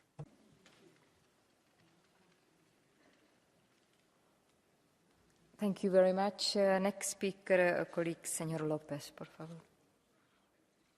Angerer, apologies, Mr. Angerer. Grazie, Signora President. Thank you, Madam President. The scandal we are facing is an opportunity to ensure that we do what our predecessors didn't do in our mandate. In 2016, the European Commission had proposed a mandatory registry. It was obligatory for everyone, a registry of transparency, where each MEP had to respect it. However, in the previous legislature, this mandatory registry wasn't imposed, and it was replaced with a voluntary one. The President of the European Parliament has a number of proposals, which is good, but the requirement of mandatory transparency is a lot weaker than the proposal of 2016. And I think we need to go much beyond that, much beyond the 2016 Commission proposal. However, this needs to be mandatory for every meeting, for every MEP, with every individual organisation or country, because we are representing our citizens and we need to be fully transparent on the decisions we take on their behalf. Thank you very much, Mr. Angerer. And now I would like to give the floor to Senor Lopez, por favor. Muchas gracias, Presidenta. Thank you very much, Madam President. Commissioner, we have this terrible case of corruption that came to light at the end of last year, and now we have more information on it. So the time has come to demand answers and to be decisive, because it is the only way that we can restore the credibility of this House. First of all, we need maximum cooperation with the judicial investigation And then we also need to overhaul the internal rules of this House. And we already have some proposals on the table. Not just new rules, though, but also measures that are going to make sure that the new measures are enforced. More transparency, more accountability for MEPs. And thirdly, democracies are under attack. This has been an example with accomplices from within, but we need to have implacable mechanisms so that third countries, external players don't meddle in the workings of our democracies, because what is at stake is trust in our institutions, which is basically the bedrock of our institutions, including the European Parliament. Muchas gracias. And now I have 6 speakers on my list for the KHDI, and I will start with Mrs. Łukacijewska. The floor is yours. Pani Przewodnicząca, jeśli jesteś politykiem, powinien... Thank you very much, President. If you're a politician, then you should know what ethics is. If you don't know how to behave, then behave decently. Ladies and gentlemen, how can you fight for the rights of LGBT minorities, for the rights of women, and at the same time take bribes from countries who are far, far, far away from those standards? And now, all of us, we are feeling ashamed for what some of our colleagues have done. And this is an instance of collective responsibility. Be decent. But if somebody is not honest and decent, if somebody loves money and money is most important for such a person, then no directives, no rules of law will change the behavior of such a person. Just like the mere existence of a penal code does not protect people from theft, violence and rape. Thank you. Colleague Mr. Cañas, por favor. Gracias, Presidenta. Thank you very much. What is the main event or new charges linked to foreign interference in the European institutions between last month and this? There's one, and it's not Qatar Gate, but the Qatar-Morocco Gate. I thought that Commissioner Johansson was going to provide us with some kind of information on, for example, Josep Borrell's trip to Morocco and the explanations that Morocco gave, because Morocco is linked to this corruption and bribery scandal. So I wonder what Morocco told him. But you haven't told us anything about this. What worse interference than bribing someone and telling them what to do here in the Parliament? And you know what Mr. Bourita, the foreign minister of Morocco, is saying? He's saying that it's just a handful of MEPs that are attacking him. How can we have partners saying that? Instead of explanations, they're pointing the finger at the MEPs here just because we're not taking their money. This is the situation that we have to deal with. It's not just about internal control mechanisms. It's about demanding explanations to the strategic partners and allies, because there can be no impunity for corruption. There can be no impunity for corruption in this parliament. But will there be impunity for those who corrupt us? Thank you. Muchas gracias. Next speaker, colleague Mrs. Miranda. The floor is yours. Este fin de semana estuve en los campos de refugiados. Now, this weekend I went in the vluchtelingenkampen and front in these inhospitable places where the geopolitical strategy of Morocco, with the consent of European allies, has left Sahrawis in very difficult living conditions. So Morocco doesn't respect the resolutions of the UN, and that means that Morocco can also can act within the institutions in order to avoid any debate on the Western Sahara. We've seen it in the Agricultural Committee, Fisheries, Trade. Here in the European Parliament, this explains its behaviour and these networks of corruption protected by ambitious MEPs that want to have holidays and influence. They come to the European Parliament trying to influence and buying people up, and they have accomplices here. We need to denounce this. We need to get the bottom of this scandal with a special committee of inquiry. Morocco Gate is the beginning of this. It's not just about Qatar Gate, but we're not going to remain silent. Morocco cannot go unpunished within this House and in the European institutions. We're talking about illegal occupation, murders, assassinations, torture, repression, and disrespecting freedom of expression. Thank you. Colleague Mrs. Kempa, the floor is yours. Bardzo dziękuję, Pani Przewodnicząca. Thank you very much, President, Commissioner. Well, unfortunately, corruption is the most serious disease that we're dealing with here in this Parliament. White-collar criminals must not remain unpunished. The Vice President, who is now in prison, in the past attacked my country many times before. So, in whose interest was it to criticize Poland? In whose interest was it to take away money from our country where or when Poland is helping the Ukraine, when we are jointly fighting the biggest aggressor of our times?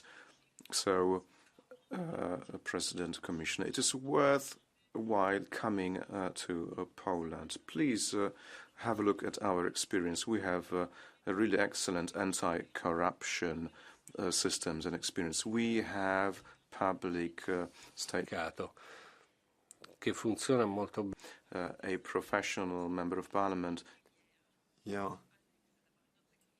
Members of parliament are not allowed to gain benefits from lobbying. So, Commissioner, President, please come to Poland, see what we have done and stop attacking us, because this is in the interest of Russia only. I don't know, is it Russia lobbying here now? Thank you. Colleagues, I would just ask you to stick to 1 minute, please. Next speaker, colleague Mrs. Zalewska. 1 minute, please.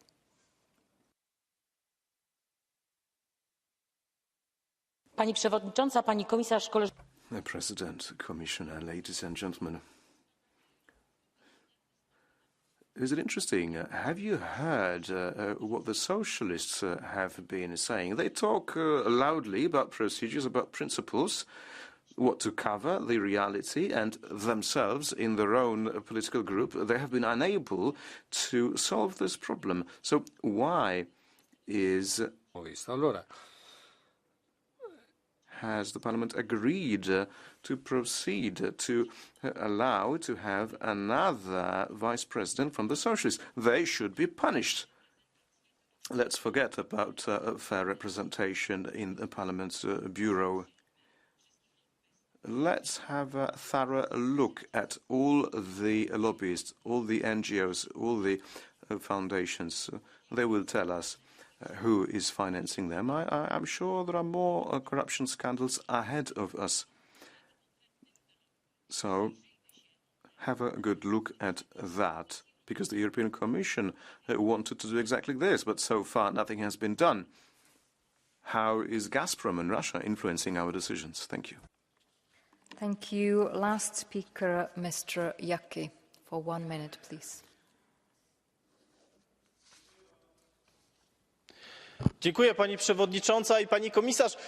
Thank you very much, President, Commissioner, ladies and gentlemen. Over the last couple of years, you dealt with Poland mostly. So all of this begs the following question. What is the rule of law? What have Poles been doing in relation to Ukraine? So you criticize Poland. Was that a bit of a smoke and mirror show to cover your shady deals with Qatar, one of the organizations, No Peace Without Justice, whose secretary has been arrested for corruption? This organization is being financed, or was financed, by the EU, France and Germany.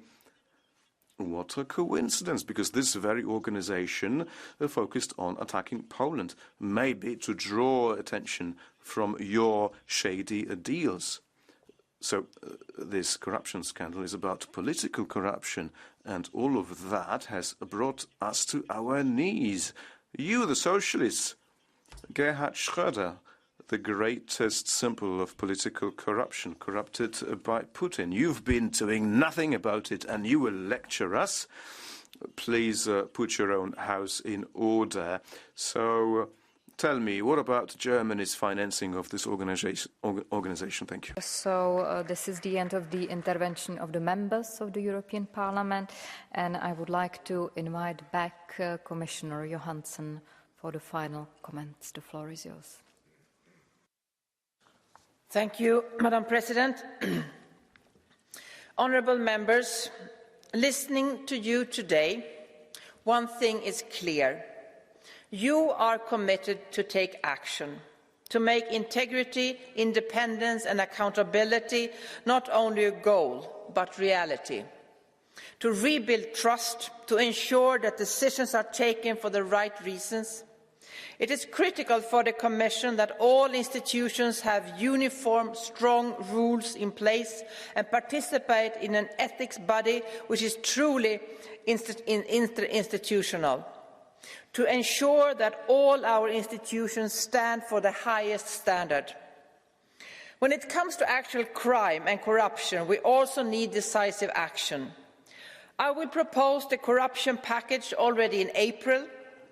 One thing is sure, we are going for an ambitious, maximalist approach to ensure there are no gaps that could be exploited for any corruption activities. To harmonise the definitions of corruption offences and penalties across the EU to the highest possible standard. We will also look into enhancing the capacity of law enforcement and judicial authorities to investigate and prosecute corruption offences. I look forward to the continuous strong cooperation with you in this House to shape these initiatives, to ensure that they are up to the task, to fight corruption and bring better transparency and accountability of the institutions. Thank you very much for the debate. Thank you very much, Madam Commissioner. So the debate is closed and we move to the next item on the agenda, the joint debate concerning CFSP and CSDP, the report by Mr. McAllister, implementation of the Common Foreign and Security Policy, Annual Report 2022, and the report by Mr. Van den Candelare, implementation of the Common Security and Defence Policy, Annual Report 2022. And I will give the floor immediately to the rapporteur, Mr. McAllister. The floor is yours. Madam President, thank you for giving me the floor. High Representative Vice President Josep Borrell, dear colleagues. I remember how we adopted last year's Common Foreign and Security Policy Report. It was on the 16th of February. And just a few days later, the world changed significantly. Since the 24th of February, war is back in Europe. We are living in a moment of geopolitical redefinition, as we have heard by previous speakers today already.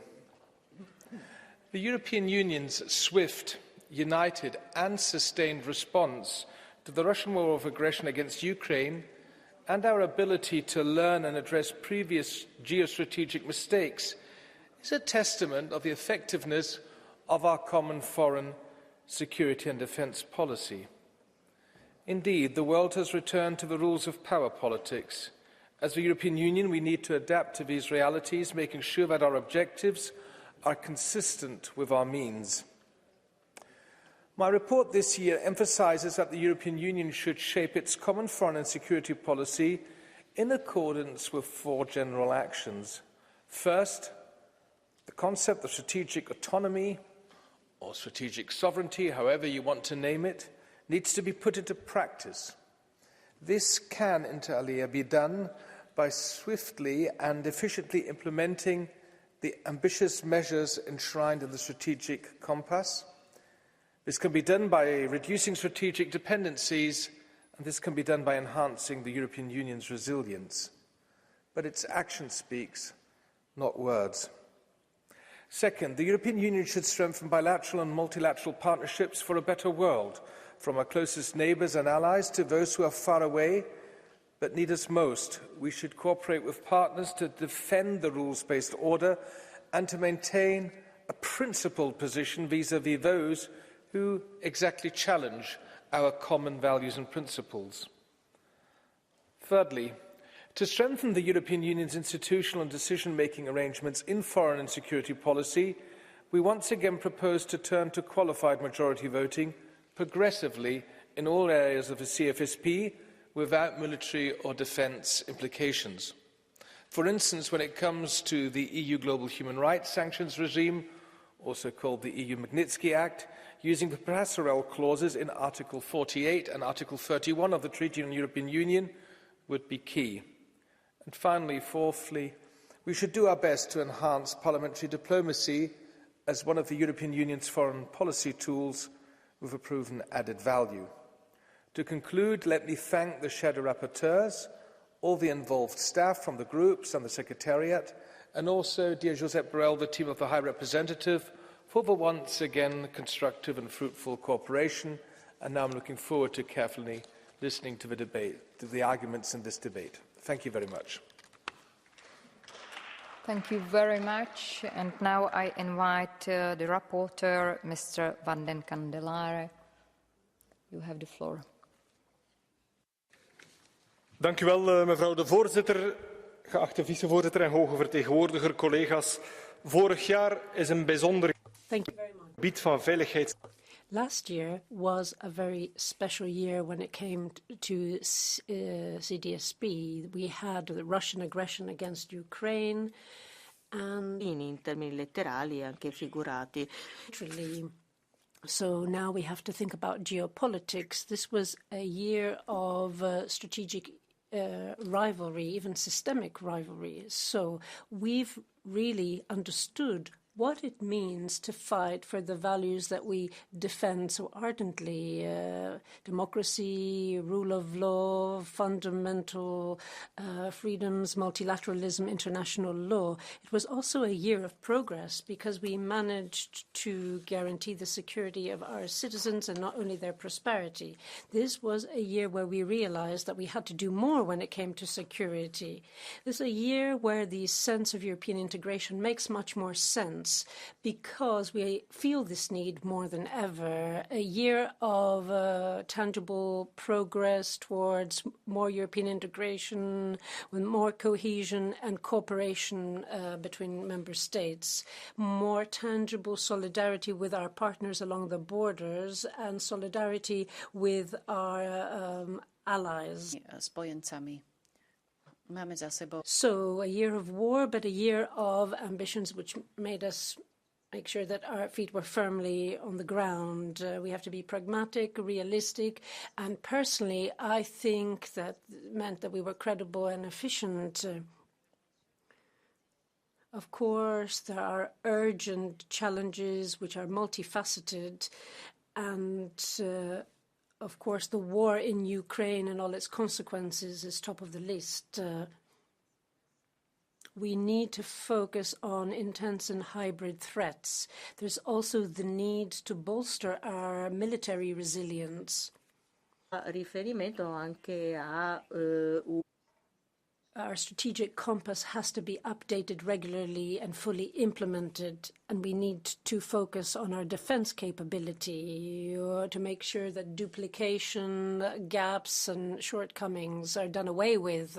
And of course, there's also the issue of the EU and NATO and interoperability. So this report also underscores the importance of having enough financial resources for our budgetary commitments.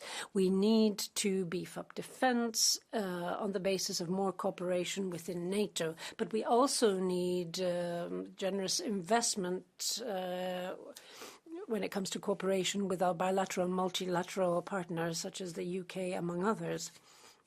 Now, the European Parliament is launching an appeal for a defence and security policy that will be at the right level with credible players so it can make a real difference when it comes to conflicts and threats. And then we need a more efficient structure for our common defence and security policy. If it is to be more effective, we need rapid reaction forces, and we need to make sure our missions and operations work quickly, and of course the situation on the ground. We also want a defence and security policy that has a conscience and that there is a true European added value. We have to get rid of too much dependence on third parties. We need more democratic legitimacy, and do this by having the European Parliament play a more active role. It is a great pleasure to have this debate with you this afternoon, and I'd like to thank all the shadow rapporteurs for their excellent cooperation, and I'd like to thank our teams that have made drafting this report possible. Thank you. Thank you very much. And now I would like to give the floor to the High Representative, Mr. Borrell. The floor is yours.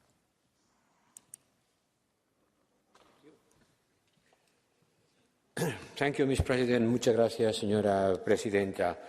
Y gracias también a... Thank you very much, Madam President, and thank you very much to the two rapporteurs for these reports. Thank you very much for the work that you have done. They are an important contribution in the process of turning the EU into a geopolitical player. As you've said, so much has changed since last February. We have turned a crucial page in history. The Russian invasion of Ukraine is of key importance, and the shockwaves are rippling throughout the world. A few days ago in the UN, there was a debate on the rule of law around the world, and the Secretary General chose the right words when he said that we had a Russian invasion in Ukraine. We had the worst possible year when it comes to deaths in Israel and Palestine, terrorism and food insecurity in the Sahel, North Korea's nuclear program, apartheid, gender-based one in Afghan, a coup d'etat in Myanmar, the humanitarian situation in Haiti, and so many other problems. And of course, power politics is back on a huge scale. And given this radical uncertainty, the European Union has to respond, as I think we did in the case of Ukraine, with sanctions, military aid, on a scale never seen before. Thousands of Ukrainian soldiers are going to be trained militarily. I visited Poland, and we're going to adopt the 7th aid package through the European Peace Facility, and our civil and military financial aid puts us at top of the list on a global stage. Of course, we are very much committed to our immediate neighbors, not only in Ukraine, Moldova, Bosnia and Herzegovina, the entire Balkan region, Kosovo, Serbia, Armenia, and Azerbaijan. We've seen the emergence of China. In this meeting at the United Nations, China said loud and clear that it doesn't believe in this rules-based international order. It is an ambiguous concept which at the end of the day only is about imposing the supremacy of the Western world. Let us be very careful with our economic dependence on China. We are more dependent on China, given the green transition, than we were when it came to our dependency on Russian energy. We've got to continue building para nuestras relaciones con nuestra vecindad. This is extremely important for our relations with our southern neighbors, Central Asia, Africa, and Latin America. The competition between the US and China is the main force which is molding what is happening. But we've got Turkey, India, Brazil, South Africa, Nigeria, Mexico, Indonesia are examples of countries that can be seen as swing states on a global stage, countries that are sitting on the fence, that defend their interests, and that in some way constitute the structure of what we call the global south nowadays.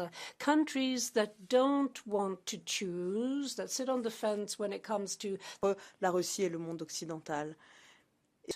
And we cannot force them to do so. We've got to understand what lies behind their concerns. We have to be more proactive. We have to make sure that we're seen in the way that we want to be, and we want to be seen as a force that contributes to global good and the fight against climate change and inequality. We want a fair multilateral world that will allow us to tackle the energy and food crisis, but that also contributes to the building of more cohesive societies. When it comes to security, we have implemented the strategic compass and made progress. The aim is to make the EU more resilient and a player that offers security with more modern armies and armies that are more interoperable. Our rapid deployment capacity has made headway, and the next step is to actually have real-time exercises on land and the sea, and that will start with the upcoming Spanish presidency. The war in Ukraine means that we significantly, we have to increase our ambition significantly, especially when it comes to defense. Not only should we spend more, but what we need to do, more importantly, is spend better, and that means to spend together. That's why we've got PESCO, and we need to continue fleshing this out, and the European Defence Fund, and the obligation to replenish our military stocks that have been emptied out by the war in Ukraine. And I count on you to help us develop the Joint Procurement Act in order to bolster the industrial base of our defence sector. We need to also tackle hybrid threats and cyber attacks and make sure we can deal with them better. Now, ladies and gentlemen, during my hearing back in 2019 as High Representative, I said that Europe needed to speak the language of power and become a geopolitical player. We are making progress in that direction, but we still have our work cut out for us. The Russian invasion of Ukraine has pushed us in the right direction and has given us an argument to continue doing so in order to go further and more quickly. Thank you. Muchas gracias. Merci beaucoup. Committee on Constitutional Affairs, colleague Mr. Negrescu. The floor is yours. Domnule comisar, dragi colegi, Commissioner, colleagues, Europe is facing a security crisis that is unprecedented. The war in Ukraine has shown the limits of our defence system and the need to supply from abroad. Now we need new guarantees for citizens' security and the protection of their values and of our borders. We need a faster decision-making system using all the mechanisms in the treaty, including greater involvement of the Parliament, so that we can apply sanctions efficiently and deal with hybrid threats. We need better cooperation with NATO and the US, but also common defence cooperation involving industry, technology, and strategic autonomy. It's very complicated to defend ourselves in a situation in Ukraine when we're divided and there are arms deficits or inadequate investment in the area in many member states. Now, this is an issue for Europe, and the countries in first, inclusiv statul meu, România, se așteaptă la autoritatea europeană. My own country, Romania, are expecting greater security, and of course, with our support for Ukraine and Moldova, there's also the issue of the Schengen space, and we hope that that will be taken into account too. Thank you. Thank you very much. On behalf of the Committee on Women's Rights and Gender Equality, Señora Solís Pérez, por favor. Muchas gracias, Presidenta. Thank you very much, Madam President. High Representative, Rapporteurs. As a rapporteur responsible for the opinion of the Women's Committee on the Common Defence and Security Policy, I would like to say that it's very disappointing that this report didn't include or hasn't included any of the proposals put forward by our committee. There is no doubt about the fact that this is one of the big priorities of this House, but we have to lead by example. And when it comes to security and defence, a lot remains to be done. We've got to take a zero-tolerance approach to sexual harassment when it comes to staff in our cooperation missions. Tenemos la obligación ética y moral de llevar a cabo the ethical and moral obligation to carry out the right audits to make sure that those who are responsible for these inhumane acts are held accountable. And we really need to nip all of these problems in the bud. As lawmakers, we can't continue looking the other way. Thank you. Muchas gracias. Now, on behalf of the group of the European People's Party, colleague Mr. Galler, the floor is yours. Frau Präsidentin, hohe Beauftragte, liebe Madam President, High Representative, ladies and gentlemen, over the last year we've seen that in foreign policy affairs there's quite a lot of need for external pressure for us to be soldered together. Russia's war of aggression against Ukraine is also a war against us. Deci, din nou, am avut o poziționare. Preferred to us to have arrived at a more realistic idea of Putin's intentions at an earlier stage. There were such assessments, but particularly in the west of the EU, people didn't want to take it on board. The consequence is that even the biggest member states are not in a position to develop an agenda against a decisive dictator. Macron, Scholz and others went to talk to Putin, but that format was clearly not the right one. The High Representative, together with the Commission, set the right priorities with regard to Russia, push back, restrain and engage. This kind of realistic European approach is the one that we need to realise in future. We should not take a step back. In Africa and Latin America, I think that they will be pleased to cooperate with a strong Europe. Thank you very much, and let's hope for a victorious new year. Thank you very much. Now, on behalf of the group of the Progressive Alliance of Socialists and Democrats in the European Parliament, colleague Mr. Reuten, the floor is yours. Thank you, President. Dear High Representative, thanks also to the rapporteur of the CFSP report. This year was the year in which Russia's brutal invasion of Ukraine forced our Union to reach geopolitical maturity. Because the assault of autocrats against global democracy and freedom is stronger than ever. But so are we. We stand united in our resolve and, under your decisive leadership, in our actions. Democracy is winning, our unity has momentum, and we will not relent. So, colleagues, tomorrow, vote for our amendment to add the Revolutionary Guard to the terrorist list. Commission, finally investigate Commissioner for Enlargement for his alleged support to autocrats with secessionist tendencies in the Western Balkans. And Member States, this Friday at Ramstein Air Base, give Ukraine what it needs to win its freedom.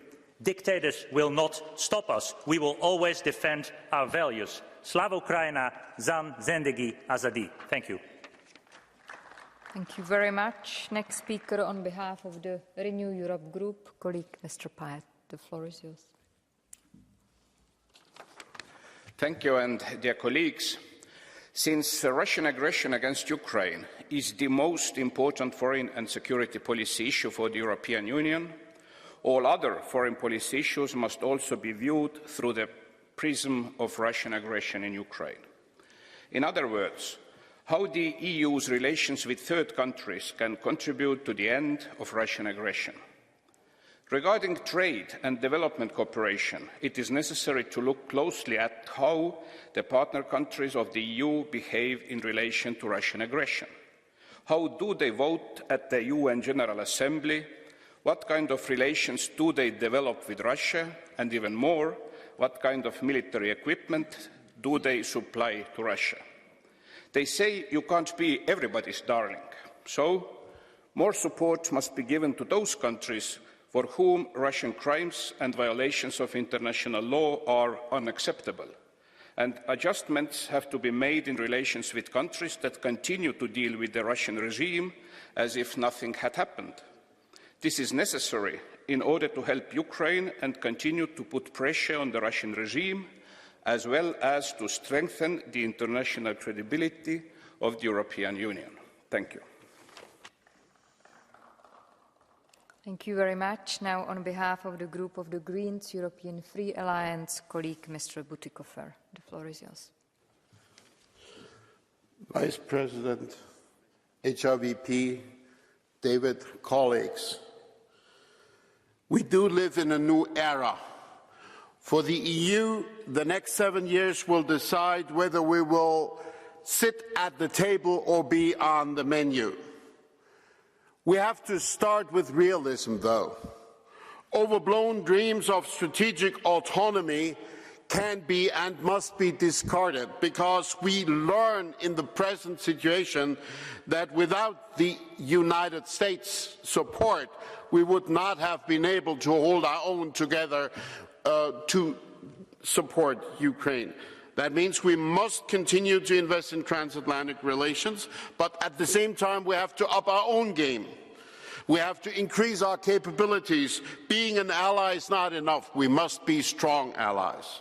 Second, we must not allow ourselves to be captured by delusions about the nature of authoritarian and totalitarian regimes. And that in particular means de-risk our relationship between Washington and Beijing. Nostra res agitur. Third, cooperation with countries of the Global South to promote mutual benefit is not an option anymore. It's a must, a geopolitical must, and that implies that we have to invest into Global Gateway Initiative. And finally, the climate crisis has long been a threat multiplier. This multiplication is getting more dangerous by the year. Fighting climate crisis is not everything, but without effectively fighting climate crisis, everything will come to naught. Thank you. Thank you very much. On behalf of the Identity and Democracy Group, Monsieur Mariani, s'il vous plaît.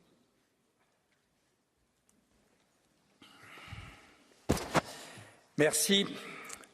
Ce rapport est un rapport.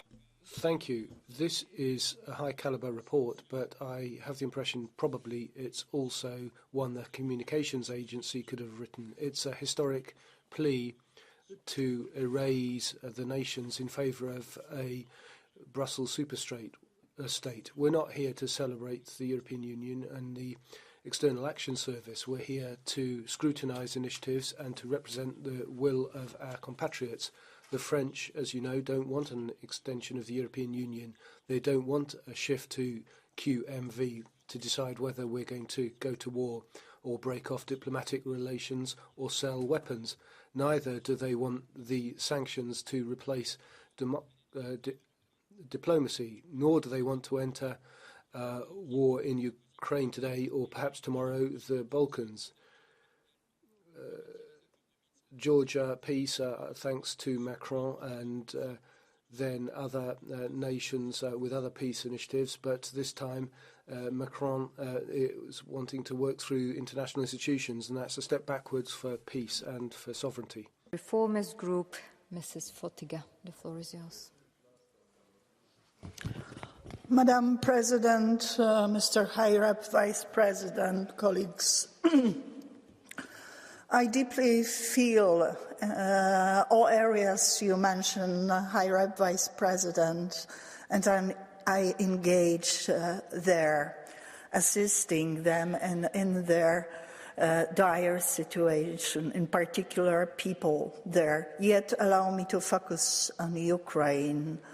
So brutally against all principles of international law invaded previous year by the Russian Federation, full-scale invasion by the permanent UN Security Council member. We have to focus all our force in helping Ukraine to win this war. The previous year was a real test for us of our unity. We maintain it, although very fragile. We have to strengthen it. And the previous year was a year of real test passed by the US in its leadership in defending Europe, therefore putting in question the whole concept of strategic autonomy. Without their weapons, Ukraine wouldn't be able to fight. And myself and my colleagues suffering decades because of early warning vis-à-vis Russian Federation. We are against qualified majority voting in foreign affairs. There is much to change in foreign affairs of the EU, and current actions are not enough to prove the real leadership of majority of the EU. Thank you. Thank you very much. On behalf of the Left Group in the European Parliament, Mrs. Daly, the floor is yours.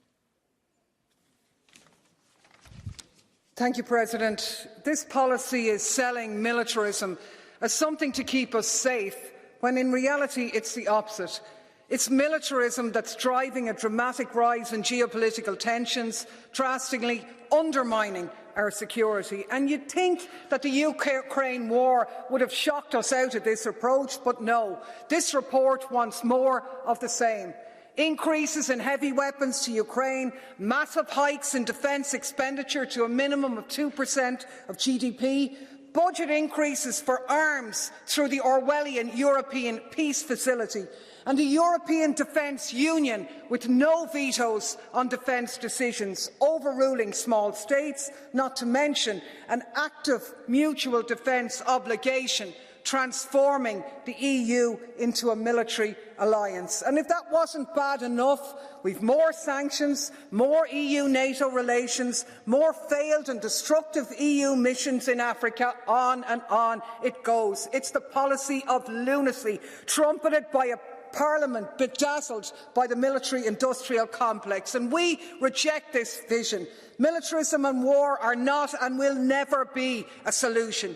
We demand a Europe built on conflict resolution, on collective security, free from the old and the new divisions, where all states and countries are involved. A future of diplomacy, arms control, disarmament as the only real way to guarantee our security. Next speaker, Mr. Papadakis. The floor is yours. The reports are a way of escalating imperialist wars, and it's people that play with their blood. The EU, the US, NATO are coordinating in their rivalry against China. And they like this division between democracies and autocrats, but they're all capitalist. So Ukraine is where this is all played out. Taiwan, the Eastern Mediterranean, and so on. Lifting the veto and the defense and security ministers are ways of waging war and sending military equipment to the front and imposing new sanctions. These are very dangerous plans, and the Greek government is involved in this. The EU is its ally and thinks that the bourgeoisie of Turkey is an ally, and then we have Turkey, call into question borders. Now, the people have to wake up and fight against the imperialist Stava doma za vojna. A lasciare I monopoli, approfittare delle ricchezze. Thank you. Thank you very much. Next colleague, Mrs. Zovko. The floor is yours. Thank you, Madam President. High Commissioner. I would like to congratulate the rapporteurs for CFCP and CSDP reports, Ms. McAllister and Van der Candelaren, for their excellent work. They managed to cover a very challenging year from foreign and security perspective. Our security has been directly challenged. A new war has emerged in our neighbourhood. China continues to play an assertive role in the Pacific. As the report rightly states, we need a stronger EU-NATO cooperation, an update European Peace Facility and a boost for our relations with international partners. Regarding the Western Balkans, the EU stepped up its engagement on the enlargement agenda, and I warmly welcome the decision to grant candidate status to Bosnia and Herzegovina. It was a peace and security decision as well. However, this candidate status is not the end of the ride, but should stimulate the domestic leaders to speed up the reform process, because even after the welcome change of the electoral law last October, Croats still don't have their elected representative in the presidency, and that affects the voting. Don't forget the voting in the UN when they abstained on a crucial European security issue, and the vote against Iran damaging policy. As mentioned in this CSFP report, it's time to ensure the principles of equality and non-discrimination for all citizens and constituent people as enshrined in the country's constitution. That's a major security issue, Mr. High Representative. Thank you very much. Next speaker, colleague Mr. Mavrides. The floor is yours.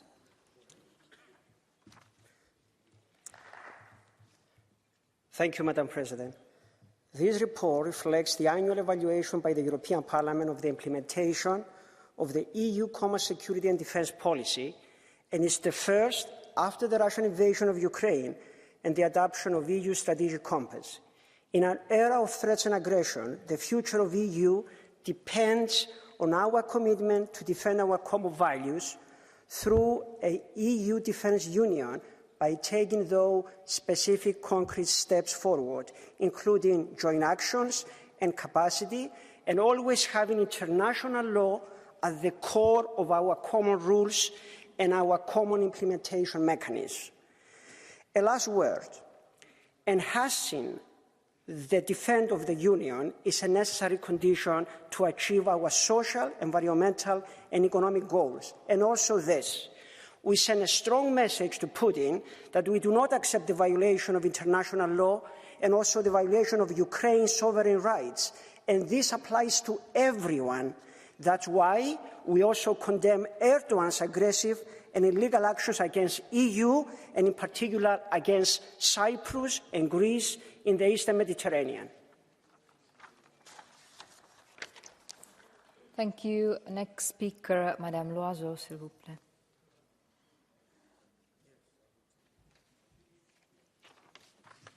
L'Ukraine est entrée dans l'hiver et l'hiver.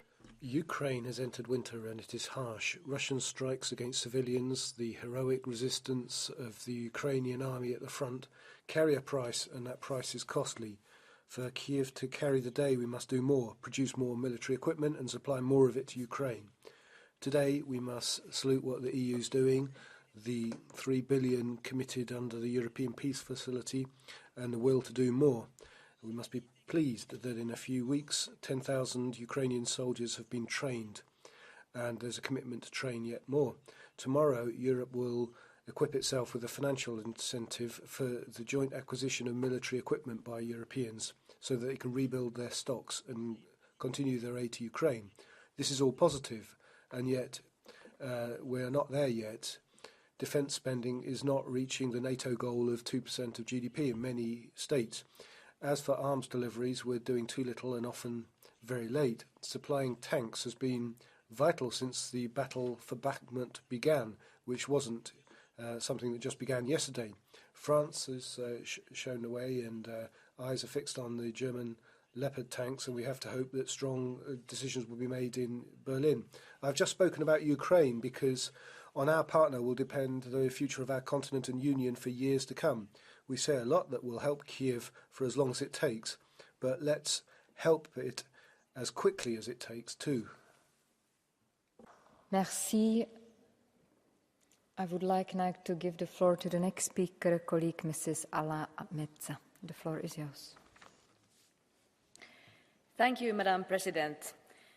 The cruel attack of Russia against Ukraine has shown that our member states can make prompt decisions on our common security policy.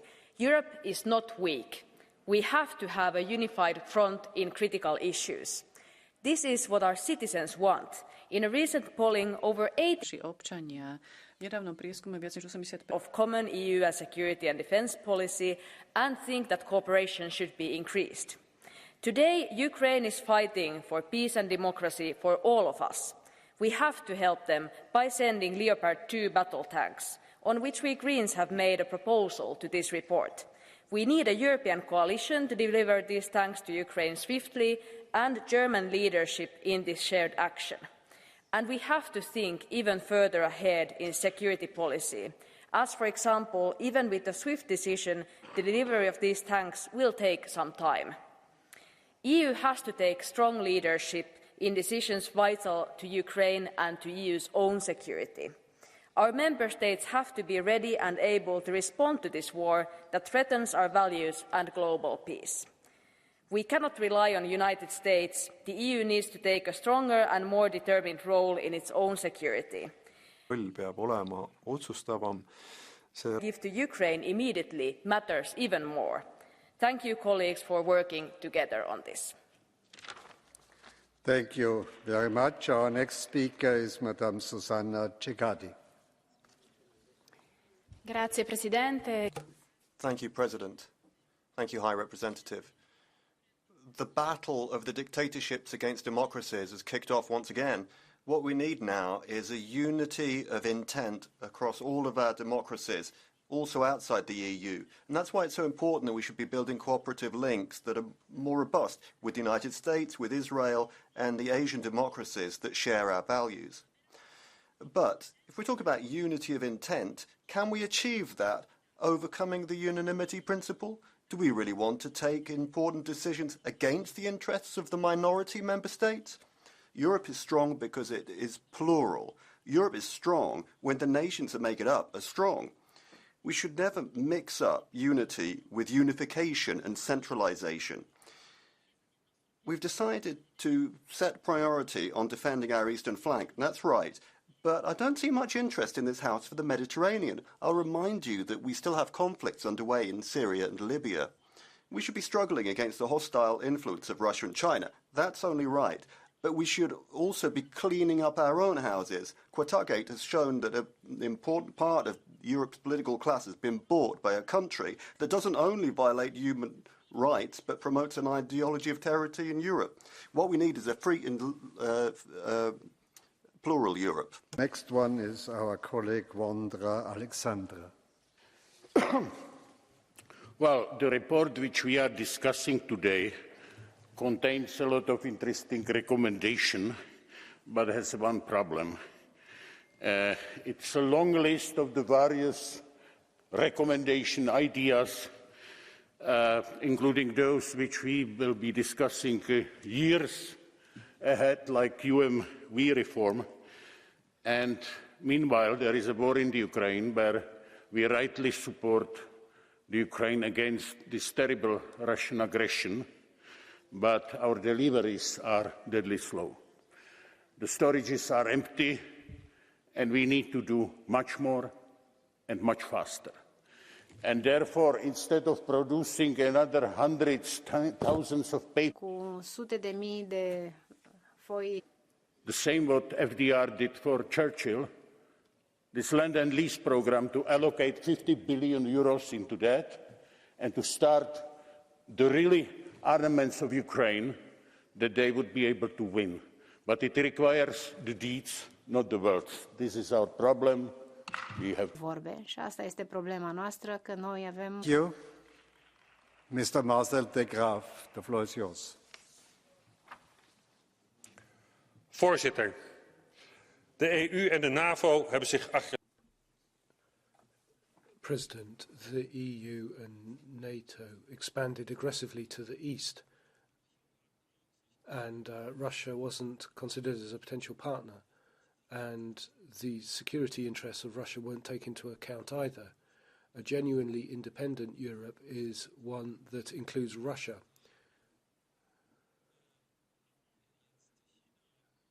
China, Russia, the EU, Turkey, Saudi Arabia all now are aligned on the other side to the EU. The EU will fade away as a great power. The sanctions aren't working. Money and weapons are being handed over, but the EU is threatened by a multilateral world.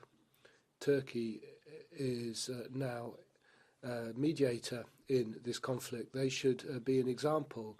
We shouldn't engage in war. An EU of the citizens is one that strives for peace.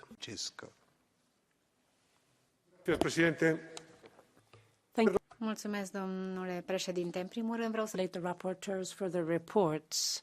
We've got a geopolitical situation which is very complex, and we've got war on European soil once again with the Russian invasion of Ukraine, and we need to do more to make sure that more international partners condemn the aggression, but also join our accept sanctions against Russia, whether we're talking about the Balkans, North Africa, and so on.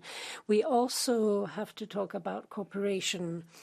I agree with the rapporteur, Mr. McAllister, when he says that we need to have regular annual summits with the United States. The last was in June 2021 on breathing new life into transatlantic relations and the Trade and Technology Summit. We need to meet again in order to solve problems such as the Inflation Reduction Act, the IRA, and in order to have better external policy coordination. We want to have a political council. We've been clamoring for it. And when it comes to security and defense, we've got the strategic compass. But the situation has changed radically, and we need to update the compass. Thank you.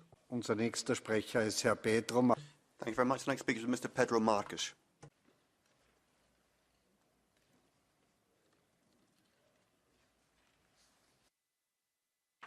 Muito obrigado, Presidente. Thank you very much, President, High Representative. Now, the CFSP and the CSDP have been subject to resolutions from this Parliament, and they represent our position on these important policies and our position on the war from Russia against Ukraine. We need to ensure that we move to a real common foreign and security policy, and the strategic compass, which was presented by the High Representative, is important. It's a decisive moment, and we were able to show some unity. We need to continue this unity, combining it with strategic autonomy. We need to use the political tools we have available in foreign policy to promote our values, but also to reinforce our most important alliances. The world has become much more dangerous. It needs a more decisive Europe and a more capable Europe to ensure peace, security, stability, and development at the world level. Ich darf nun Herrn The next speaker is Mr. Kyuchuk. Well, thank you, Mr. President, dear High Representative, dear colleagues. Indeed, I would like to take this opportunity to thank Mr. McAllister for his comprehensive approach on this report on EU's foreign security and defense policy. It is at paramount importance, and it is of paramount importance in preserving peace and reinforcing international security. It is clear that the EU has learned from address previous geostrategic mistakes, and this is evident in the way it has responded to a Russian war of aggression against Ukraine. The EU shift, a unified and sustained response is testament to the effectiveness of the EU's foreign security and defense policy, which is guided by our shared values. But it's not time to stop. The world is watching us, and in order to be a credible actor and maintain the respect of autocracies around the world, the EU and its member states need to increase their military, political and humanitarian assistance to Ukraine and strengthen their defense and countering Russian threats to Ukraine's security. Thank you.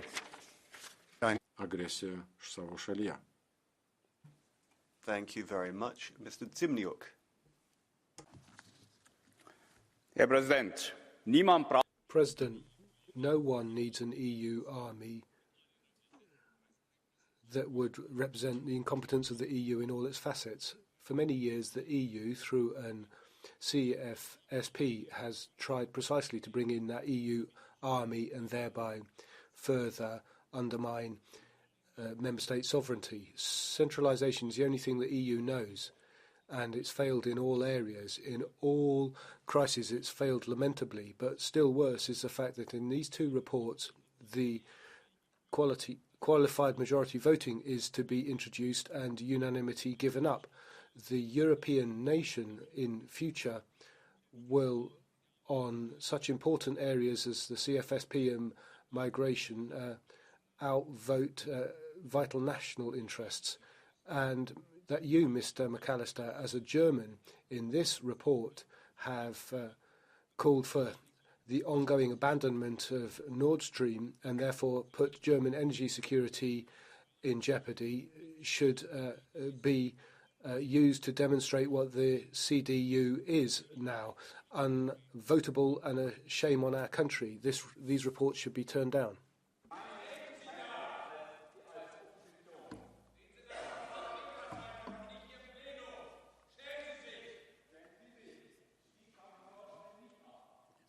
Frau Kollegin Ginga-Kahl, Sie haben das Wort. Mrs. King-Gal has the floor. Elnök úr, főképviselő úr. President, High Representative, in the history of the European Union, we are now seeing times that have never been seen before. We have an unstable situation before us, and we need to think strategically. However, this does not seem to be really reflected in the reports that we're passing. It seems like they're reports written by NGOs, and that applies to the whole of Europe's external policies. This could be damaging. For example, in one report, we saw an incredible hatred directed against the Enlargement Commissioner, which is an important post, an important policy within the EU. We do also need to be improving cooperations in the EU. Unanimity and moving away from unanimity, rather, is not only contradicting the basic treaties of the EU, but it's not in the interests of the people of the EU. It's only the large member states that want to get rid of the unanimity, and that will affect mutual solidarity. Unanimity better represents diversity, and that depends on good cooperation. So we must defend unanimity. The next speaker is Mr. Meimarakis. The uncertain and unstable backdrop against we're working, and the fact that there are those who wanted to shake the European foundations mean that we need to bolster our common defence and security policy as much as possible. I'm not saying this just as a European, but as a Greek, because we can see our bad-tempered neighbour even threatening us with a casus belli. Now, the mutation of the migration and the games with cultural heritage happens almost on a daily basis. Turkey has gone beyond the limits, and let me remind you, Mr. Borrell and colleagues, that the Greek Foreign Minister, Mr. Dendias, sent a letter describing the real situation and saying that Greece's patience is running out. But we don't want words, we want actions. Mettere in piedi meccanismi per and that we protect countries against what other countries and their interests now. There's accordi di sicurezza e di agreements with third countries, but of course we have to respect the relevant principles. Thank you. Mr. Tonino Piccola, the floor is yours. Thank you, President. Ačiū pirmininkė, ponia vyriausiasis įgaliotė. Colleagues who have worked on these documents. The brutal war in Ukraine marked the past year and exposed several of our shortcomings that we need to address. And in many ways, we reached in a positive, unprecedented way. Despite many challenges and some countries regressing, I'm particularly content that the enlargement policy is being mainstreamed again. In the past year, 3 countries became candidate countries. One was given a European perspective, one applied for the membership and 2 more finally began their negotiations. This is a good example of recognizing political realities and necessities and moving things forward. We should apply this approach further. So my main conclusion would be that in the ever-challenging global environment, including a war on our continent, our answer should be more Europe. It's time to reform our common foreign security and defence policies so that they are no longer the weakest link of our integration. È importante quindi che si... Kollege. Thank you very much. The next speaker is Dragos Tudorache.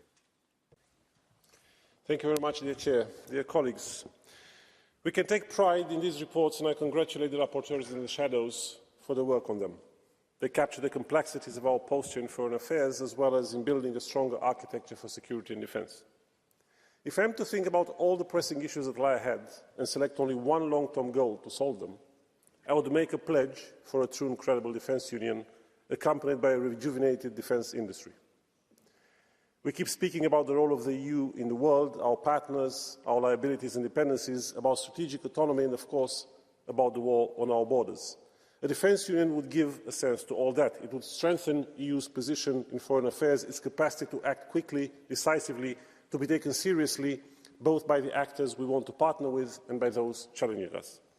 A defence union is not built in a day, but we must set it as a goal, along with the milestones that can render us step by step more resilient. Thank you. Thank you very much. Monsieur La Capella Charles.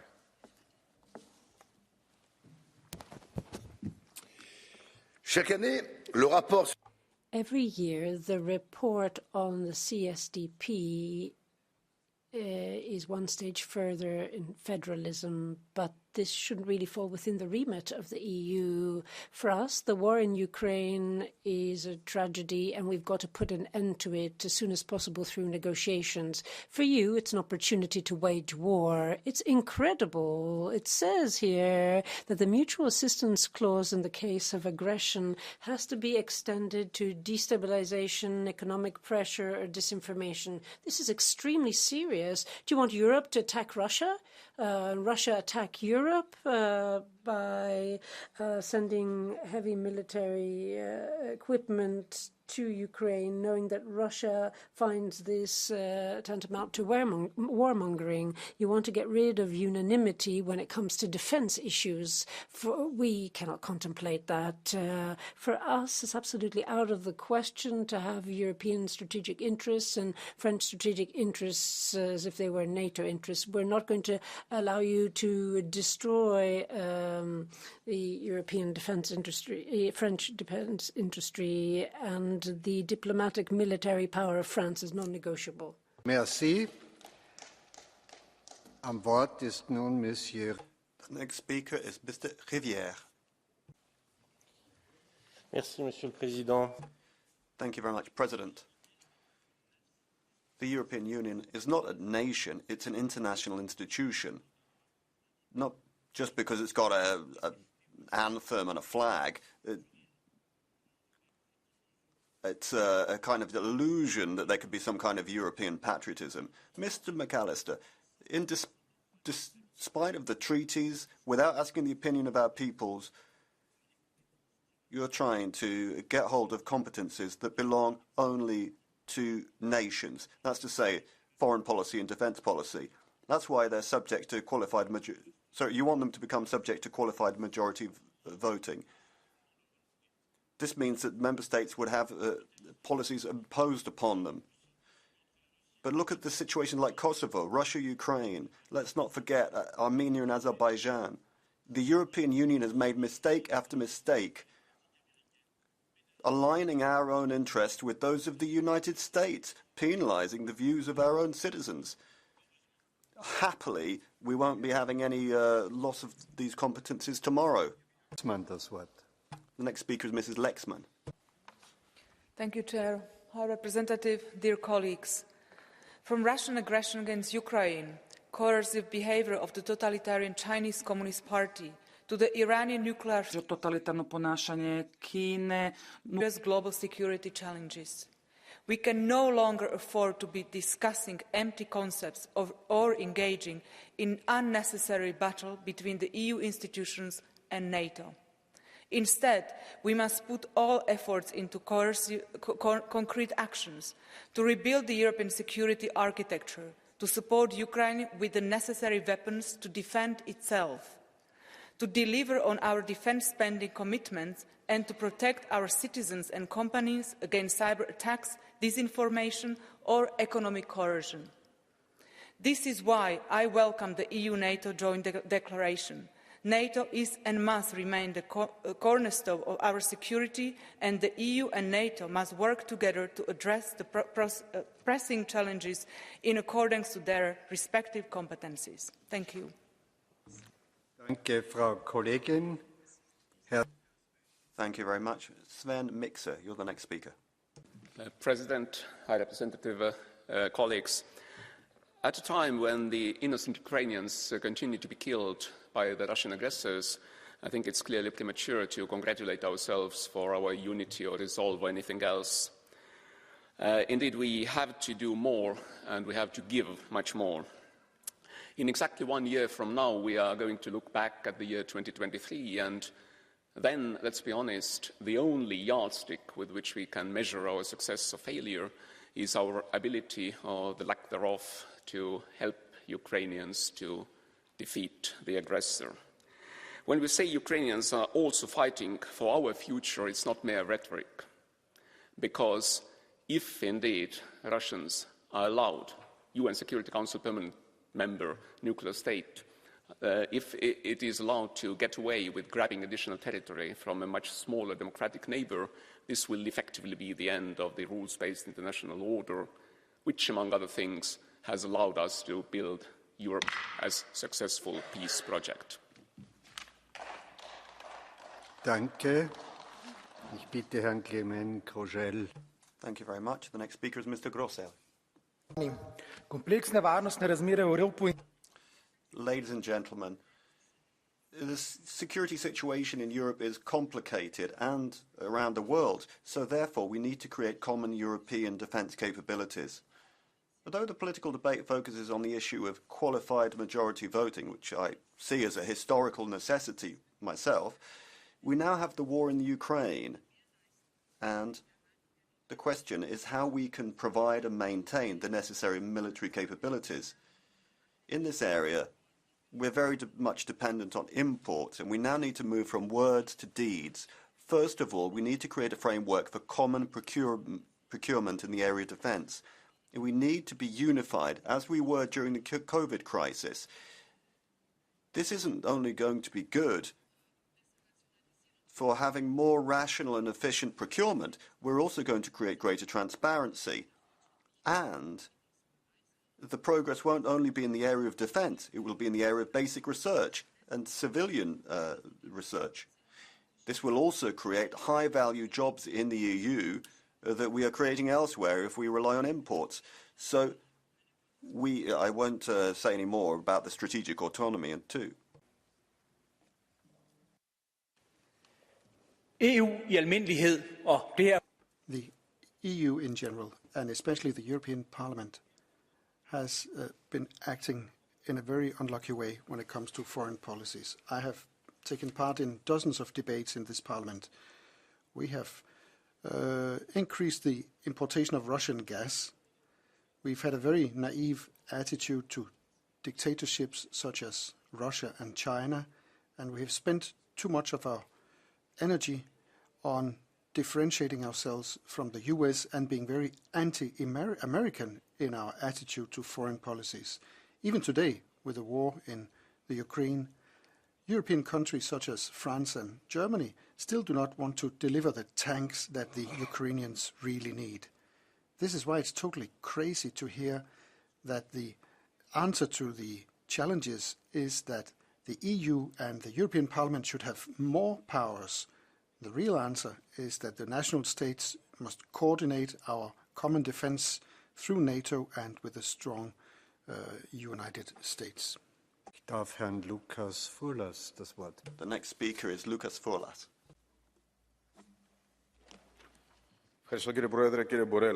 Thank you very much. Mr. Borrell. A Europe without a CFSP or CSDP is a giant on clay legs. If we do not have a CFSP in the EU, then we won't be able to become a global player. A lot has happened and a lot has been done, but we have a long road ahead of us. I can share a lot of examples where Europe pays, but others give orders, Afghanistan, Armenia, Syria, and so on. The lack of a common foreign and security policy means that we adopt double standards. Do you want me to give you another example? Sanctions against Russia for their invasion of Ukraine, but Turkey wasn't punished when it invaded Cyprus. So either we have conditions ready for a CFSP or we're just going to be... Se non lo facciamo rimarremo sempre i soliti. And that just runs behind developments without being able to have an impact on them. Thank you. Danke. Nun ist am Wort und Thank you very much. The next speaker is Crystal Schaldemose. Ruslands angreb på Ukraine markerer... Thank you. The Russian attack on the Ukraine was an end to decades of peace in Europe. The pictures from the Ukraine of killed civilians, bombed cities and crying relatives have affected us all. Wars in other parts of the world have now moved closer to our borders. The war has changed the world. Energy policies have become security policies and industrial policies have become foreign policies. We have to understand that. Solar cells and windmills are no longer just producing green energy, they are producing freedom energy. We have to free ourselves from fossil fuels. This is our best weapon in the new political reality. In a time in which the world is changing, we have to hold on to and cherish our allies. Here I think about Japan. Our strategic cooperation with our global allies is not a weakness, it's a strength that can help us through these times of crisis. We should not forget that in our wish to have more independence. Chers collègues, le rapport... Ladies and gentlemen, the European Parliament report on the CFSP and the Common Security and Defence Policy is founded on a lie. They want to put it across that a defence union is possible and desirable, but in reality it is a hymn to NATO that it quotes 60 times. And really it's just a chimera. It's a move towards a federal Europe yet again. In paragraph 23, it sets out, it calls for replacement of unanimity voting by QMV on defence, and also to establish, I quote, military units, common, multilateral military units. In other words, a European army. That is a prospect set before us, a European army under NATO orders. As a Frenchman, I protest vigorously against this dreadful project that I deem to be completely against the vital interests and military sovereignty of France. France's military power will not be usurped for foreign interests. Thank you. Das Wort gebeten hat Frau. The next speaker is Mrs. Asimakopoulou. Thank you very much, President. Ladies and gentlemen, the annual report for 2022 on our common foreign and security policy is a useful roadmap in order to attain our European strategic autonomy. The report is sound when it comes to the Eastern Mediterranean because, unfortunately, Greece has to have dealings with a difficult neighbor that keeps going down the and disrespect for European values. Turkey is still exploiting human pain, using belligerent rhetoric against Greece and breaching international law. Over the last month, there were even threats of sending missiles to Greece. As has been said in the report, the prospects for accession for Turkey cannot go ahead given the current circumstances. Ladies and gentlemen, our decisions should never allow similar situations to those of Russia. The EU cannot tolerate the irredentist appetite of Turkey and its expansionist agenda. Unser nächster Sprecher ist Herr Milan Zver. Mr. Milan Zver. Spoštovani, najprej čestitam kolegu McAllisterju za odlično. Ladies and gentlemen, I'd like to thank Mr. McAllister for the excellent work that has been done.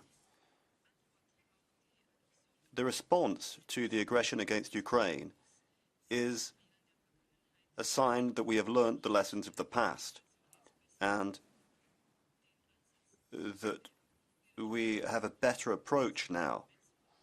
We should also praise President Metsola, who in her speech yesterday expressed a great deal of courage and spoke up for the women of Iran, who risk their lives simply because they are fighting for freedom and democracy. We exist in a geopolitical space that is changing. The EU has to be able to subsist on its own through strategic autonomy and gain the respect that it had in the past. That is only possible with soft power. Thank you. Thank you very much. Mr. Vladimir Bilčík, you have the floor. I wish to thank both David McAllister and Tom van den Candelare for timely and poignant reports. Dear colleagues, the EU's power in foreign and security policy is also mirrored through our capacity to attract other countries to sign up to for what the EU's que podemos tener para que otros países intenten sumarse. Policy would be our ability to consolidate and accelerate the EU's enlargement, based on shared values and respect for the EU's fundamental principles. 2022 was, and I mean this with all seriousness, an historic year for EU's enlargement. Russia's aggression against Ukraine has finally been a wake-up call. Candidate status for Ukraine and Moldova is a game-changer in our foreign policy, and our partners are clear on where they see themselves in the future, and it is not in Russia's aggressive and authoritarian universe. Candidate countries with clear European positions and values should be admitted to the European Union, and after February 24th, we all have to see the 2024 noi dobbiamo capire. This House must stand by enlargement and our closest partners. Thank you. Thank you. Unser nächster Redner ist Herr Terras Ries. Our next speaker is Mr. Rio Terras. Mr. Vice President, dear colleagues, today the Union's common security and defence policy is very much defined by how we help Ukraine to win the war. Clearly, there is much more we need to do or discuss under the banner of the CSDP, but we face the most existential threat to Europe's security and defence today, and this is Russia. What Ukraine needs to win the war is a question. Ukraine needs weapons, and Ukraine needs more weapons. Ukraine needs a plan, a Marshall Plan for Ukraine, if you want. Fighting back Russia and building up Ukraine can take place at the same time. Let not Ukraine to sink deeper, is my opinion. Chaos and confusion surrounding Leopard 2 tanks must end now. There is no room for cognitive dissonance, Mr. Scholz. You must act now. Thank you, and Slava Ukraini. Danke, Herr Kollege. Ich gebe nun Herrn Thank you. Now, Mr. Eugen Tomak has the floor. Thank you, President, Vice President. On the 15th of February, a year ago, in this debate, we looked at the CFSP for 2021. 9 days thereafter, Mr. Borrell, Russia attacked Ukraine. Everything has changed in Europeans' destiny after that bellicose operation by Mr. Putin. 3 women with 6 children have lived in my house after that, escaping from Ukraine because we believed that innocent people affected by this criminal war should be helped. We must remain united, and we must teach Putin a lesson, who should be brought to justice to answer for every innocent victim of this conflict, this diabolical conflict. Thank you very much. Thank you, colleagues. We now come to the Catch the Eye procedure, and I would like to call on Alexander Yordanov to begin. Благодаря, господин председател. Уважаеми господин... Thank you, President. Mr. Borrell, I asked for the floor in order to express my support for the report of Mr. McAllister. I would like to focus on the policy of NATO of open doors and of increasing the military personnel of NATO in the Black Sea. I think it's particularly important that the report focuses on an even better transatlantic cooperation, because it is very important that in the future we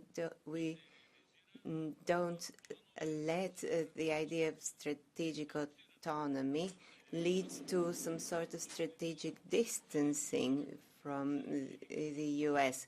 That would be the best gift for regimes like that of Russia or China or other dictatorships. So we really need to focus on a better cooperation with the US in terms of security and defense. Thank you.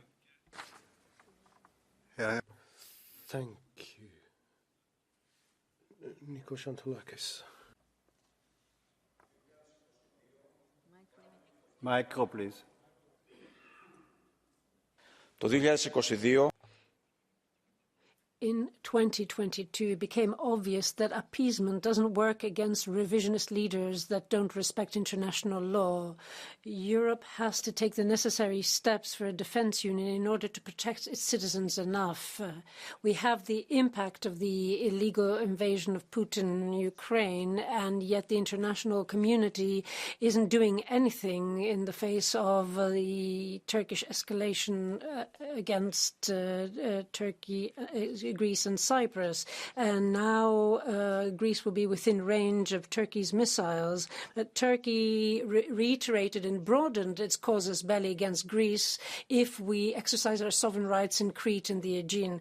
Greece is going to stand firm and defend its national sovereignty, but the fact that NATO especially sits on the fence gives Erdogan an excuse. Not a single bullet, fighter jet or aircraft carrier should be sold to a country that threatens peace. Thank you very much. Mr. Ladislav Ilčić. Poštovani kolege, imam 3 kratke primjedbe. Prvo, trebali bismo voditi brigu. Thank you, President. Firstly, we must be concerned by Iran, by the growing influence of Iran in Bosnia-Herzegovina that we can see very clearly, not just in the light of the visit by Bosnia v Sarajevo, Foreign Ministry, Sarajevo, which Ministrul Bisa Verković a minimizat Herzegovina to play down repression of human rights in Iran, and then there's the issue of UN condemnation of human rights in Iran. And then there is Serbia military influence in Kosovo umani e che in questo modo rendono sicuramente più supporting so-called humanitarian organizations, NGOs, that, however, are linked to traffickers and just make it even more difficult for Croatia, which is meant to protect the Schengen border. So I'd appeal to everyone to ensure that we protect the rule of law and laws. Dankeschön, Herr Präsident. Thank you very much, President. Well, faster, full speed ahead on the way to a military union. That seems to have been the only thing I've heard since I came to this House. As if more defence and more arms would make more safety and security. No, the more arms there are out there, there's more risk there is that interest will be... Och det har blivit än värre sedan dess. vi har ett folk. Doing since the illegal invasion of the Ukraine, we just see an arms race starting. Faster weapons, bigger weapons, more weapons. War should be decided on the battlefield, and the EU is spending loads of money on weapons for Ukraine. Ukrainian troops are being trained in Germany and Poland and elsewhere. But Ma la Russia è una potenza nucleare. who is crazy enough to want to play Russian roulette with them? At the same time, people who call for an end to the war are accused of being pro-Russian. But no, it's not being pro-Russian. It means being sensible and avoiding a world war. This is Henna Virkunen, next speaker. Arvoisa puhemies, arvoisa korkea edustaja, Euroopan unionin on tiivistettävä. President, High Representative, the European Union must strengthen its common foreign and security policy. We must renew our decision-making, and in certain decisions in our foreign policy, we must have qualified majority voting, even though we have been able to get effective sanctions against Russia. It has been far too often that some countries have prevented this from happening. This war has also shown that we must invest a lot more in security and defense. According to the calculations of the Commission, we have increased our investments in defense only by 20%, and Russia simultaneously has increased its own investment by 300%. So we must strengthen our defense policy and increase our common procurement. We also need quick decisions. Ukraine needs a lot of weapons, and especially we have to make decisions about the tanks. Thank you, colleague. And now Mr. Ruiz de Vesa.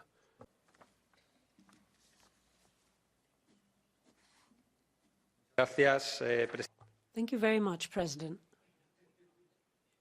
Thank you, President Karas. Thank you, High Representative from the European Commission, for being here and for your patience. In this debate, we've seen a clear majority in favor of going beyond unanimity when it comes to taking foreign policy decisions. There are three ways to go about this, from the most difficult to the easiest. None of the options are easy, but first, we could reform the treaty. Secondly, we could trigger the passerelle clauses. And thirdly, we could apply Article 31 TEU more strictly. Why do I say this? Because this article says that decisions will be adopted unanimously, generally speaking, but it also says they will be adopted by QMV when a European Council decision is taken relating to the strategic objectives of the EU, and in order to implement any decision that stems from a position of the EU that has already been adopted. Thank you, Ms. Wallace. You're the next. Thanks very much, President. These reports elevate the EU to a pedestal where we stand for all that's right and just in the world, defending human rights, democracy and the rule of law. In reality, the EU and its partners never stop violating international law, going above multilateral institutions like the UN with their own parallel systems, including punishing millions of people around the world through our authoritarian unilateral sanction regime. We fund and arm on openly fascist regimes and authoritarian monarchical dictatorships. We are involved in conflicts in many of our former colonies. And we support anti-democratic coups when it suits our business interests. Yet, in these reports, all the bad actors are out there in the jungle posing a danger to us. Meanwhile, we want to spend more on arms and defence while advancing the EU as a war project instead of a peace project. Danke, Herr Deli Andor. You are the next one. Vice President, dear colleagues, it is very unfortunate that the Parliament's reports are getting based more and more on political stereotypes rather than on facts and evidence. For example, point 69 of the Security and Defence report, I quote, brings attention to Serbia's relationship with Russia and its lack of condemnation of Russia's unjustified and illegitimate actions against Ukraine." End of quote. Here I would just like to remind you, colleagues, that Serbia has signed all UN resolutions condemning the illegal and unjustified attack of Russia against Ukraine. Serbia is also strongly advocating territorial integrity of Ukraine as one of the basic principles of international law, and Serbia was also one of the first countries to refute the results of the referendum held in the 4 regions of Ukraine. In addition, all these facts have already been recognised in recent European Parliament resolutions, so this text will contravene them as well. Dear colleagues, facts and consistency should matter even here in the European Parliament. Thank you. Thank you very much. Now I must give up a short statement. Normally, and I will inform you again, only people who are present for all of the debate have the right to be part of the catch the eye.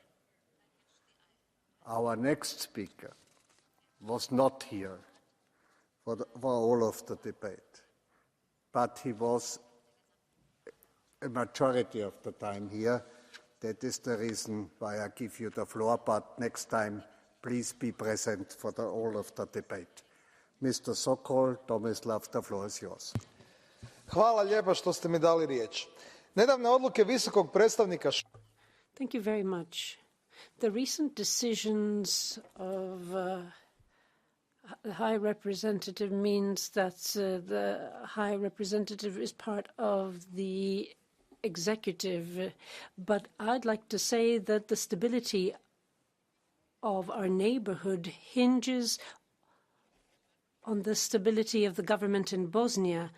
We cannot allow someone like Koncic being in the presidency of Bosnia. I would like to urge the EU to use all the tools at its disposal to take the necessary action and to make sure that the new candidate to join the EU deals with this. I would also like to say that when it comes to common foreign and security policy, we need to maintain unanimity in Council. External policy, national sovereignty, and protecting national interests are very important. We cannot replace unanimity with QMV. Zu den abschließenden Bemerkungen der Bericht. And now we come to the concluding remarks of the rapporteurs and the HRVP as well. Mr. Borrell to start.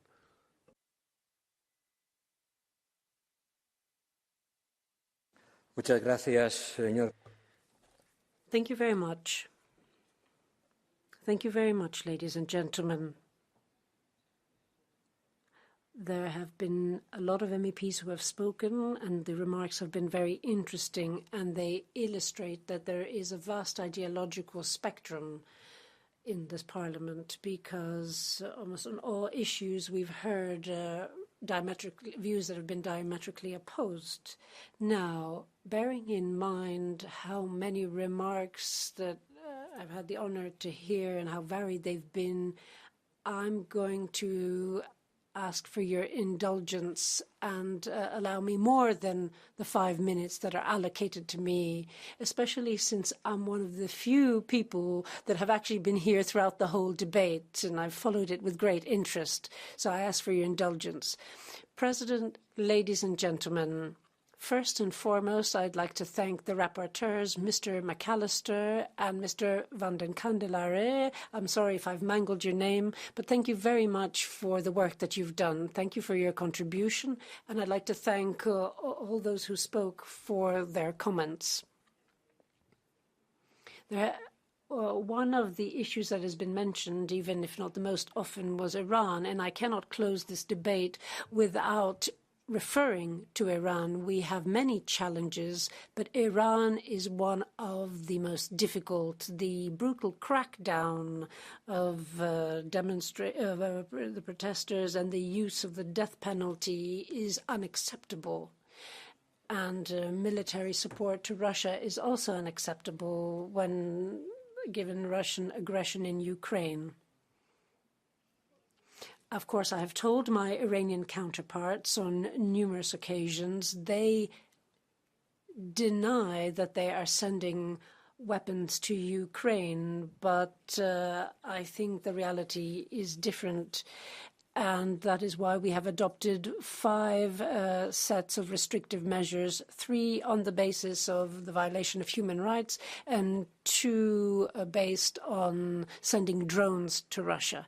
But I think communication open. We've got the nuclear treaty, the JCPOA, the infamous JCPOA, and I think that we have to do everything we can to make sure that Iran doesn't get a nuclear weapon, and I don't know any better way than the JCPOA. Ladies and gentlemen, honourable members, there has been a wealth of views expressed, very varied, and I don't want to meddle in your internal political debates, but I think there is one thing that we cannot accept in this House, in this chamber, and that is the whole issue of saying that a political citizens shouldn't vote for a political party. It's up to citizens to decide how they're going to use their vote and who they're going to vote for, which political party they're going to vote for. That is why we have a wealth of political representation here in this House. I'd like this report to have an explicit reference to the broad support to the role of the High Representative and the shaping of a common foreign and security policy. I want you to ask for more means and capabilities for the external European External Action Service. It definitely needs it. Supporting a true diplomatic academy in the EU, as we are working on. I hope that I can meet your demands. I'd also like to say that many of you have painted an image of the EU, what it is, and what you think it should be that doesn't reflect reality. We don't want to build the European army in the singular. We have European armies, and our European armies are going to continue existing. The member states are sovereign, and they're the ones who have powers in this sector. So our objective is more modest, but also important. It's important of achieving military capability interoperability. That all of us have can be multiplied in a coordinated and compatible manner. There have been many statements here, such as that are difficult to deny. We have to be reasonable. Of course, we have to be reasonable. I don't think anyone comes to this House to say that we shouldn't be reasonable. But what does reasonable mean? What is it all about to be reasonable? Some have said that we want a fair world. I don't think that anyone comes here and says that they want an unfair world. Of course we want a fair world, but the problem is defining what that means. What is the definition of being reasonable? Is it reasonable to ask for stronger weapons such as battle tanks to be, Leopard battle tanks to be sent to Ukraine? Is that reasonable or not? Where does the reasonable and unreasonable begin? So I've heard voices saying yes, that we should send weapons to Ukraine to continue defending itself. And I've heard others say that no, because if we do that, the risk is that the conflict could escalate. Honourable members, I think the EU, it will be in the honor. It will be to the EU's credit to help Ukraine deal with the aggression it is facing. And I'd like to say that I have made huge efforts to make this possible, to bring unity, to bring the member states together. Ukraine to resist, and that need to allow them to continue resisting the brutal attacks that they're under. I think that it will also be to the EU's credit to continue helping this country, but not just militarily, but also economically and financially. And I don't know if you think it's reasonable or unreasonable, but let me say that if you add the money that has been the financial aid, the economic aid and the military aid from the EU to the Ukraine, either from the EU, the member states, we're talking about almost 500 billion euro, which means that we are one of the main countries or groups of countries that have sent the most money to Ukraine, even more than the United States. That's the reality that the figures reflect. I don't know whether you think that's reasonable or not, but I feel that this still falls short of what we need to do, and it will always fall short if Ukraine continues being destroyed by the Russian Federation. We have to continue helping this country, not just militarily, and we're going to have to continue keeping the door open to a diplomatic solution of the problem. But to have peace, you need two, but to wage war, one is enough. And I think that that's what the definition of a geopolitical Europe is all about. Europe will have to understand that it's not just necessary to be a trade power that defends human rights, the rule of law. That is not enough. Soft power is not enough. We also have to make sure that our foreign policies are given the capacity to use hard power without that necessarily having to be military power. We're talking about the capacity to influence through restrictive measures and to try and influence or curtail the behaviors of others because many prefer strength and force to rules, because that's what the EU is all about. It's about rules prevailing over force. And that is why we have built peace for such a long time. But unfortunately, we live in a world where not everyone thinks the same way, and some people prefer might to rules. So that is why we need to be able to respond. I'm not saying that I am giving up the ideals of Europe. It's all about what Europe represents. Of course, we prefer peaceful resolution of conflicts. Of course, we'll always prefer a rules-based order, but we need to be prepared to deal with a world that might not be the way we like it to be. Thank you very much. Thank you very much. Mr. Borrell. Now, Mr. McAllister, the floor is yours. Ja, vielen Dank, Herr Präsident, dass Sie mir noch mal das Wort erteilen. Thank you for giving me the floor again, President. I want to try to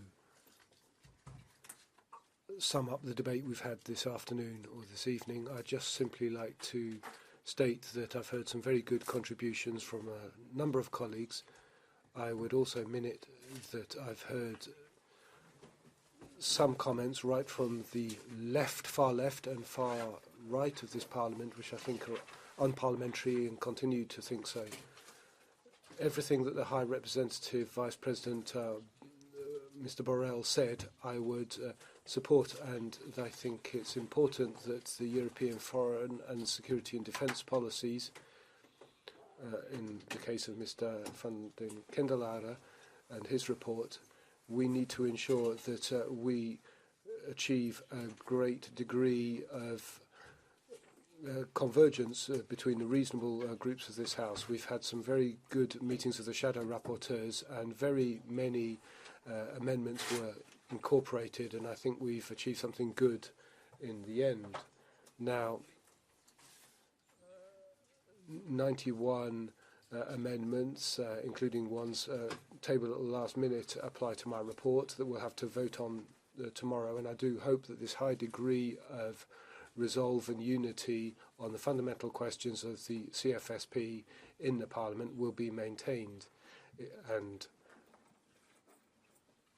that thereby we would give the HRVP parliamentary support. And I'd like categorically to thank Josep Borrell for being here for the whole debate in the plenary chamber. Thank you. David. Thank you, David McAllister. We'll now hear from the second rapporteur, Tom van den Kendelare. Thank you, President. I, too, carefully listened to the comments made. It is clear that we need an ambitious European common security and defence policy. We can't convince everyone here of its value, but there is sufficient political support here and sufficient support in other European institutions. There may have been a phrase, but there is a broad amount of consensus. We can do more on European defence. The High Representative and other colleagues talked about the strategic compass. We need to use that in the right way. We have a very important instrument if used at the right time in the right way. The ultimate test for us all, the litmus test, is the war in Ukraine, and a lot has been said about that here today. Many of our ambitions have to be measured against how we react to this attack, this invasion, this Russian aggression. We also need to think beyond the Russian aggression and think of Chinese actions, for example. A couple of comments. There are tasks incumbent upon us all if we want to remain ambitious in future, ensure an independent defence policy. Then we need to continue to cooperate with allies. Second point, we need to... That may mean that some member states need to do more on the budgetary front. Third point, as Europeans, we need to preserve our unity and our partnership. We need to do everything. We need to work and coordinate together on all decisions. Thank you very much. Thank you.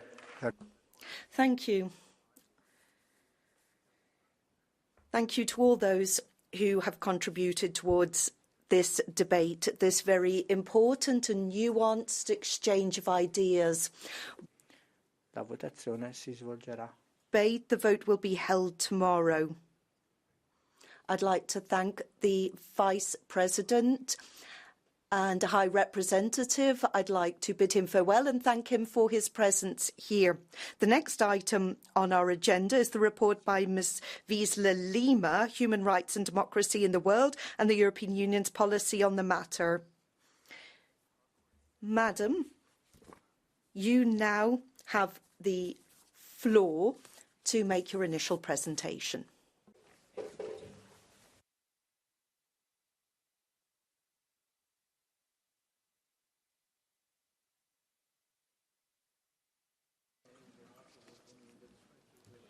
Merci, Monsieur le Président. Thank you, President. Commissioner, honourable members. Allow me to present the European Parliament's annual report on democracy in the world.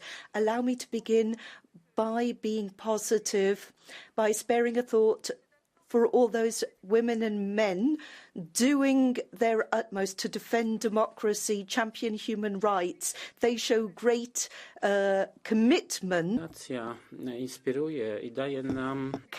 courage. They place their life on the line to secure freedom and dignity, and that is a real measure of the values that we defend. The European Parliament reiterates in my report the extent to which the European Union cherishes fundamental values, rule of law, democracy, human rights. The report underscores our support for democracy and human rights and reaffirms the universal nature of human rights, that preserve human dignity. The report reiterates our irreversible, unconditional choice to preserve democracy. There are those that would run down democracy, dismiss it as ineffective and undesirable, and would point back to authoritarianism. There are those that make those claims, but look at those that are willing to make sacrifices for democracy and freedom. The report also sketches out new avenues to explore so that we could be more effective in championing human rights and democracy. Now, I felt it was necessary to reiterate what might seem evident and talk about courage, and that is because democracy is in jeopardy around the world. There are signs that give us pause for thought and cause for concern. There are countries veering towards authoritarianism. Even democracies, long-established democracies, as we have unfortunately seen, they are not spared this trend. We need to recognise the fact that we have misinformation, disinformation, propaganda and populism, and all that undermines democracy. We need to take all steps required to tackle those challenges. We have to defend democracy and fight against disinformation. That has to be a top priority. If democracy doesn't win the information war, if we don't have freedom of expression, if we cannot ensure independent press and journalism, then we cannot win the battle against interference of authoritarian countries in our own home countries and around the world. Freedom of press is a vital cornerstone of democracy, and the freedom of the press is under attack. So suppression of journalists, that is one of the many points addressed in this report. We also talk about backslide. In retrocessione, la crisi del Covid. Food insecurity has all been exacerbated by the war in Ukraine, and all these problems hit women hardest, and indeed children who have been prevented from going to school. Women also women and children are hard hit by domestic violence. We've seen populism and intolerance, xenophobia, racism, discrimination, and against that backdrop, education is all the more important. Finally, I'd like to finish up by talking about the illegal war of aggression, the unprovoked attack, unjustified attack by Russia on Ukraine. I felt that it was important in the 2022 European Parliament report to talk about this. We see the atrocities committed on Ukrainian soil, and we have to condemn them, and we have to reiterate the EU's solidarity with Ukraine. I'd like to warmly and sincerely thank my colleagues, their shadow rapporteurs, their teams, and the different political groups. I'd like to thank my own team too. This type of exemplary cooperation and mutual respect has made it possible to produce the results we have in front of us. Thank you very much. Danke, Frau Kollegin. Thank you. We'll now hear, on behalf of the Commission, from Commissioner Didier Reinders. You have the floor, sir. Thank you, President. Honourable members, let me begin by thanking the rapporteur, Mrs. Isabel Wissler-Lima, the shadow rapporteurs and other members who have contributed to this annual report on human rights and democracy. The human rights situation is worsening across the world. Your report, looking back at the last 12 months, takes note of this clearly. We have seen the worst violation of human rights in Ukraine, Afghanistan, Tigray and Iran, to name just the most recent and dramatic examples. The universality of human rights are increasingly questioned. Some countries are pushing new alternative narratives to change agreed international human rights law and to erode the fundamental rights that belong to every human being. This is something which we cannot accept. Human rights are not a matter of choice, but are the basis of human dignity. They are also in the DNA of the European Union and lie at the foundation of our relations with the rest of the world. And they are a core priority for EU foreign policy. Human rights violations and apply sanctions against the worst offenders.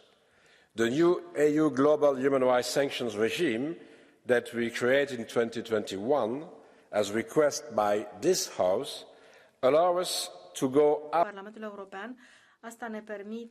they occur.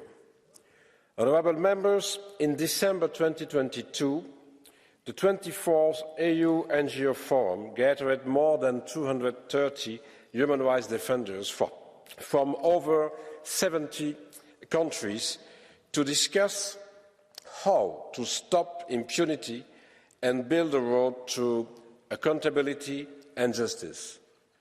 This will remain one of our key priorities in 2023. We are setting up a new global observatory on the fight against impunity with a budget of around 20 million euros for up to 5 years to gather information and build a knowledge base about genocide, crimes against humanity, and other serious human rights violations. In 2023, we will support the International Criminal Court via our core funding, 7 million euros for 21 till 27, and the EU exceptional assistance measure to the Office of the Prosecutor, Karim Khan, Prosecutor of the ICC, 7.25 million euro for 18 months, adopted in June 2022 on Russia's war crimes in Ukraine. Finally, at the multilateral level, we will build on what we achieved in 2022, like in the cases of Belarus, Ukraine, Afghanistan, and Myanmar, the rights of the child and freedom of religion and belief, and will continue to defend international human rights and humanitarian law, supporting strong resolutions addressing grave human rights situations. We will continue using all our bilateral channels to protect and support those that defend human rights and democracy on the ground. Since 2015, the EU Human Rights Defenders Protection Mechanism has supported more than 58,000 human rights defenders and their families in more than 120 countries of EU funding. As an example, a special support has been mobilized for 300 Afghan defenders. Since January 2022, we helped at least 3,630 individuals at risk. This is never enough, we know.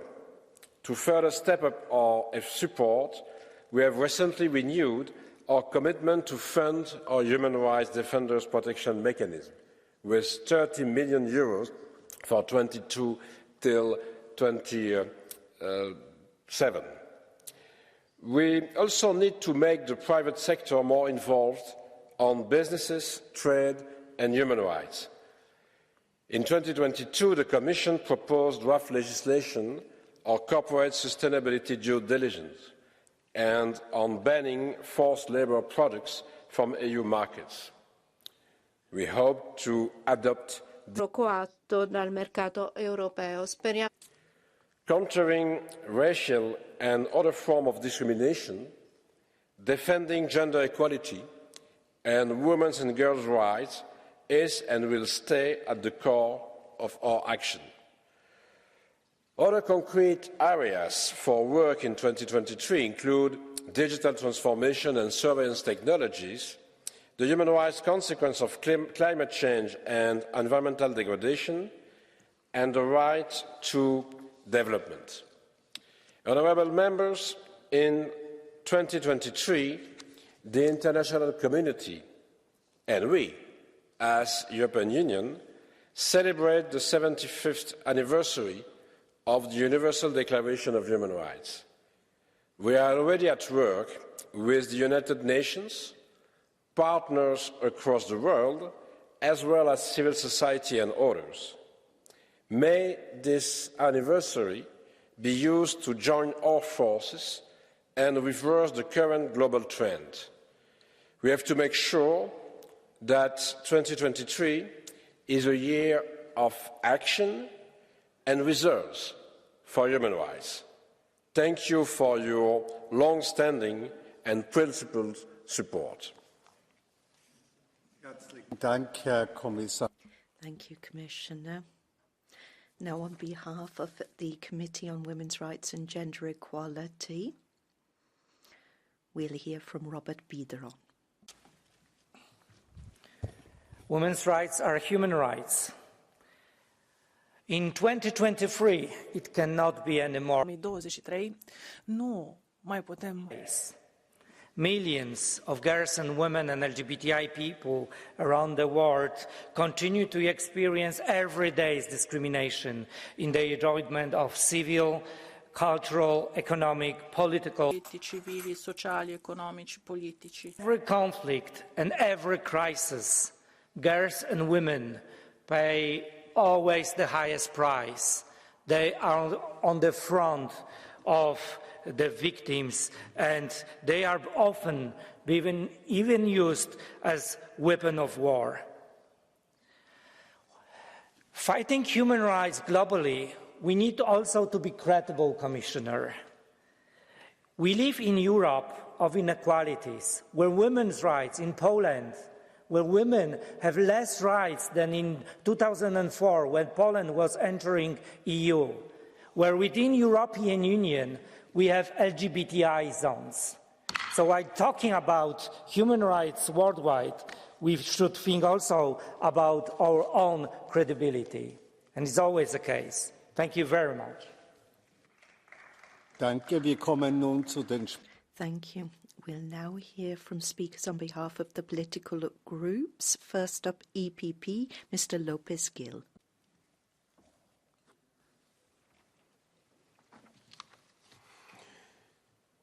Es preocupante que según varios índices de medición de democracia. According to several democracy indicators, it's of concern to see that there has been a widespread rollback of democracy worldwide. Less than half of the world's population, in fact, lives. That has suffered the most from this rollback is Latin America. This is because of the rise of illiberal populism across the continent. In many instances, groups of this nature achieved power legitimately and then swerved away from human rights and did not uphold rule of law. Brazil, over the past few days, has seen its democracy shaken, and the same goes for Peru, for different reasons. In Bolivia, the government is becoming more repressive, as well as the dictatorial triangle made up of Cuba, Venezuela and Nicaragua. These are countries that are allied with Putin, and they back the unjustified and illegal invasion of Russia in Ukraine. And the European Union must not forget that when it comes to establishing links to these countries. What will the Commission be doing to tackle this state of affairs? Thank you. Now on behalf of the S&D Group, Isabel Santos. Thank you, Mr. President. Analisamos este relatório. We need to look at this report at this very concerning time for democracy and human rights in the world. 75 nel mondo, il 75% della popolazione have seen a deterioration in the human rights situation in their country. Many authoritarian regimes have become more radical. Conflict has been extended, and this means that we need to increase our protection for those who fight for peace and democracy and for human rights. This year, we will celebrate 75th anniversary of the Universal Declaration of Human Rights. Let's use this moment to strengthen EU action in this area. The conditionality mechanism needs to be applied correctly in all trade agreements. Due diligence needs to move forward. Human rights dialogues cannot just be a talking shop for diplomatic reasons. We need now more than ever the EU to be effective and have decisions taken by qualified majority on these topics. Only in this way will we honour the human rights. Thank you. On behalf of Renew Europe, Petros Ostrovicius. Mr. Chair, Mr. Commissioner, dear colleagues, I appreciate the work done by Rapporteur, my colleague Whistler Lima. She did a good job connecting all of us as one team and streamlining our work. The past year has been full of geopolitical upheavals, new political challenges and moves towards weakening or even abandoning international human rights standards. The European Union, as an organization that exclusively recognizes the preeminence of human rights and democratic rights, cannot observe these developments with indifference. It is important for us not only to keep up the fight for observance of human rights, but also to develop new instruments. I call on the European Commission to draw up as soon as possible an updated European Union Magnitsky Act to include corruption as a crime violating human rights. I want to ensure everyone that Renew Europe political group remains a reliable partner in the continuing struggle for human rights and democracy in the world. We will continue to work and to ensure that those human rights and fundamental freedoms are trampled upon, are hurt, and their prosecutors receive the appropriate punishment. Thank you, Chair. Thank you. Nun ist für die Grünen. On behalf of the Greens, Tineke Strick. Mr. President, Commissioner, I would like to congratulate my colleague Wisela Lima for this strong annual report on human rights.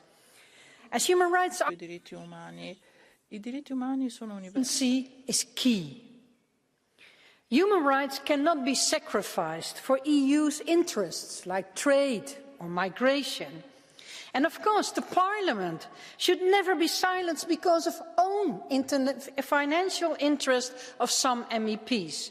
If we don't clear the House, human rights are the first to suffer. Human rights have been increasingly under pressure, in particular for women and girls. The huge oppression in Afghanistan and Iran already results in the suffering of 55 million women and girls directly affected in their core rights. In Afghanistan, the Taliban have simply erased women and girls from public life and curtailed their mobility, access to schools and universities, jobs. And this human rights crisis adds to the humanitarian crisis, which affects women the most. In Iran, the killing of Jina Masha Amini and violent crackdown of protests illustrate the regime's long-standing and systemic suppression of women. Young protesters are executed just because they call for freedom. But despite the huge fear of the people, they persist in the fight for their rights, and they deserve all our support. And that brings me to the importance of accountability. We must bring the perpetrators to courts and impose sanctions that really hurt. And let's call a spade a spade. IRCG is a terrorist organization. Danke, Frau Kollegin. Thank you. Now, Thierry Mariani. Droits de l'homme pour l'Union européenne. There's one thing that no one has said. Qatargate, the scandal which is affecting this parliament is historic. Over 10 years at least, an Islamic dictatorship has interfered with our resolutions in line with their interests. It's humiliating. It's unprecedented humiliation for the European Parliament, who tries to teach everyone around the world what they should do. What lessons have we learned from this scandal? None so far. In fact, worse, we've refused the immediate setup of a committee of inquiry, as was put forward by the Identity and Democracy Group.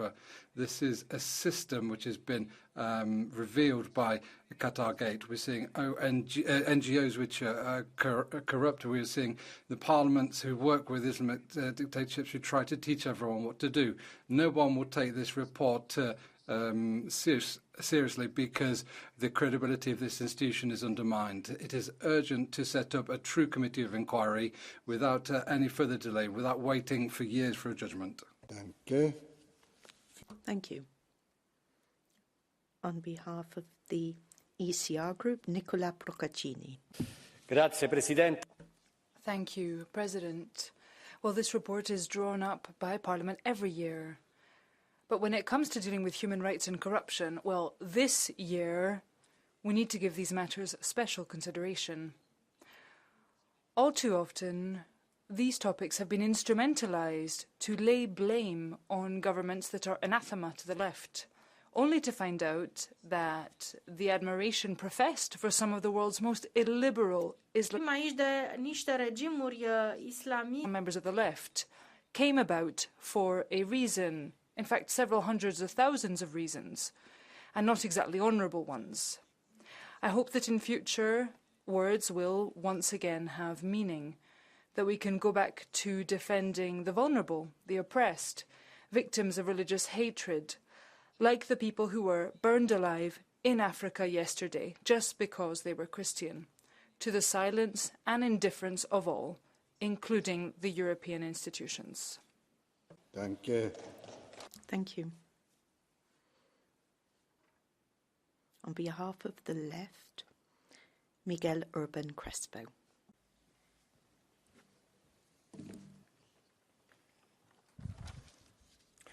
Gracias. Thank you, President. On the 24th of June, that day went down in history last year. The southern border of the European Union saw 40 people assassinated and hundreds injured. We saw a brutal police crackdown 7 months later, no accountability, and the Spanish Public Prosecution Office has decided not to take the case forward. These were people trying to get into the European Union, many of them originally from Sudan, from one of the poorest countries in the world.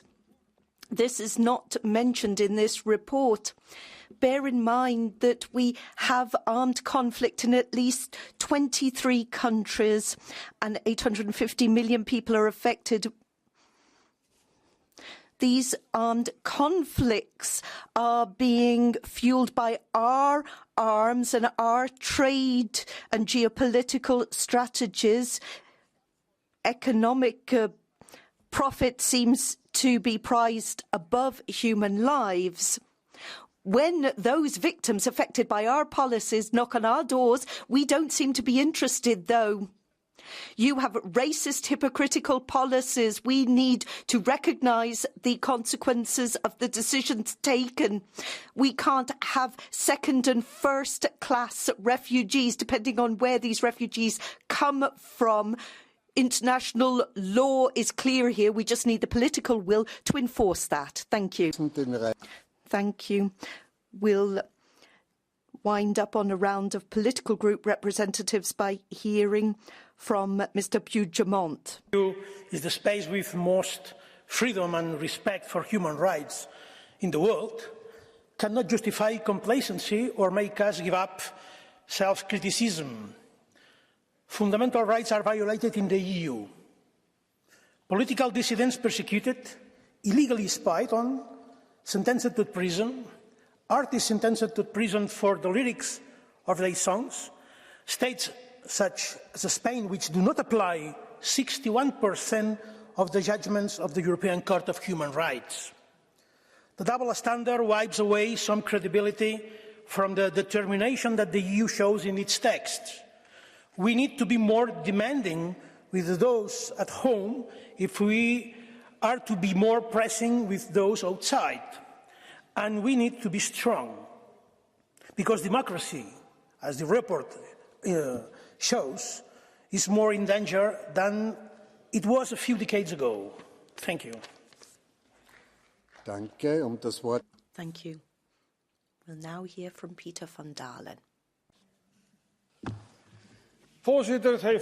President, it has taken far too long, but finally we have a new EU Special Envoy for freedom of religion, and I'd like to wish Frans van Dalen every success, in particular in his cooperation with the Parliamentary Intergroup. I'm very concerned by the situation in Nagorno-Karabakh, in particular that Azerbaijan has blockaded the Lagin corridor. The Commission has remained silent.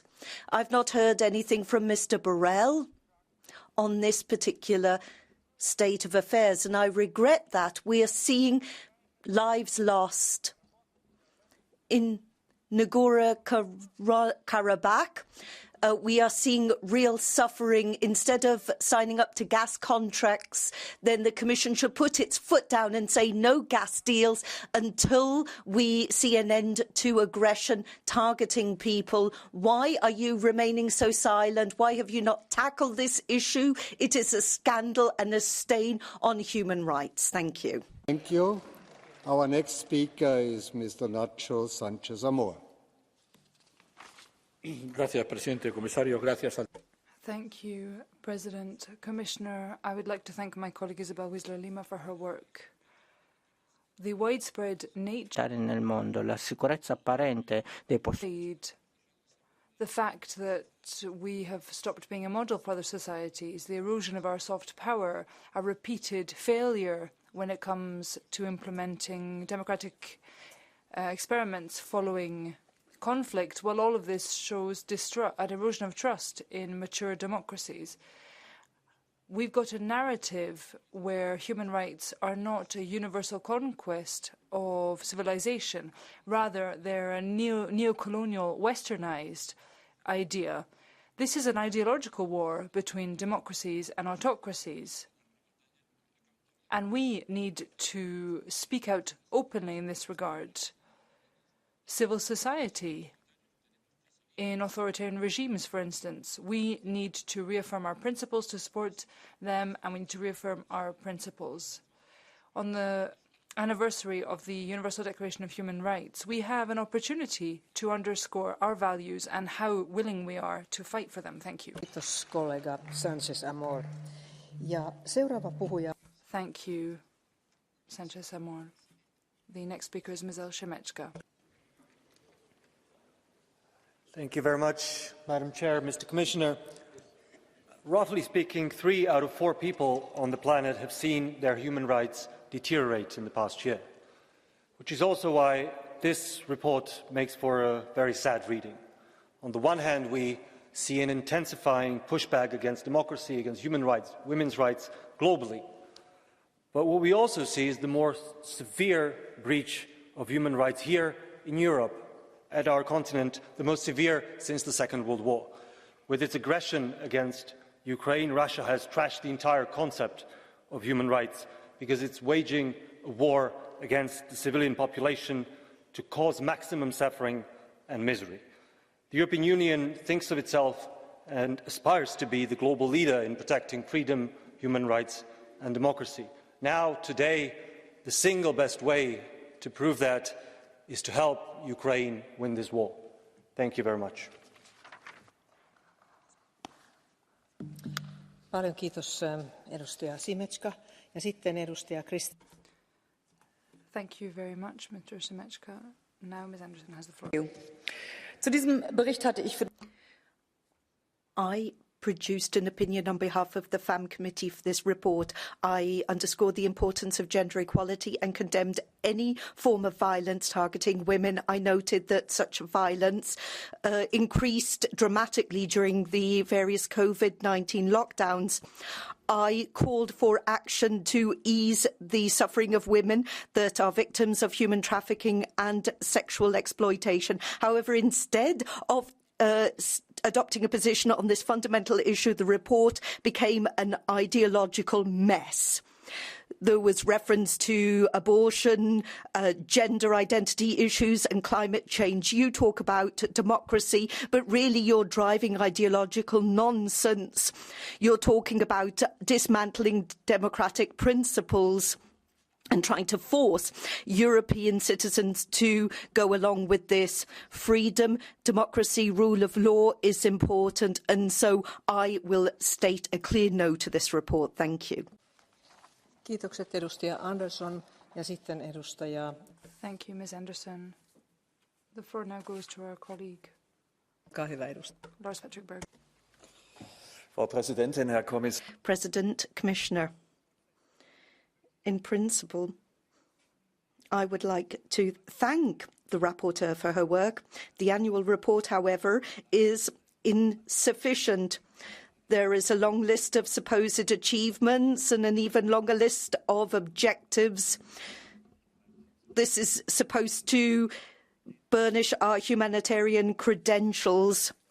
We have a list of the countries that we've condemned and that we criticise. Now, that might seem like a strange list of cases, but perhaps if you look at recent news reports, you might understand what lies behind this. Now, we claim to have humanitarian achievements, and yet we are dealing with one of the greatest humanitarian crises in the world. And we're ignoring this. 150,000 people killed. Millions of people need humanitarian help. 17.4 million suffer from food shortages. 4.3 people are being displaced. Civilians are facing diphtheria and dengue fever. No discussion of Yemen. No anger here. No call for action to be taken. I don't think we have any real credibility here. Thank you. Kiitokset edustaja Berg ja sitten edustaja Laszlo. Thank you, Mr. Berg. The floor now goes to Mr. Trocini. Madam President, Commissioner, human rights have become international in the past 75 years. They permeate national and international policy and legislation. Adopting a general report on human rights is a great responsibility and Grande responsabilità e richiede circospezione. Human rights do not exist in general. They exist within the culture of a specific human community. They develop and find meaning within that community. A single homogeneous people around the world think differently about human rights, about the relationship between the individual and the community, about gender roles, marriage or the family, and about freedom of expression or the extent of basic rights. We should be careful when we talk about the universality of human rights. This should not be a means to disseminate our ideological preferences. What I find shocking is that the word subsidiarity is not in the report, not once. Kiitokset edustaja Trocini ja sitten Thank you, Mr. Trocini. The floor now goes to Mr. Hovny. Thank you, President.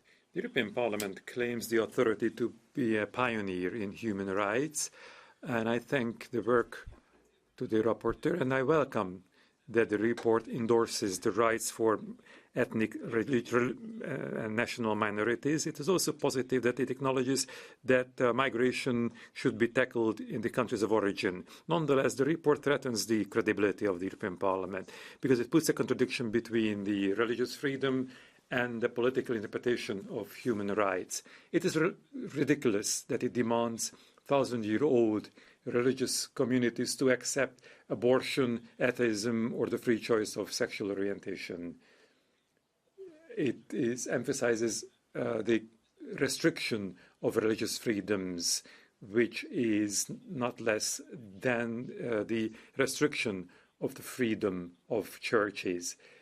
Colleagues, it is not our task to reinterpret human rights. We should not abandon the spirit of liberties rooted in jus naturale. Thank you. Kiitokset edustaja Hölveni ja seuraava puhe. Thank you, Mr. Hovny. The next speaker is Ms. Muig. Unveräußerlich. We need equality, universal, indivisible rights. Those are human rights. The past year has demonstrated once again that unfortunately things look very different in practice. Russia invaded Ukraine and once again we are seeing war crimes in Europe, breaches of international rights. We are seeing the Uyghur population being subject to human rights violations in China. We are seeing women losing the right to self-determination over their own bodies in the US. We're seeing what's happening on the EU's external borders. Human rights are being trampled upon. This is terrible. It's a long list of terrible trends around the world. We, in the European Parliament, need to be consistent in the positions we adopt. We need to be a counterweight to this terrible trend, this terrible direction of travel. We are seeing problems in Europe and right around the world, and we need to make sure that defending human rights is a cornerstone of all our trade policies. Thank you. Thank you. The floor now goes to Ms. Yembu. Merci, Madame la Présidente. Thank you, Madam President, and thank you, Isabel, for this annual report, which confirms the trend we're seeing. The state of human rights and democracy deteriorates every single day. States which say they are democratic turn into autocratic regimes. State of rule of law is not obligatory. We need to put human rights at the heart of our relationships with third countries. However, we need to treat our partners on an equal footing. I think particularly when we look at Africa. China has a policy which is based on asymmetric exploitation of African resources. We need to work with partners to create a fairer world which respects people, cultures and human rights. We need to create this partnership by working with civil societies. We need to support human rights activities. We need to strengthen the skills of young people who want to work, to speak and develop projects in their own countries. We need to be an example that people want to really see. We need to look at the equality of people. Thank you.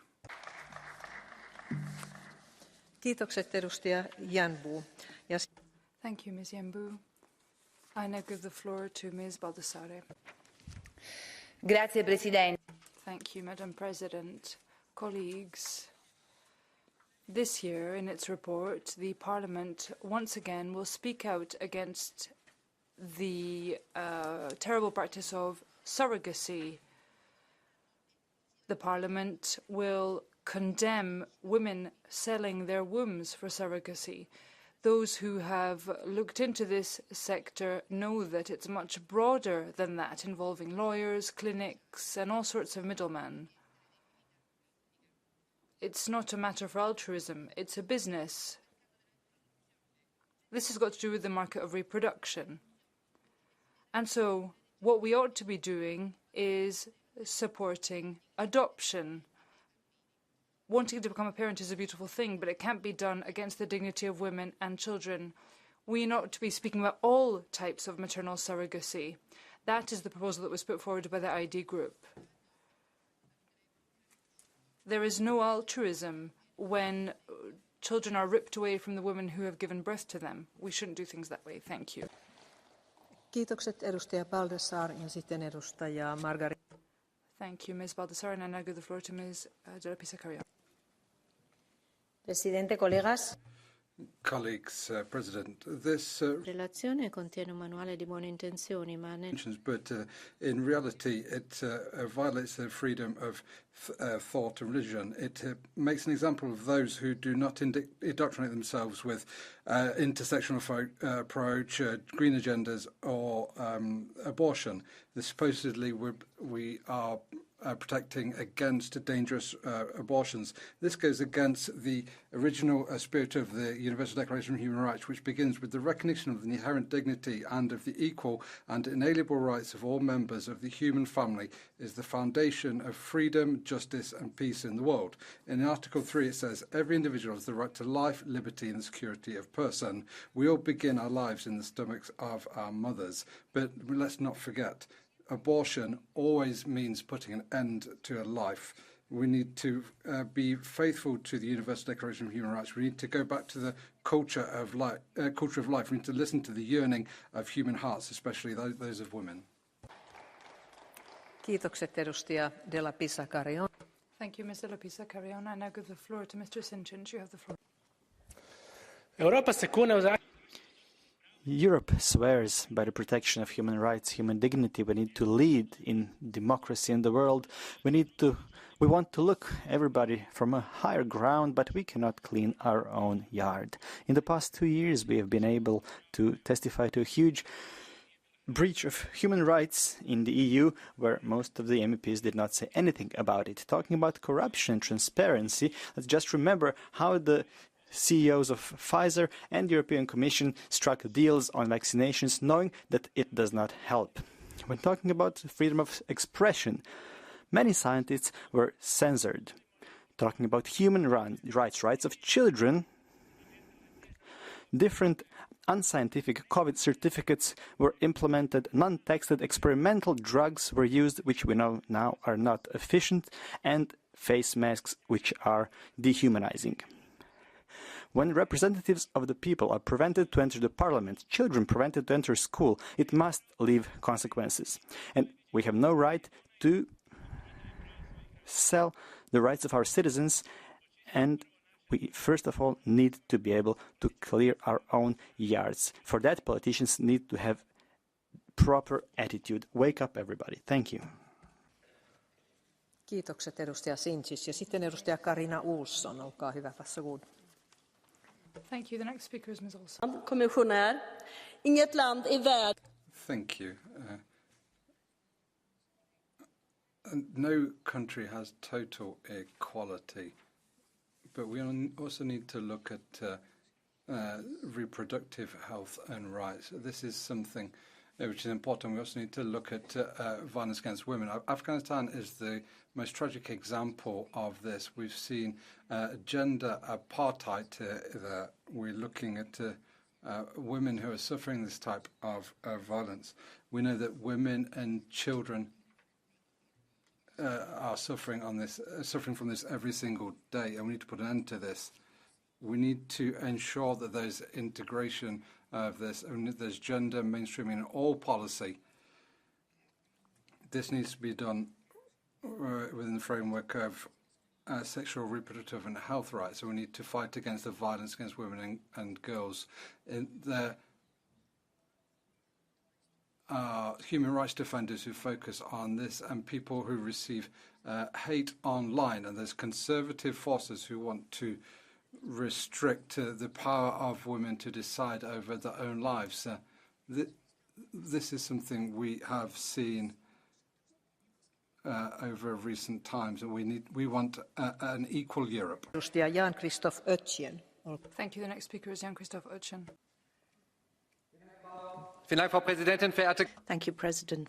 Honourable members, human rights are indivisible regardless of gender, age, region, background, sexual orientation or political views.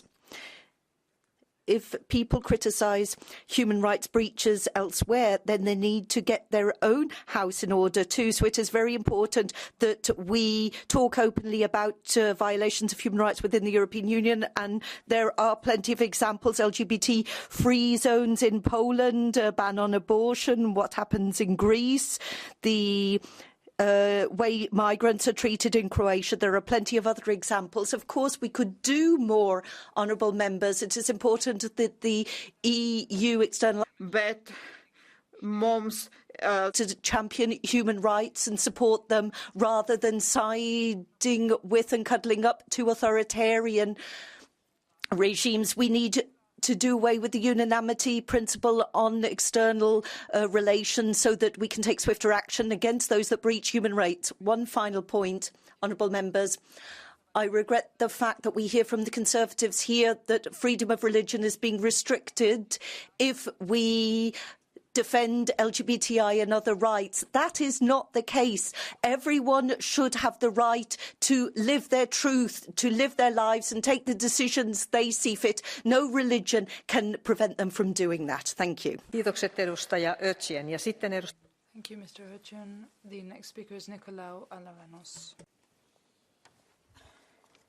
Τα υποτιθέμενα μέτρα κάθαρσης the supposed measures of transparency that the EU was supposed to take after the Qatargate, in the end ended up in the mire.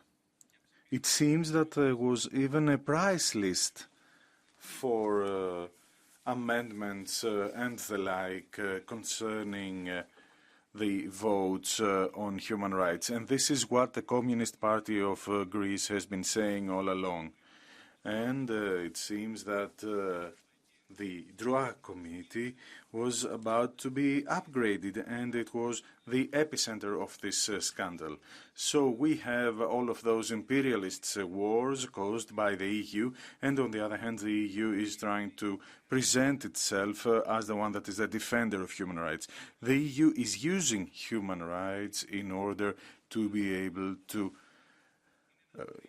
make actions all over the world in order to defend its companies. So the peoples should fight and in order to defend their interests. Oponiéndonos a todos aquellos que Edustaja Nikolaou Alavanos ja sitten. Thank you, Mr. Nikolaou Alavanos. The next speaker is Ms. Maxova. Děkuji, paní předsedající. Thank you very much, Chair. Commissioner, colleagues. As Shadow Rapporteur, I'd like to highlight several points that are very dear to me and which deserve our utmost attention. Mainly, this is the sexual and reproductive health. This is one of the fundamental rights, and as such, it should be included on the list of fundamental rights of the EU. Why? Because in Poland, several women have already died as a consequence to means of interruption. That must not happen anywhere, least of all in the EU. I would also like to highlight that the final report clearly supports the LGBTIQ+ community in the EU and abroad and condemns violence and discrimination. To conclude, I however have to say that certain amendments try to remove from this report any remarks as concerns women's rights, which are still oppressed in the world. The EU must lead by example in women's rights. Only this way can we enable a full and fruitful life to all women. Ratifying the Istanbul Convention, fighting violence against women, safeguarding reproductive and sexual rights to women, all of these are very important.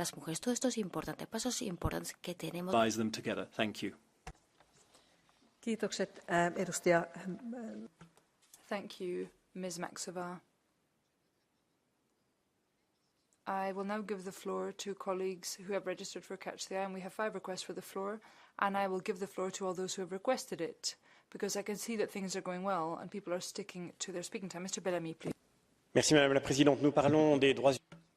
Thank you, Madam President. We're talking about human rights in jeopardy, and this is the case in particularly tonight in the Lagin corridor. The only access to this area has been closed by Azerbaijan for over a month. You're looking at 120,000 innocent Armenians who are being held hostage, including 30,000 children. This is a population that doesn't have enough of anything, in particular food, which is being rationed. They're missing out on essential care. In fact, there was a patient who died because the care they needed couldn't be provided, and you've got dozens of children who need urgent care. Colleagues, this is state terrorism. That's what we're talking about here. State terrorism in the state of Azerbaijan that's doing everything it can to push these people out of their territory. What's the difference with Russia, a country that we're speaking out against? What's the difference from Russia, which is complicit with this terrorism, in fact, which is funding it by buying gas from Mr. Aliyev and teaching him as a responsible ally? Colleagues, tonight, this hemicycle is perhaps being heated at the price of the suffering of the Armenian people, and it's time that we woke up and stopped standing by and letting this happen. We need an urgent EU humanitarian mission to be sent there. We need sanctions on the regime of Aliyev, and we need to say to him, eye to eye, that violence will not always win out, and one day justice will come out on top. Thank you. Kiitokset, edustaja Bellamy. Ja sitten seuraavaksi edustaja. Thank you, Mr. Bellamy. I now give the floor to Mr. Bilčić. Dear colleagues, insisting on the provenly inefficient Istanbul Convention, the wish to impose degrading programs of sexual education towards children despite the wishes of their parents, and the wish to make abortion a universal human right are all just consequences of a fundamentally flawed approach to human rights in this report. Such an approach says that every human wish is a human right. I want it, so I need to have it. This is the behavior of a spoiled child and not of the European Parliament. There are school classes where as many as half of 14-year-olds have used this so-called human right to change their gender or sex. Most of these children will not be able. This is sustainable and good for the human society. Human rights are important, but they need to be aligned with the rights of others. And the fact that humans are not omnipotent, without this, we only have selfish individualism, which destructs societies. Thank you. Kiitokset edustaja Ilčić ja sitten edustaja. Thank you, Mr. Ilčić. I now give the floor to Ms. Lexman. Colleagues, from Putin's terror and aggression against the people of Ukraine, Lukashenko's oppressive regime in Belarus, credible evidence of a genocide against Uyghurs by the CCP, to dramatic increase of persecution based on religion and belief on human rights situation around the world remains there. At a time when non-democratic and totalitarian regimes continue to subvert our democracies, they also seek to destroy human dignity of their own citizens. That's why today more than ever we must take democracy on an offensive and support freedom-loving people around the world. At a time when we need to work with our democracies together and allies to strengthen the resilience of multinational institutions against the malign influence of non-democratic regimes. To do this, we must finally leave behind ideological battle in areas beyond our competencies and increase work together to support those whose freedom is in peril. Thank you. Kiitokset edustaja Lexman. Ja sitten... Thank you, Ms. Lexman. I now give the floor to Mr. Wallace. This is the annual report on human rights and democracy in the world and the EU's policy on the matter. In 2022, Nel 2022, 150 by the apartheid state of Israel. This year alone, it's only the 17th of January, 17 have been killed, 4 of them children. 14 have been killed, 4 of them children. How come this is not mentioned in the report? How come we allow this terrible crimes against the Palestinian people to happen every day and we stay silent in here? It couldn't happen without our complicity. There's been a coup in Peru and we supported it. 50 protesters have been killed. We've nothing to say about it. That's not in the report either. Yemen has the worst humanitarian disaster on the planet today. According to the UN, over 400,000 are dead and 16 million are hungry. And we've nothing to say about it, and it's not in the report. What's the idea? Why are we so selective? Kiitokset edustaja Wallis ja sitten viimeiseksi edustaja. Thank you, Mr. Wallace, and lastly, Ms. Claire Daly. Thanks, President. Once upon a time, human rights were about political and social rights: housing, healthcare, food, jobs. But of course, that challenged the economic order, and so social rights were edited out, and human rights became weaponised, a stick to beat our so-called geopolitical enemies. And every plenary we hunt for useful victims to demonise our rivals, while the victims that we create are never mentioned. And as my colleague said, perish the thought that the crimes of apartheid Israel against Palestinians would ever be mentioned. The Syrians tortured and murdered by US sanctions. The truth is, all people have rights by virtue of being human, but in here some are more human than others. The only country mentioned in the report is Ukraine. Why?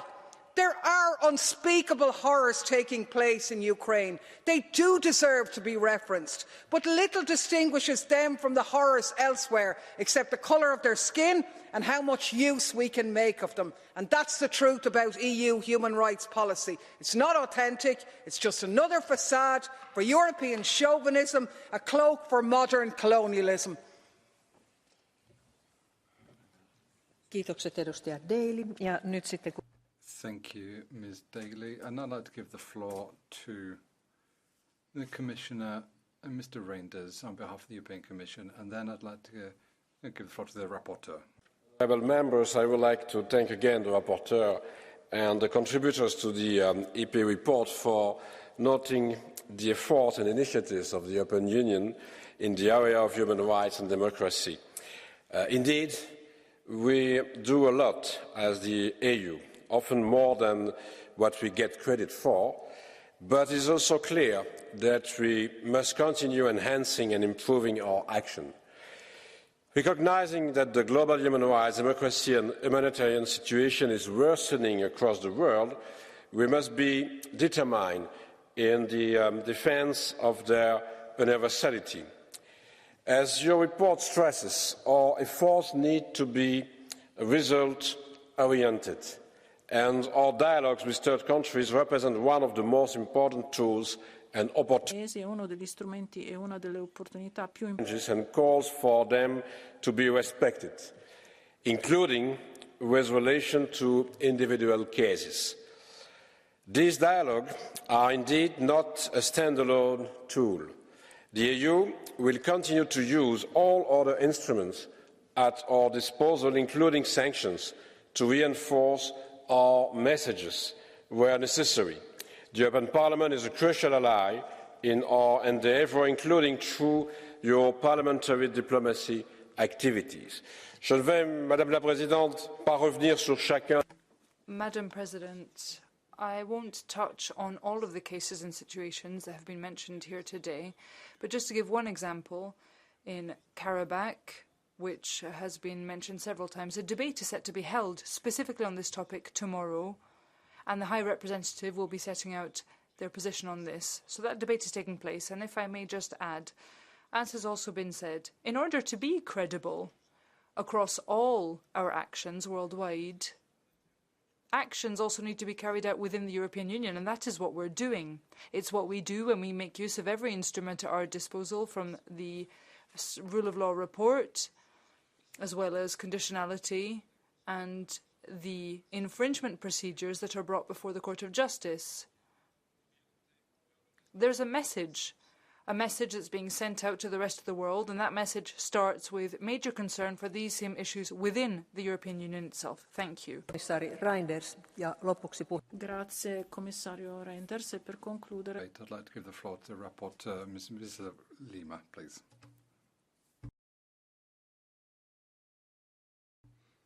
I'd like to begin by thanking everyone for the debate. There have been a number of comments which have been made, and I'd like to reaffirm the fact that I am proud of being the rapporteur of this text from the European Parliament, which reaffirms the dignity of all humans. We have a right to be, and obviously the right to believe or to not believe. I'd also like to thank my colleagues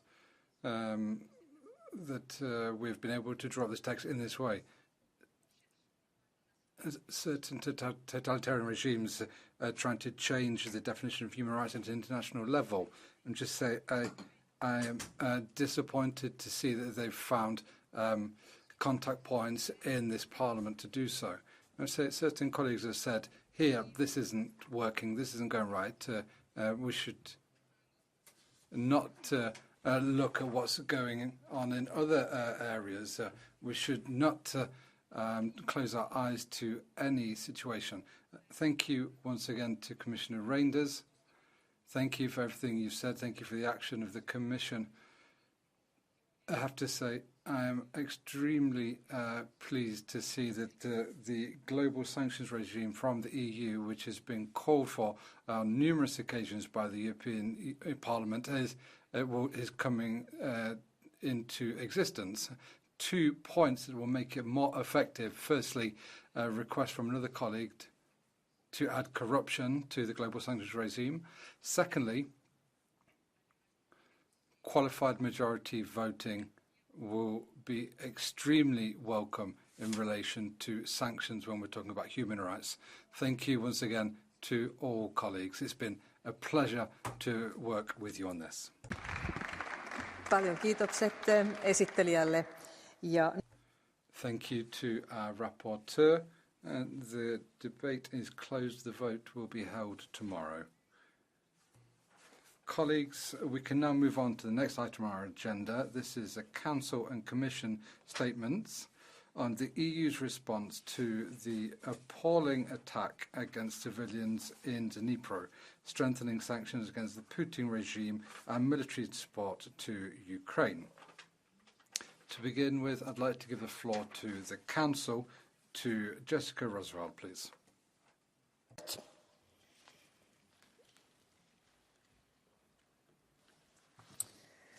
Madam President, honourable members of the European Parliament, Commissioner, we highly appreciate the European Parliament's unwavering support to Ukraine and its heroic fight against the Russian aggressor. Russia continues to show its inhumane face and applies its brutal missile terror. Such actions constitute war crimes and must stop immediately. We strongly condemn Russia's continued strikes on civilian targets in Ukraine, including energy infrastructure. Russia is weaponizing its winter by leaving civilians without electricity and water in winter temperatures. Ukrainian citizens cannot even find refuge in their homes when Russia is also hitting residential buildings with missiles, like the attack on the residential building in Dnipro on the 14th of January. As my Prime Minister stated, intentional attacks against civilians constitute war crimes, and those responsible will be held to account. The EU will continue supporting Ukraine and its people, and the Presidency will give priority to all measures to ensure accountability for the violations of the international law and war crimes committed in Ukraine. In this regard, the EU strongly supports the investigation by the prosecutor of the International Criminal Court and is looking at options at our disposal. The bravery and the resilience of the Ukrainian defenders is beyond praise. They have withstood almost a year of brutal full-scale invasion of the Russian army. Ukraine has been suffering since the beginning of the Russian war, that is since 2014. This is the longest war that Europe has seen in modern history. Honourable members, on the 20th of January, Ukraine Defence Contact Group will meet at Ramstein Air Base in Germany to discuss next steps in the military assistance that is being provided to Ukraine by its partners. The EU member states continues to a massive delivery of military equipment to Ukraine with the help of the European Peace Facility. The total amount committed under the EPF is 3.1 välineen kautta 3,1 miljoonaa euroa. Allow us to cover procurement costs as well as repair and maintenance for the equipment already delivered. Last November, we launched EU military assistance mission for the Ukraine, which is delivering good results. Our objective is the training of 15,000 Ukrainian military personnel this winter, and we are on track. The majority of the member states are actively taking part in this mission. Our goal is to train by the end of March 2023 around 10,000 Ukrainian soldiers. As you know, in response to Russian military aggression against Ukraine, the EU has imposed so far 9 far-reaching and hard-hitting sanctions packages in close coordination with partners and allies. Our sanctions has already sent Russia's economy into deep recession, affecting ability of Russia to finance its war. And as our leaders have stated in several occasions, the EU remains ready to move quickly with further restrictive measures in addition to those already adopted, if developments on the ground justify it. Nothing is off the table. Following the implementation of the EU ban on Russian crude oil and G7 price gap at the beginning of December, Russia starts feeling its impact.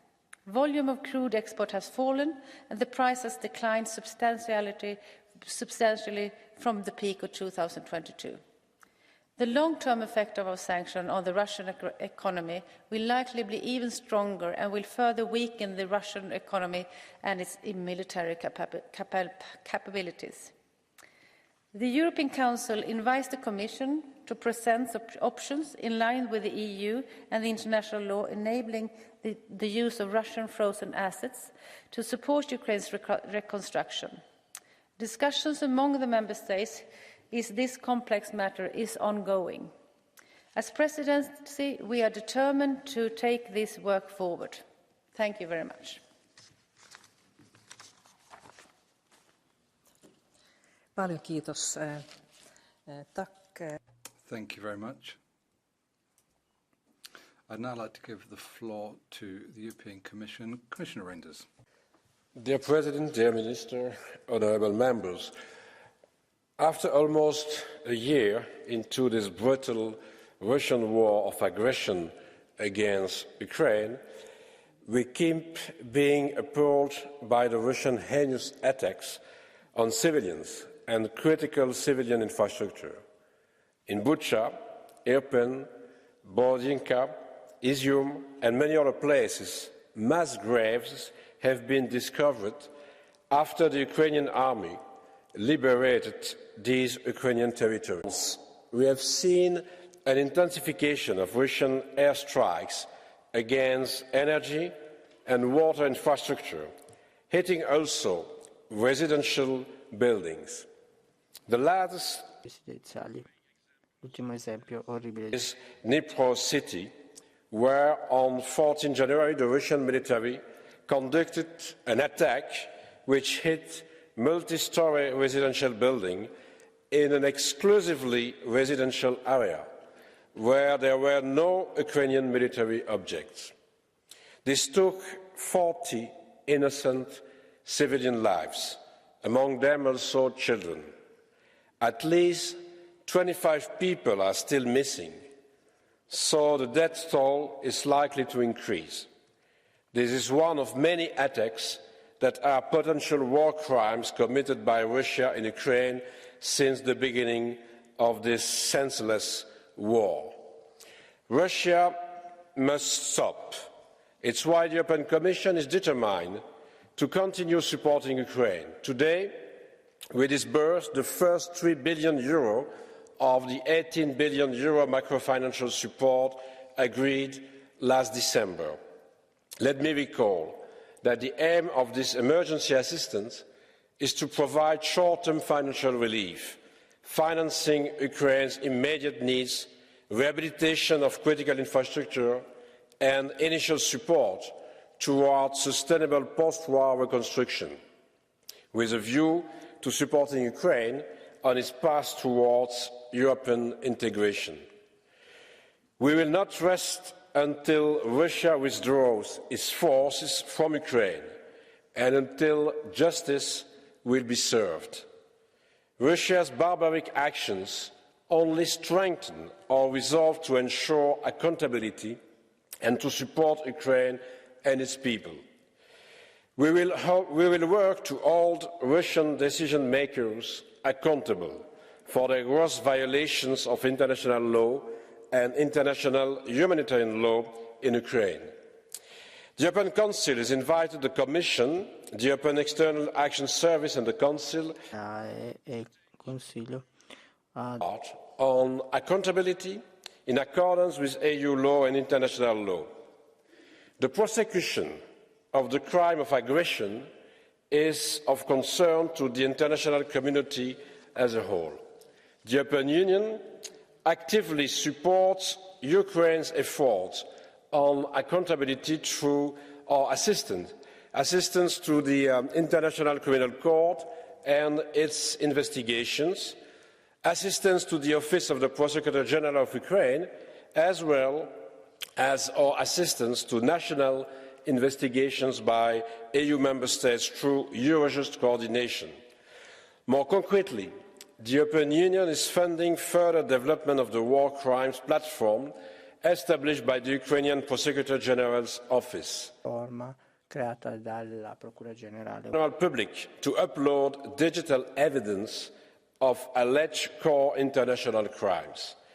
Experts from the EU Advisory Mission Ukraine are providing strategic advice, operational assistance and training in areas such as crime scene and forensic investigations, drafting of legislation and indictments, collection and preservation of evidence.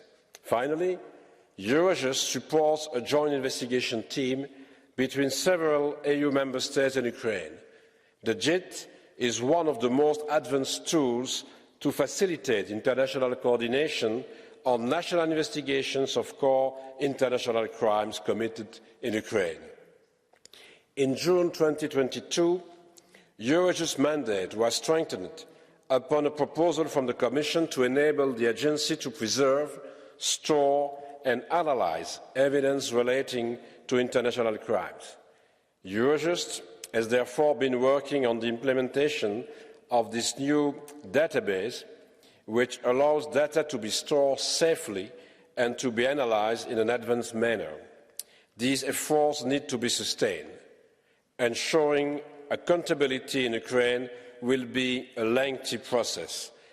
I want to commend the resolve of Ukrainian people. We continue to support Ukraine as long as it takes.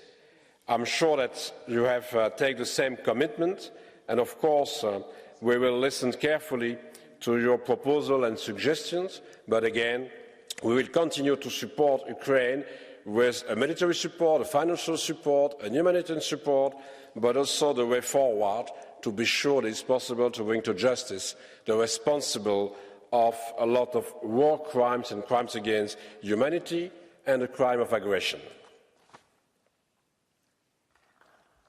Kiitokset, komissaari Reinders. Thank you, Commissioner Reinders.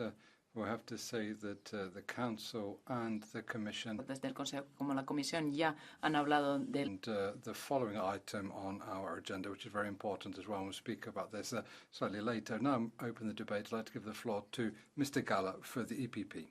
Arvoisa puheenjohtaja, dear colleagues, the criminal and in words and deeds utterly fascist Putin regime has committed yet another in a series of Ukraine. I've been several times in Dnipro, and I would like to express my sincere condolences to the families of the victims of this vicious attack. My latest figures, and you are right, Commissioner, the figures are likely to increase. What I just got from Kiev is that the latest figures of it's 44 killed, including 5 children, and many injured and many missing still. It will not be forgotten and it will not be forgiven. And I call on the Commission and the Council to strengthen the sanctions regime against this criminal regime. There is ample opportunity to increase it and to also double-check whether the existing ones are really followed. And I'm also very much in favour of extending the lists of personal sanctions, and we should definitely have a look on this Navalny list, these 6,000 persons. I think they are not there by accident, and I think they are all profiteers of the regime, and I think we need not prove that every individual is personally involved in the war crimes. But if there are hesitations, especially if we cannot seize the assets of these persons, what we can do is we can deny them visas. There is no right, there is no legal obligation for any of our countries to issue to a third country national a visa. And when we have these persons that are not able then to enter our countries to enjoy the property or the yachts or whatever they've got here, that amounts de facto to an expropriation. And I really think we should embark on this approach and thereby contribute to the pressure that is exercised against the profiteers of this regime. Thank you. Kiitokset, edustaja Gahler. Thank you, Mr. Galla. And now I'd like to give the floor to Mr. Pizzella for the S&D Group. Thank you, Madam President, Mr. Commissioner. The recent attack against civilians in Dnipro is a stark reminder that the European Union must take decisive action in response. Following that attack, the number of civilian victims surpassed 7,000, and we still missed the data on missing persons. It's good that we have this discussion today, and it will be even better if the next package strengthening sanctions against the Putin regime is adopted as soon as possible. I wish to mainly raise the importance that the already adopted sanctions are being implemented, so we don't see, for example, confiscated yachts of the Russian oligarchs leaving the EU waters in the middle of the night. Ahead of the Ukraine contact group meeting in Ramstein at the end of this week, our response must also be increased military support that is needed. We must show our solidarity with Ukraine again and provide them with all resources they need to protect their people and defend themselves against the aggressors.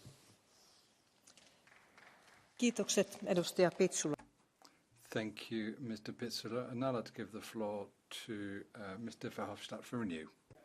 You start the clock. Can I give a letter to Council and to the Commission? I think that can be allowed. Okay, thank you.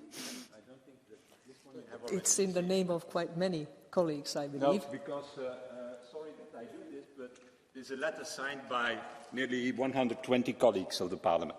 Yes. Yesterday and today. Yes. With a message to the Council and to the Commission after the Dnipro massacre to say that the sanctions have to be strengthened as fast as possible. And you have to stop to think that with progressive packages of sanctions, as we do already now for 10 months, we're going to have success. The Council is saying it goes well with the sanctions. For me, the sanctions have only a positive result when the Putin regime stops what is happening in Dnipro. That is a positive result of sanctions. And therefore, we don't need progressive packages, as we have seen. I have said that already to your colleague, Mr. Borrell, nearly 10 months ago. With a dictator, with an authoritarian regime, what authoritarian regime do? You do a package of sanctions, they adapt themselves, and everything's gone on. So you are now preparing a 10th package. In total, that is what Mr. Geller has said, of the 6,700 people identified as the backbone of the Putin regime, of the Navalny Foundation, well, the EES, the External Action Service, Mr. Borrell and the whole Commission has been capable to sanction, personal sanctions, 1,400 of them, of the 6,700. And that list exists already nearly 10 months and is on the table of the EES already 10 months. Second is secondary sanctions. There are still companies and individuals making deals and doing business in Russia. And I ask you that to, the fastest as possible, declare secondary sanctions on this, because that's the only possibility to stop it. And last point, that is the 320 billion that is frozen of the Russian bank. Why not transfer that money directly? Russia is a terrorist state, so they don't need to have reserves of their Russian central bank. That money could be mobilized immediately, even for buying arms. And then finally, sorry, but I'm speaking for 112 colleagues, so you have to give me some additional room to do so. But in any way, on the arms, it's clear what we need now. So, well, if Europe wants to do something positive on this, well, long-range missiles, next to tanks, long-range missiles, so that tragedies like Dnipro can no longer happen. Thank you, colleagues. Thank you. Yes, of course some seem to have more rights than others in this House, but we will continue. It's a very important topic. Seuraava puhuja on vihreiden ja Euroopan... The next speaker is our colleague from the Greens EFA, Ms. von Krammen-Tawadel. And colleagues, Commissioner, in a yellow kitchen, an apple bowl sits on the dining table and a father is waiting for his family to return. A picture that could be from any household, even yours or mine. Except alla vostra. Purtroppo però questo belongs to a family father, Mikhailo Koronevsky, and it is now buried under the rubble of the Dnipro apartment block. A Russian sotto le rovine del suo appartamento perché screams of shocked people echo from under the rubble. Firefighters in despair dig in tons of debris with bare hands to save the few still alive. These devastating pictures depict man-made atrocity made by one man and his country. Putin brands himself as a defender of Orthodox Christian values. Yet Putin, in the most cynical terrorist attack, destroyed the lives of over 40 civilians on Orthodox New Year's in a city where the majority still speaks Russian. This coward attack can never be forgotten. I want to ask those still insisting that sending tanks to Ukraine will escalate the war, escalate to where? What red line has Russia not yet crossed? Russia has committed unspoken evils and reached the bottom of civilization. This regime only understands the language of unity and force. It interprets a compromise as a weakness. We need to deprive Russia of everything it can use to wage the war, and we must give Ukraine everything it needs to defeat this regime. Slava Ukraine! tutto quanto necessario per sconfiggere questo Thank you, Ms. von Kramon-Tabat. I'd now like to give the floor to Ms. Ciccardi. Grazie, Presidente. Thank you, President. Today, the Italian press has finally published the news of the dismissal requested by the Milan judges with respect to the investigation into Russian funds for the Northern League. We have always maintained that the League and Matteo Salvini have never received a single ruble, but here in Europe there were some on the left who wanted to find friends of the Russians. They wanted to accuse us of international corruption when, as it turns out, they were the ones with corruption in their ranks. And someone should apologise. I'm pleased to say that in actual fact the position of the League in recent years has always been firmly in favour of the Western Bloc, to support the Ukrainian people, which has been unfairly subject to a military invasion. In this sense, I am proud that the new centre-right government has given a very clear signal by promoting the Ukraine Electricity Emergency Working Group, which has already provided 53 tonnes of material to rebuild the country's electricity grid, which is essential to guarantee the survival of the Ukrainians. We agree with the establishment of a special court for crimes committed by Russia, because the massacre of civilians, women and children must always be brought to justice, in the hope that in 2023 a peace agreement will soon be reached. Thank you, Ms. Ciccardi.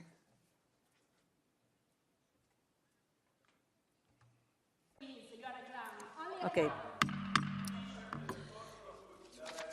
Ja seuraava puhuja on, anteeksi, täällä ei ole tapana huutaa yli tämän salin. We don't allow shouting here in the hemicycle. You can ask for the floor using the blue card procedure. That's possible. I'd like to give the floor to Mr. No, sorry, it's not Mr. Kubilis. I made a mistake. Ms. Vrichanova.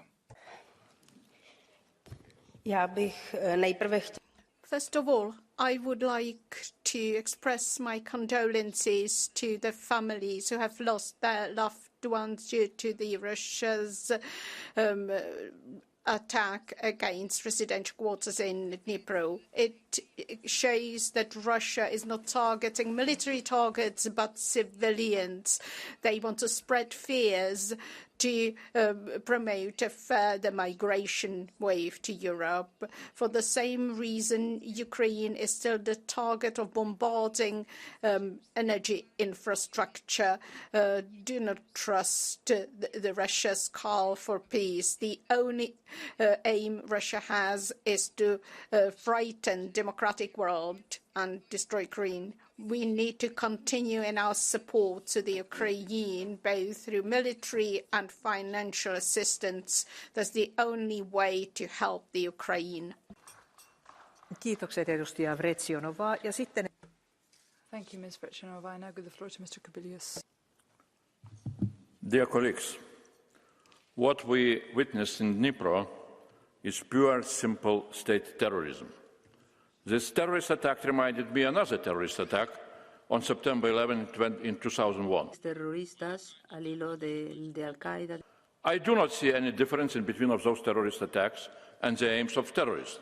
I see only a big difference in how the West was and is reacting. In my view, the difference comes from the simple fact that Al-Qaeda attacked big cities of the West, when for the time being Putin as a terrorist is attacking only Ukrainian cities. Let's not make a strategic mistake. It's only the question of time when Kremlin terrorism will come to our cities. You cannot stop such terrorism just with statements of condemnation or statements of solidarity with the victims. I do not expect that NATO will be involved in the fight of this sort of terrorism like it was done after the Al-Qaeda attack. But I hope and expect that the EU at the end will manage at least to put Wagner Group and other Russian military groups on the EU terrorist list, as it was done with Al-Qaeda. Dnipro tragedy brings additional argument that this cannot be delayed anymore. Kiitokset edustaja Kubilius ja sitten edustaja. Thank you, Mr. Kubilius. The floor now goes to Ms. Van Bremt. Voorzitter, meneer de commissaris. Thank you, President, Commissioner.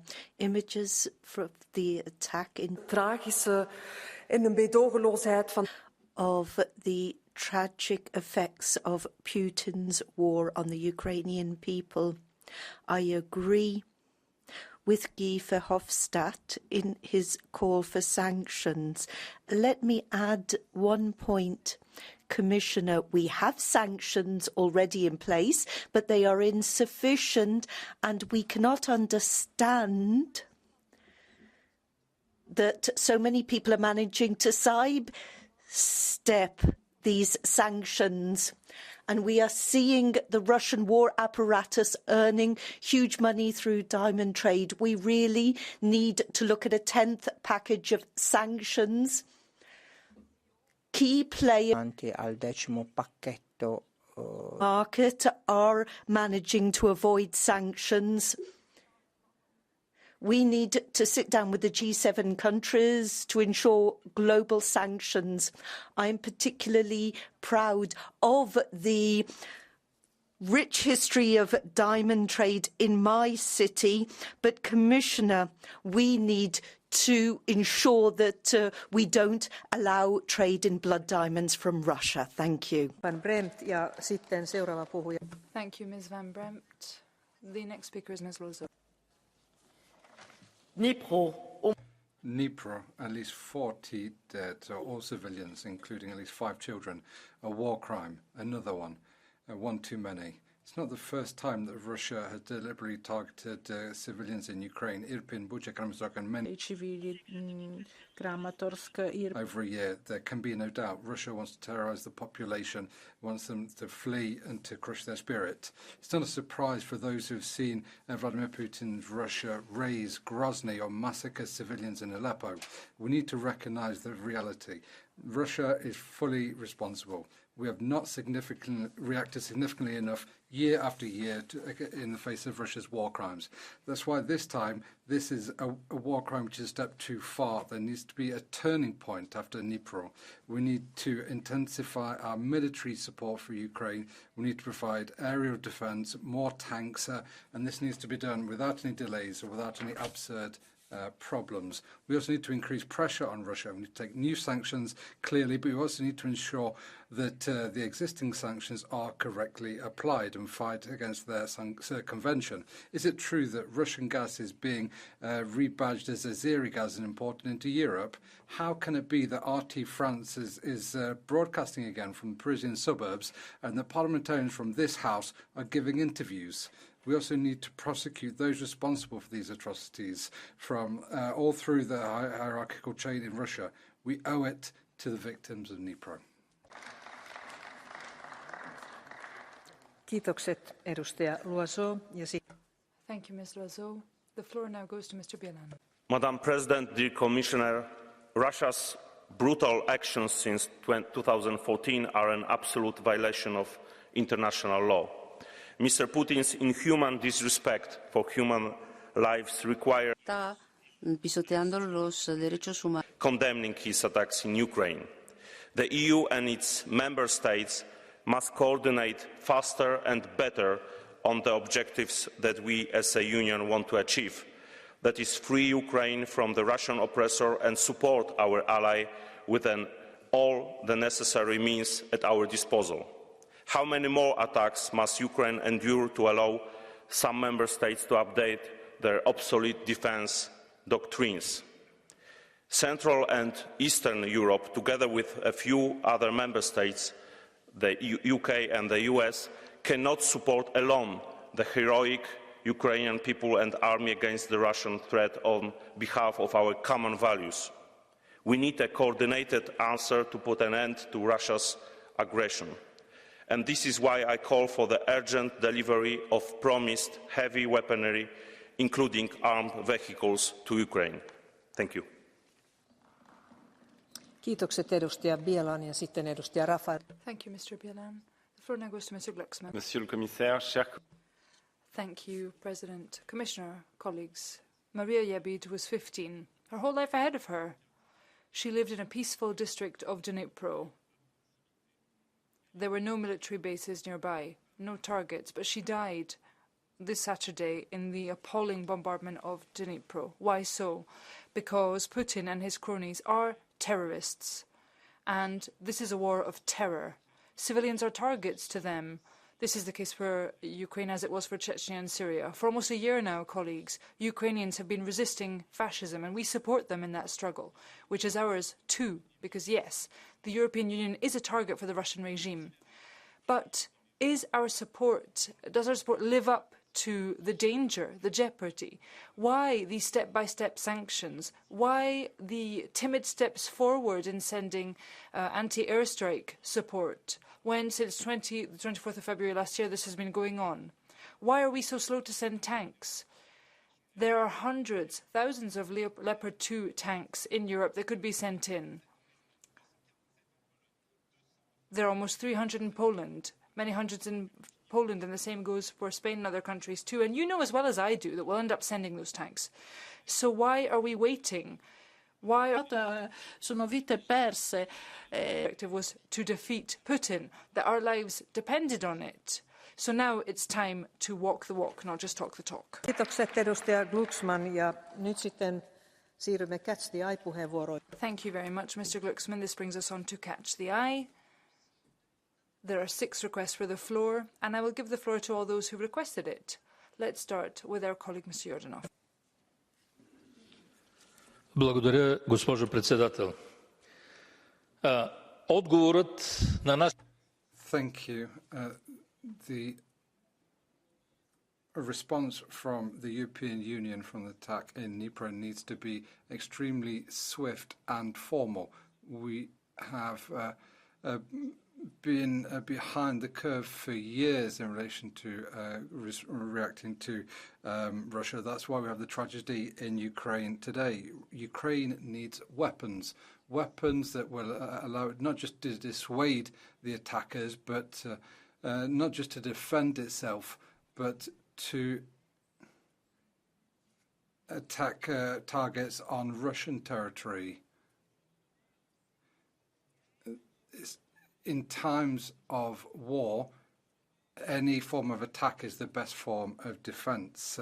It's time for the Russians to feel the terror and the horror of war. The sanctions that we have put in place need to be intensified, but they also need to be effective. Da parte dei Paesi membri. Grazie per l'attenzione. Kiitos edustaja Aleksandrov Jordanov. Thank you, Mr. Jordanov. The floor now goes to Mr. Olekas.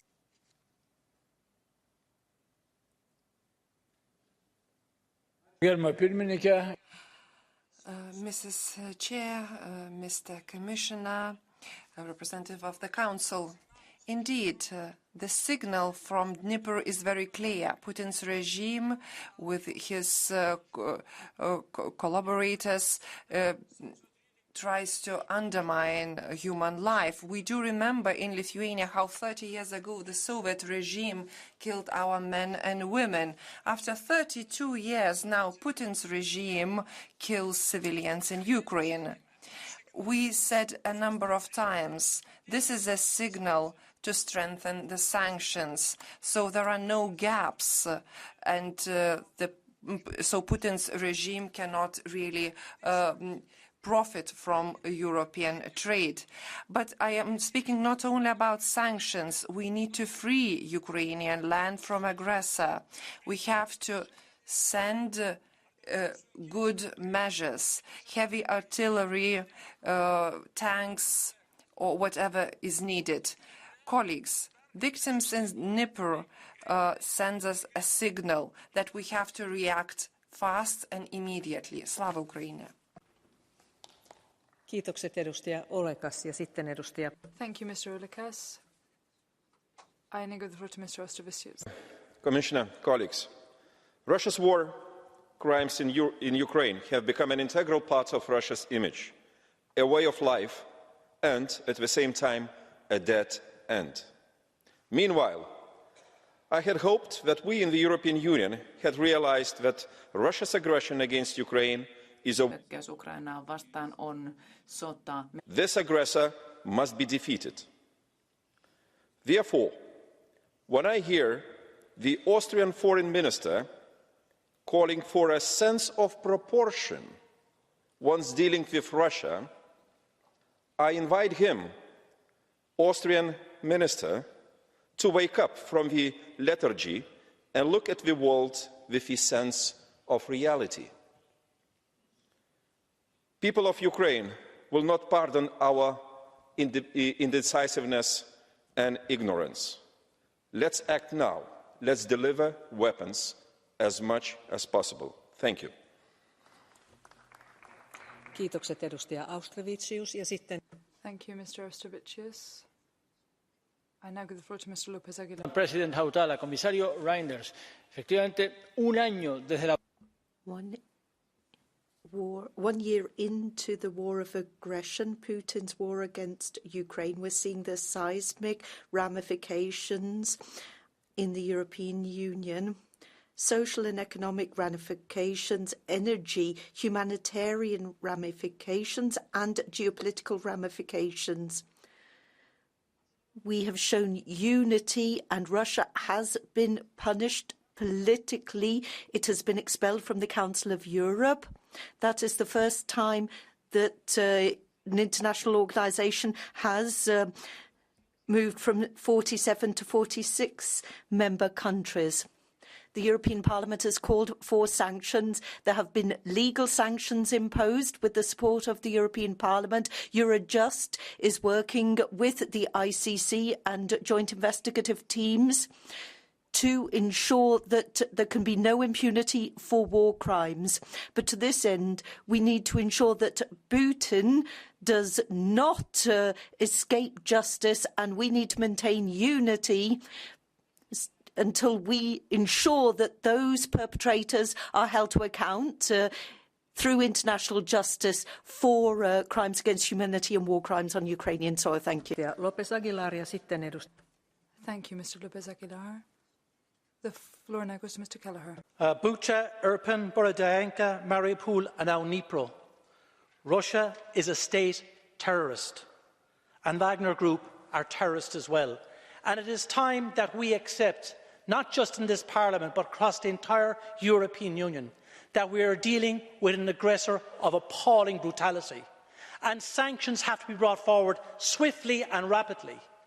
We're in a situation where we are still taking kid gloves to Putin and his cronies when it comes to sanctions. Last year, when we called for gas to be sanctioned in this House, we were told we couldn't live without Russian gas. The reason we don't have Russian gas now is because Putin turned the tap off, not because we said no. That's the way we are, unfortunately, in the European Union. So we now have to accept that we have to bring forward sanctions that have a material impact on the regime that surrounds President Putin. So I call for visas to be curtailed, all of this 6,700 on the Navalny list. We have to seize every asset that we can across the entire globe. We have to target the bank reserves, the 300 billion bank reserves because we owe it to the mangled bodies that are buried deep in the apartment basements of Dnipro as we speak here. Kiitokset edustaja Kelleher ja sitten vielä edustaja Domenech Ruiz de Vesa. Thank you, Mr. Kelleher. Mr. Ruiz de Vesa, please. Muchas gracias. Thank you very much, President. We need to move forward with sanctions and also move forward with military support for Ukraine. And the first on that list, obviously we need to see the entire Navalny list being sanctioned. We could even go further. Let's think of all of the members of the political parties who are part of Putin's regime. We could deny visas for them to travel to Europe. Then there's obviously the question of arming Ukraine. I remember almost a year ago when the war began. A few weeks after the war began, many of us in this House said that we needed to give tanks and fighter planes to Ukraine.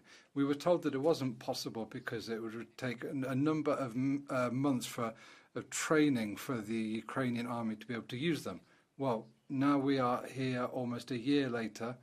How much time could we have saved if we'd taken these decisions at the time? Let's not waste any more time. Kiitokset edustaja Ruiz de Vesa ja niin on. Thank you, Mr. Ruiz de Vesa. This brings this debate to a close. But of course we're going to be hearing from the Commissioner again, Mr. Reinders, as well as the representative of the Council. Mr. Reinders, you have the floor. Merci, Madame la Présidente, Madame la Ministre, Mesdames et Thank you, President, Minister, honourable members. We all share the same response. Che sono stati perpetrati dalla Russia. Attacks carried out by Russia against Ukraine. I would like to thank you for this debate. We have noted your tireless support for Ukraine. I have taken note of the letters signed by over 100 MEPs and your tangible proposals when it comes to sanctions, including sanctions in the diamond sector. The Commission is determined to continue its support for Ukraine. We need to show unity within the European Union across member states. We will need sanctions, of course, and we will need military, economic, political and humanitarian support. The Commission has not been slow in coming forward with strict sanctions, including in areas such as energy, despite the price that such sanctions have on our own economies. We need to continue to hold the line here. And we need to be as effective as possible in enforcing the sanctions already adopted. To date, we have frozen over €21 billion assets held by individuals on the sanctions list. That was done to varying degrees of success across the EU, but we need to continue efforts in all member states. Con I partner internazionali freeze the assets of the Russian Central Bank. We need to continue to enforce these sanctions throughout the European Union, and we need to fight against any efforts to dodge those sanctions. We can look at increasing the list. We need to also make sure that sanctions already adopted are truly effective. We have the consent of Parliament and Council to increase the list of Euro crimes to include sidestepping European sanctions. That way we can ensure that cases are prosecuted and patrimoni. Confiscate assets where relevant. As I mentioned earlier, we will continue our efforts to fight against impunity. We have worked with Ukrainian authorities and the ICC and 14 member states that have launched investigations under the principle of universal justice. President We'll talk about that when we talk about the upcoming debate on the fight against impunity and setting up a special tribunal on the crime of aggression. Let me assure you that all the proposals made in the course of the debate this evening will be taken into account. Together with the member states, we will examine Possiamo spingerci nel quadro dell'unità and ensure unity across the European Union and, of course, coordinate with our international partners.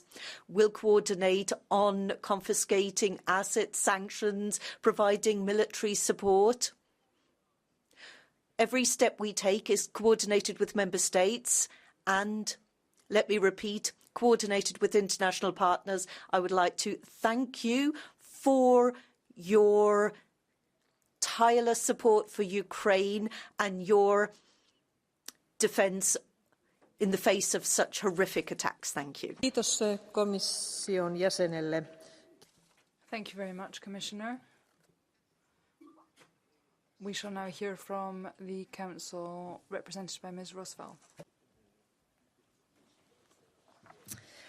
Madam President, Pone pirmininkė, garbus Europos. I will be short but very clear. The Swedish presidency stands ready to facilitate further measures, economical, humanitarian, military. Nothing is off the table. And once again, I would like to praise the European Parliament for its support to Ukraine and the excellent cooperation with the Council and the Commission. And I would also like to thank Mr. Verhofstadt for your letter and for your engagement, and all of you members in the Parliament who have committed to this debate. And as President Metsola said this morning, we will stand with Ukraine for as long as it takes. Thank you for this debate. Tack, kiitos. Tämä keskustelu on päättynyt ja nyt sitten. Thank you very much. That brings the debate to a close, and this brings us on to the next item of the agenda. Commission statement on the establishment of a tribunal from the crime of aggression of Russia against Ukraine, and I shall now give the floor to the Commission, to Mr. Reinders. This is a significant issue that you already touched on in your previous speech. President, honourable members, Garbus nariai. A word about the fact that since the beginning, dicendo che dall'inizio della guerra fight against impunity, and there are many discussions about different kind of processes to fight impunity. Mais le 24 février 2022, il y a près d'un an, on the 24th of February 2022, the biggest international armed conflict on European soil kicked off, and it was the largest conflict of this nature since the Second World War. Russia, which is a permanent member of the Security Council, violated national, à savoir l'interdiction du recours of international law, the prohibition of use of force in international relations. And in the context of this armed conflict, serious crimes are being carried out on a regular basis in Ukraine. Many people have been the victims of atrocities which defy the imagination, some of which we've just touched on in the previous debate. And the European Parliament, its resolution in May last year, clearly set out its indignation in the face of these atrocities, which you've just reaffirmed. This House also called on European institutions to support the coordination of the various mechanisms that were set up in order to combat the impunity of international crimes being committed in Ukraine. I wish to underscore here the unwavering commitment of the Commission.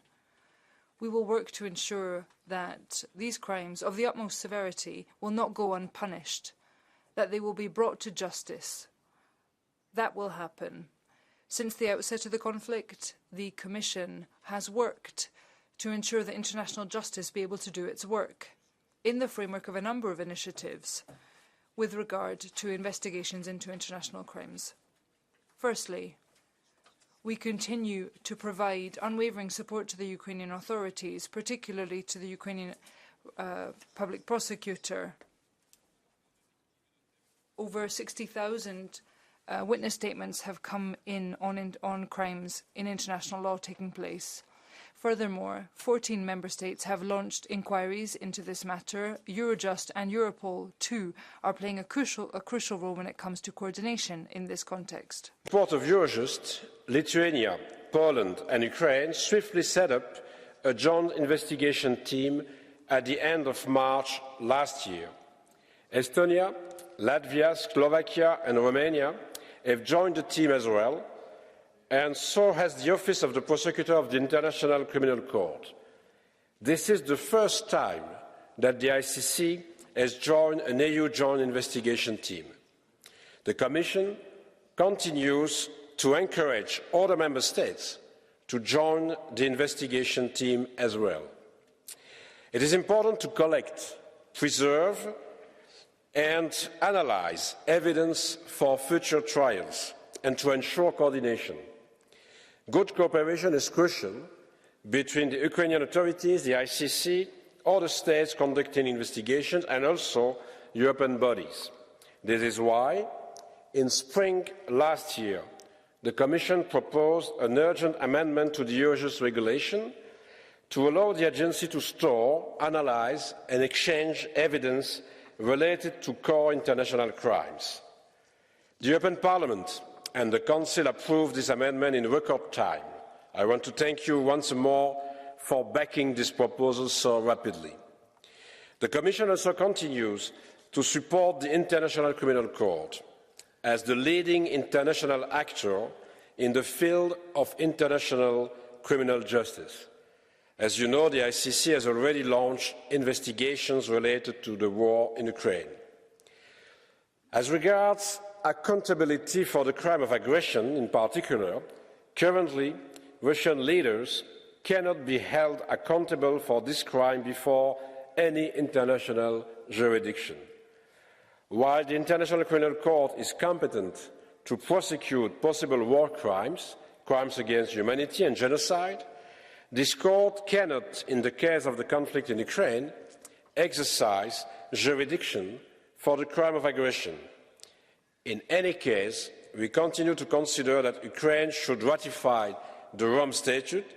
This would be an important signal for Ukraine and from Ukraine.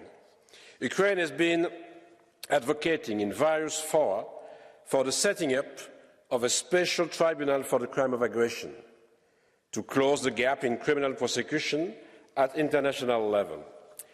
The European Union should respond in a credible and united way to the Ukrainian cause. And the Commission, working jointly with the High Representative, the Vice President of the Commission, Josep Borrell, is ready to lead that discussion. We took note that in its resolution of May last year on the fight against impunity, your Parliament already called on the EU institutions to support the creation of a special international tribunal for the punishment of the crime of aggression. In its conclusion of October 22, the European Council invited the High Representative and the Commission to explore options so that full accountability for the atrocities committed in Ukraine can be ensured, including for the crime of aggression. The Commission, in close consultation with the High Representative, prepared an options paper that has been circulated to Member States at the end of November. This paper identifies possible avenues for establishing an accountability mechanism that may allow for the prosecution of the crime of aggression in Ukraine. The paper aims to deepen reflections on a matter that raises complex legal and political questions. These require further discussions with the Member States and all international partners. Aggression can, by definition, only be committed by the highest political and military leadership, brings us to the issue of personal and functional immunities. A possible tribunal set up to prosecute the crime of aggression would need, under customary international law, to have a sufficiently international character to relinquish immunities in a legitimate way and to act on behalf of the international community. Before discussions on a special tribunal could possibly gather sufficient consensus and support at the international level, an investigation mechanism could first be considered. The Commission is reflecting about the possible setting up of an international prosecution office to start investigations into the crime of aggression, with the view to preserving and storing evidence for possible future trials. Discussions are ongoing on the matter, in particular on legal and security issues, with several actors such as the Ukrainian authorities, Eurojust and the ICC. Of course, we'll try to continue in the next weeks to discuss about the best way to organise such an international prosecution office. It will be a first level in the way to fight against impunity in the case of the crime of aggression. But of course, I'm very open to listen to your remarks and proposals to see how it's possible to make some progress in such a discussion, to have a broad international support in the way to fight against the crime of aggression in the case of the Russian aggression in Ukraine. Thank you. Paljon kiitokset, komissaari Reinders. Thank you very much, Commissioner Reinders. I now give the floor to representatives of the groups. Kubilius, you have the floor. Colleagues, if we want peace, those who are destroying peace should be punished in a heavy way. Justice is needed not only for Ukrainians. Justice is needed for all of us. Justice is needed for peace. Such justice cannot be delayed. Since justice delayed is justice denied. There are three types of crimes during the war. War aggression as such, war crimes as in Bucha, and crimes against humanity as genocide. Crime of war aggression is called it's a crime against peace, and it is a leadership crime, since only the leadership of the state is deciding to start war aggression. War crimes and crimes against humanity are investigated by ICC, but ICC has no direct mandate to investigate crime of war aggression. That is why we need special tribunal, not only for Putin, but also for Lukashenko, since he allowed territory of Belarus to be used for criminal Russian aggression. The way back to peace starts from establishment of special tribunal. At least, let's not be late with tribunal when still we are late with leopards. Kiitokset edustaja Kubilius ja sitten SND-ryhmä. Thank you. On behalf of the SND, Juozas Olekas. Thank you, President. Dear Commissioner, colleagues. As history shows, aggressors and its accomplices who were perpetrating war crimes received the punishment. That is clear, and from the Nuremberg tribunal and another tribunal for the crimes in the former Yugoslavia. Every world is terrified to see the crime. Le forze del Cremlino si sono macchiate di ogni countries. Russia is shooting innocent civilians. It's attacking civilian infrastructure. It is raping girls and women. Therefore, it is very important that the European Union, together with Ukraine, as well as our international partners, would as soon as possible set up an international mechanism to punish the perpetrators. I believe, and I'm going to repeat it, we need a specialized tribunal. All the perpetrators and all the planners of these crimes, such like Vladimir Putin and his accomplices, as well as Alexander Lukashenko, are brought to justice. Commissioner, please be more active in your leadership so that this specialized tribunal is established. I believe that we can create a mandate to set such a specialized tribunal within the framework of the United Nations, and evidence has to be collected until this tribunal is set up so that it can be presented later on. Colleagues, I ask you to support the resolution asking us to establish the specialized tribunal. Panie pośle, w imieniu grupy Renew Europe głos zabierze Petras Austrevicius. Thank you very much. I give the floor to Mr. Austrevicius. You have 1 minute. Mr. Commissioner, dear colleagues, 76 years ago, the International Military Tribunal against the criminals who plotted and carried out aggression as evil ended at Nuremberg. The world then did justice to the brown plague of Nazism, but the red plague of Sovietism survived. And already in 2022, the Russian chauvinism and militaristic Sovietism have committed the most serious crime, the crime of aggression against Ukraine, challenging the entire democratic world. A special tribunal must gather evidence, assess, name and judge the perpetrators, the Russian political, military and economic leaders and their accomplices in Belarus. Dear colleagues, we must take urgent action to build a solid platform for international justice that will give the people of Ukraine hope of justice and protect their future generations from hate and repetition of similar crimes. Justice today means stability tomorrow. Thank you. Dziękuję bardzo, panie pośle. W imieniu Grupy Zielonych Wolne Przymierze. Thank you very much. I give the floor to the Greens. Mr. Lagodzinski has the floor. 1.5 minutes. Verbrechen fangen. Crimes didn't start with ultrasonic rockets fired at blocks of flats in Dnipro that buried alive 40 people. The crimes didn't begin with the bombs dropped on a neonatal clinic in Volyansk that killed a 2-year-old baby.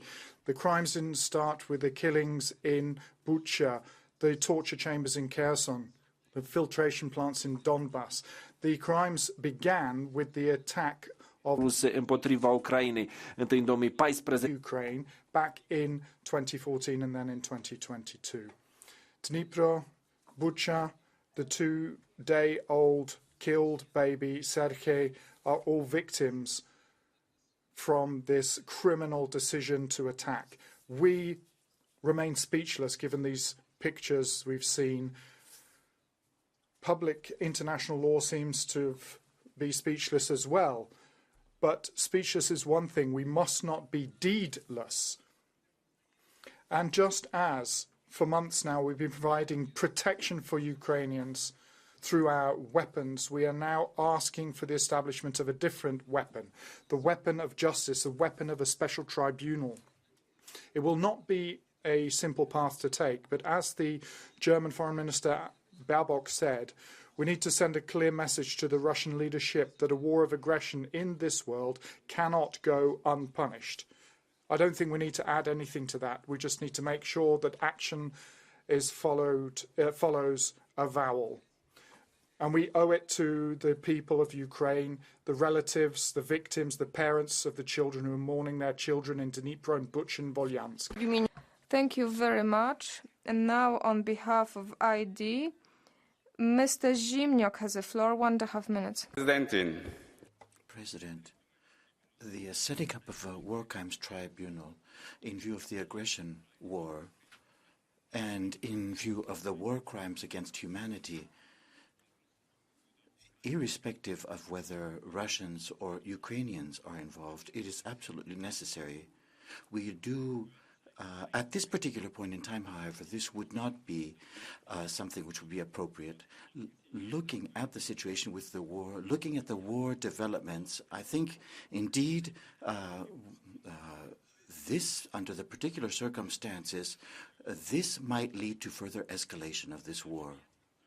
And our sword ought to be one for a peaceful, diplomatic resolution of the war. And that ought to be the target that everybody has. And this bloodletting has to come to an end. L'Unione Europea si dice che Colleagues, it depends on us to prove that. So I think we have to wait until the end of the war to introduce this particular proposal for setting up a war crimes tribunal. Thank you very much. Thank you very much. On behalf of the ECR, facoltà l'onorevole Fottega per 1 minute. The floor is yours. Pani Przewodnicząca. Thank you very much, Chair. Firm and quite sure. First, arms and munition to deliver to Ukraine in order to enable this country full victory over the appalling aggressor Russian Federation. Simultaneously, we have to ensure bringing all perpetrators of crimes to justice. All crimes, war crimes, genocide, crime against humanity, but also crime of aggression. Since the outset, we call this invasion war of aggression, and today we present a joint comprehensive draft resolution proposing creation of a special tribunal to prosecute the crime of aggression and thus bringing decision makers, both political and military, to justice. Thank you. Bardzo dziękuję pani poseł w imieniu grupy. Thank you very much. On behalf of the left, Mr. Wallace, for 1 minute. When Zelensky pushed for the special tribunal last December, he said that without justice, there can be no peace. The reality is that war is the greatest injustice suffered on this earth, and too many are working hard to prolong this one. Zelensky should be at the negotiating table, but instead tours the world selling his forever war, as Ukraine is destroyed by the tens of thousands. In the past 25 years, the imperialist powers have perpetrated wars of aggression against Yugoslavia, Afghanistan, Iraq, Syria and Yemen. They've killed millions of people and displaced millions more, dropped toxic munitions and committed countless war crimes. NATO members have never faced justice for these crimes. Of course, Russia should also be held to account for any crimes it commits, but the list is long. If we actually care about justice, we must stop the antagonism and hypocrisy and get down to the real work of peacemaking. Dziękuję bardzo, pani pośle. Thank you very much. Now, on behalf of the non-attached, Milan Ublik, 1 minute. Kolegovia, chcete zriadiť tribunál na prešetrenie vojnových zločinov na Ukrajine? Fajn, ale ešte predtým sa vás pýtam niekoľko otázok. Kedy vznikne nejaký tribunál na prešetrenie vojnových zločinov Američanov? I think it is very necessary to set up a special tribunal. But we have to ask ourselves how many war crimes were committed by the US in Syria and elsewhere.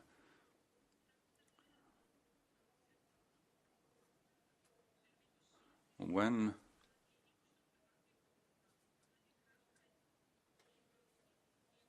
are we going to really ask Ms. von der Leyen what happened with the vaccines which caused people's deaths? Or what about changes of position on buying gas from Russia? 1 minuta. Thank you, Mr. Galler. You have 1 minute. Ladies and gentlemen, we need this special tribunal in order to deal with judging the crime of aggression. I believe that there's political will amongst our states and an appropriate legal framework will be found in that case. To get there, we have to make sure that the Ukrainians can gather together evidence. That has to be done in a comprehensive fashion. We have to make sure that this is done under and processed under the rule of law.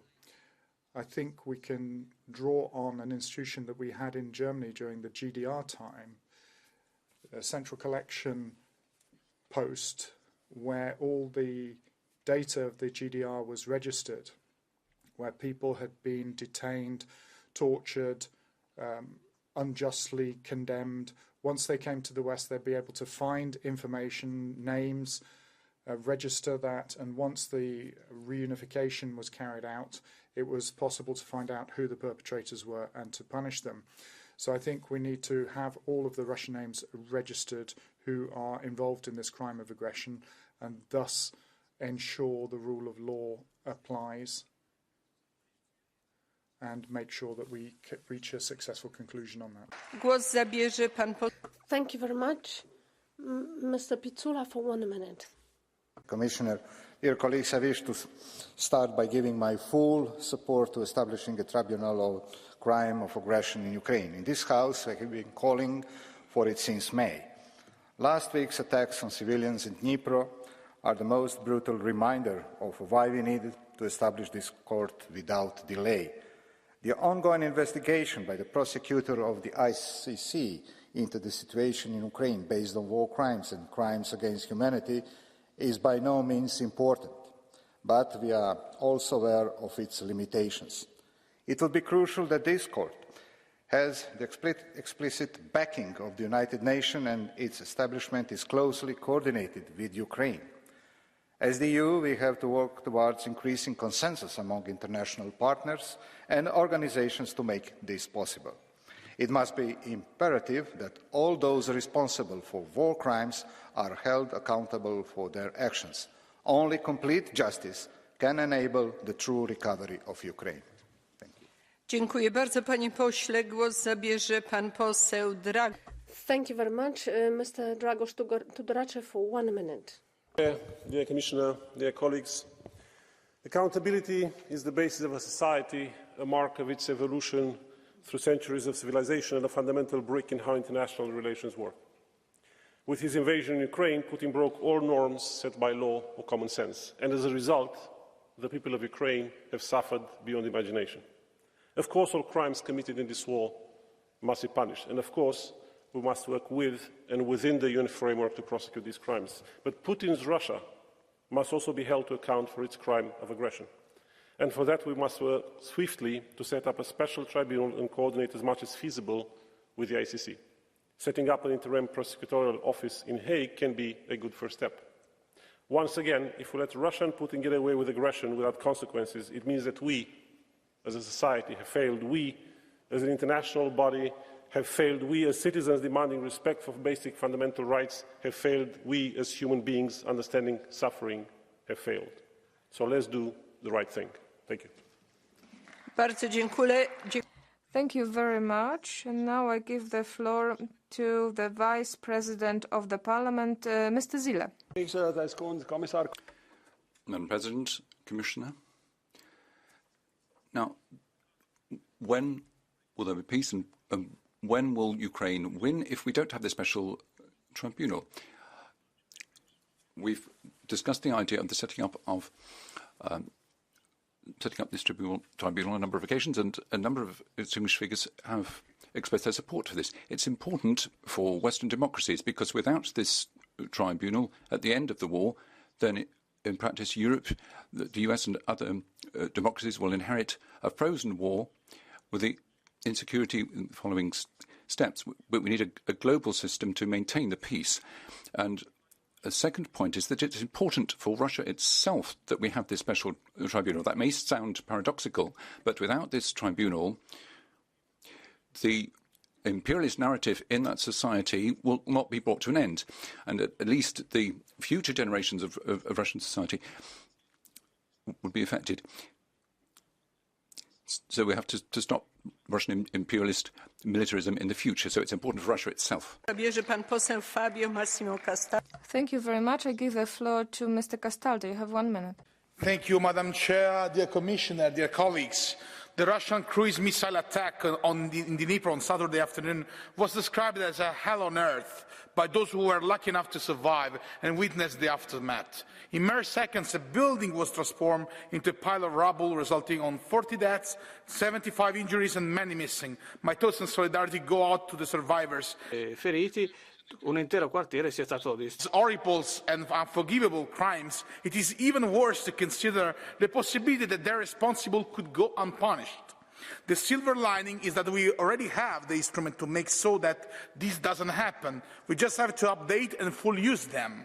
The golden path, I insist, would be to amend the Rome Statutes, aligning the ICC jurisdiction on the crime of aggression with that already in place on genocide, crimes against humanity and war crimes. If no agreement can be reached on this promptly, however, we should then push for the establishment of a special tribunal. The crucial point is to send a very clear message. There can and must be no impunity for the devastating consequences of this aggression, and those responsible must be prosecuted. We owe it to all innocent victims of these barbarian crimes. They will not go unheeded, not now, not ever. Thank you. Dziękuję bardzo. Głos zabierze. Thank you very much. Madam Junkiewicz-Jene for 1 minute. This morning, the Swedish Prime Minister said, Ukrainian victory is existential for Europe and, honestly, existential for the whole world. More than agree. European Parliament will adopt the right and necessary resolution on a special tribunal for Kremlin crimes of aggression. But will there be enough courageous heads of states who will establish such a tribunal without delay? Let's hope yes. We have shown incredible unity, but every time the Russians hit the Ukrainian people's homes with horrific missiles, I feel guilty that we are not doing enough. We need to overcome our own fears and act with much more determination. Are we so weak that we cannot allocate enough weapons and resources and make the terrorists in the Kremlin to stop? No, we are not weak. Let's do everything we can. Dziękuję bardzo, pani poseł. Thank you very much. Now I give the floor to Ms. Kaljurand. You have 1 minute. Madam President, Commissioner, colleagues, from the 24th of February last year, we have from Bucha to Irpin, from Borodyanka to Dnipro. President Zelensky has declared very clearly what is the victory and peace formula for Ukraine. It includes bringing all war criminals to accountability. And I underline, all war criminals. Those who are committing crimes on the ground, but also those who are hiding in Kremlin. And that is why we need this special tribunal. It will not bring back lost lives, and it will not make heartache disappear. But it will make crystal clear that committing war crimes, including crime of aggression, will never go unpunished. And I very much hope that the vast majority of the international community will join the initiative and support the establishment of the tribunal. Thank you. Bardzo dziękuję, pani poseł. Thank you very much. Now, Vice President of the Parliament, Nicolas Baer, for 1 minute. The atrocities of the Russian aggressors should not paralyze us. We need international justice with enforcement. The International Criminal Court has its hands tied because Moscow has not signed the Rome Statute. And in the Security Council of the UN, the war criminals from Moscow are actually sitting at the table with the right of veto. Hence, we need a special tribunal along the model of the Yugoslavian tribunal. Not as an instrument of the West, not as for legal self-righteousness, not as victor's justice, but as an independent ad hoc criminal tribunal with a bench of international judges to bring perpetrators before a court and to hand down sentences. Europe, Commissioner, has to be in the lead here. It has to bring the UN on board. It has to show international leadership and press for the establishment of a special tribunal. The signal to the world will be clear and unequivocal. Russian war criminals will not escape punishment because the impunity for this rupture of civilization will be the bitterest defeat for the international community. Let justice be done and let us commemorate the... Thank you very much. And now I give the floor to Veronika Vrecionová. I have 1 minute. Bucha, Irpin, Dnipro. To jsou nejznámější případy zvěrstev, které Rusko spáchalo na Ukrajině. Jsou nejznámější, ale These are the examples of what Russia has done in the Ukraine. They're the only ones that are known to us, but there are many, many more. The civilian population is suffering, is being killed. There are numerous such examples. These particular atrocities have to be punished, and for that reason it is absolutely necessary to establish a war crimes tribunal on the Ukraine. And we must really resort to justice with regard to these issues. Putin, Shoigu, Lavrov, and numerous other individuals in Russia have to be brought before this particular tribunal. Lukashenko in Belarus, the same applies for him. So it alla conduzione dell'invasione contro l'Ucraina. those who Thank you very much. Now, Mr. Halicki for 1 minute. Pani Przewodnicząca, Madam Presidente, Commissario, I welcome the fact that following many pleas on our part for such a tribunal to be created, after all this time we all agree that it should be created. My plea is for it to happen quickly. Ukraine needs weapons, that's true, but Ukraine also needs financial assistance, no doubts about it, but it also needs hope for justice, because crime cannot go unpunished and criminals cannot enjoy impunity. This is not about an ad hoc tribunal which would be unprecedented. We did have such tribunals. We have the legal grounds. An example of Yugoslavia, Lebanon, Sierra Leone, or the tribunal in Nuremberg. So let us act quickly, because such a tribunal would be an important message with regard to our security and also a message to Putin. Your time is up, Mr. Putin. Thank you very much. Now I give the floor to Mr. Pat. You have 1 minute. Dear colleagues, head kolleegid, rahvusvaheline. Dear colleagues, International Tribunal to condemn Russia's war crimes and to administer responsibility must be created. The European Union and other countries who abide by international law must join forces so that no crime remains unpunished and no criminal unpunished. I don't have the illusion that we can set up such a tribunal until we have Russia on the Security Council. So we have to establish an international coalition to set up the tribunal, and the European Union must assume the lead role. coalizione internazionale con capofila l'Unione. War crimes. We have multiple mass graves of civilians. We have thousands of people killed when their residences were bombed.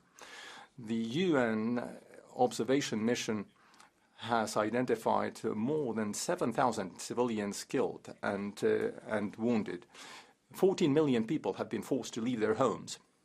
All these killings and crimes have perpetrators, but they also have people who gave the orders. All of these must be punished. And an international tribunal is the least that the European Union and the world can do for the victims of these crimes in Ukraine. Thank you. Dziękuję bardzo, panie pośle. Głos zabierze pani poseł Sandra Kalniete.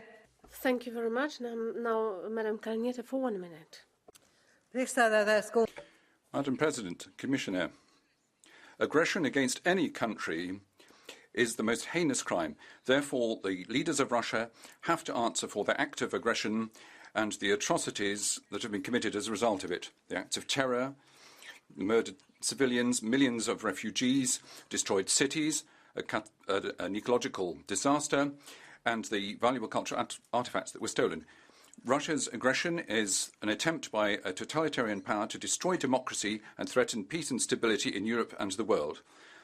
I have no doubt that the special tribunal will be created and it will hold Putin and his generals to account, as well as Lukashenko for allowing Belarus territory to be used for the commission of this aggression.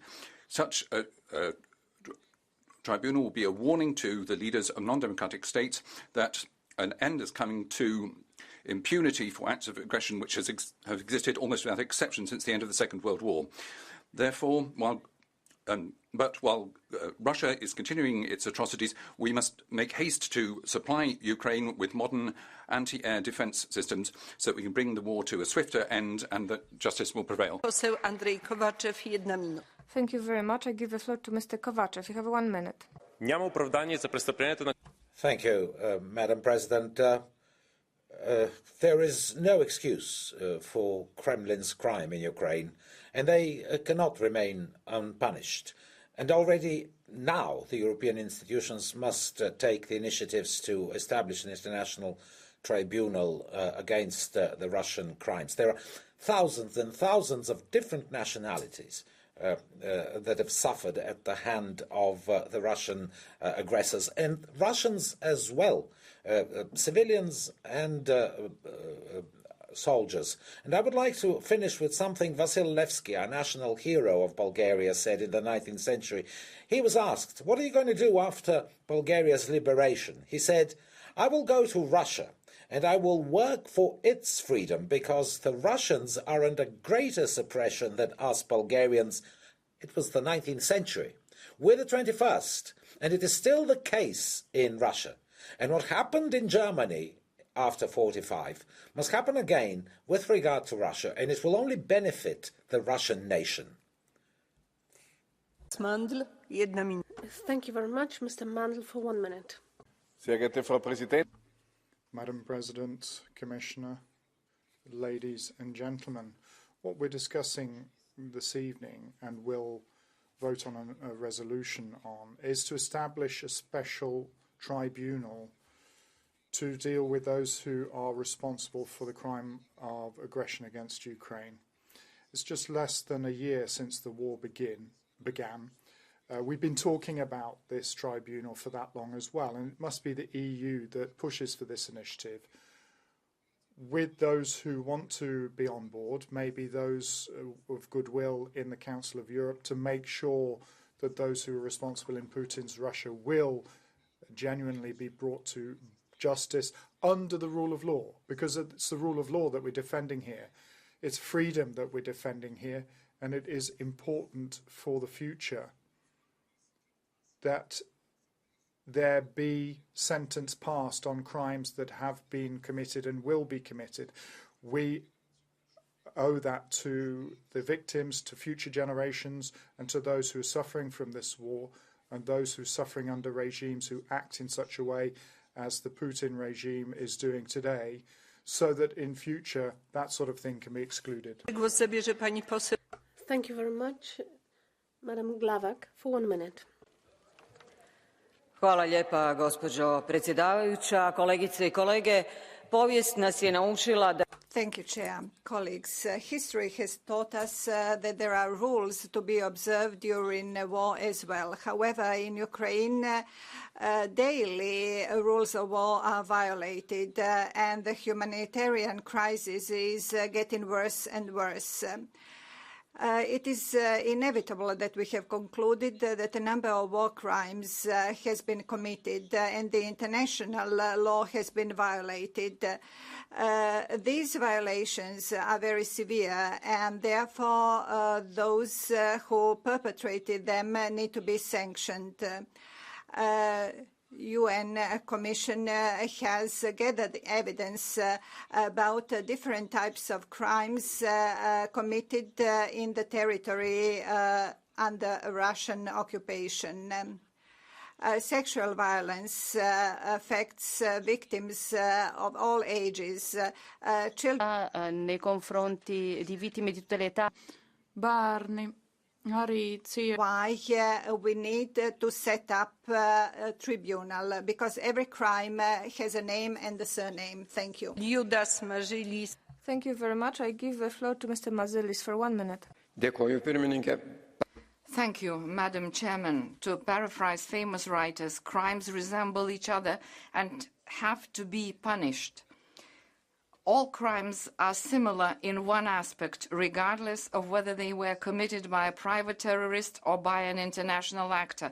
The criminal is always afraid. The main feature of Russia's aggressive war in Ukraine is that the aggressor is a coward. Russia is afraid to be bound by international agreements providing for a respectă acordurile internaționale. Than us in what abyss of brutality they have fallen. Therefore, to avoid responsibility, Russia is not bound by the Rome Statute of the ICC.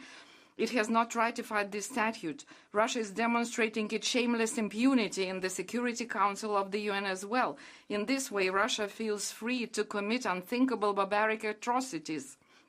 This resolution is absolutely necessary. With it, we will send an important message to like-minded people and people of goodwill all over the world. As for Belarus, we are reminding the Belarusian Batka that offering a launching pad for terror actions is also terror. Thank you.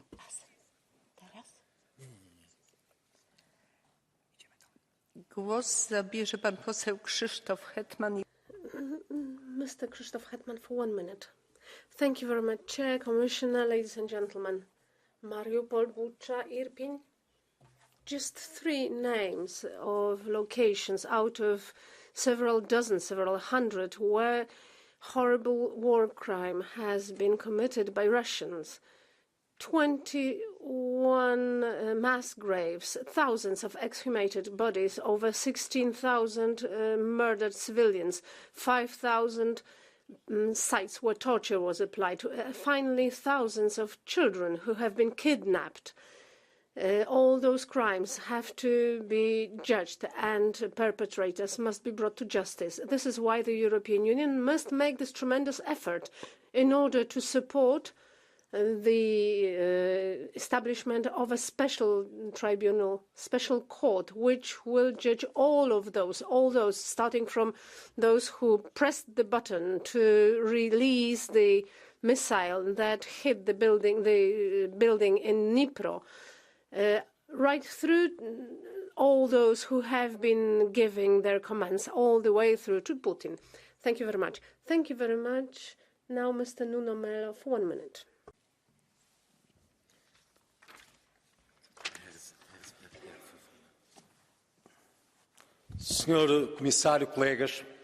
Commissioner, colleagues, when human beings are executed with their hands tied and their heads covered, that's a war crime. When women and children aged from 4 to 82 are being raped by Russian soldiers, those are war crimes.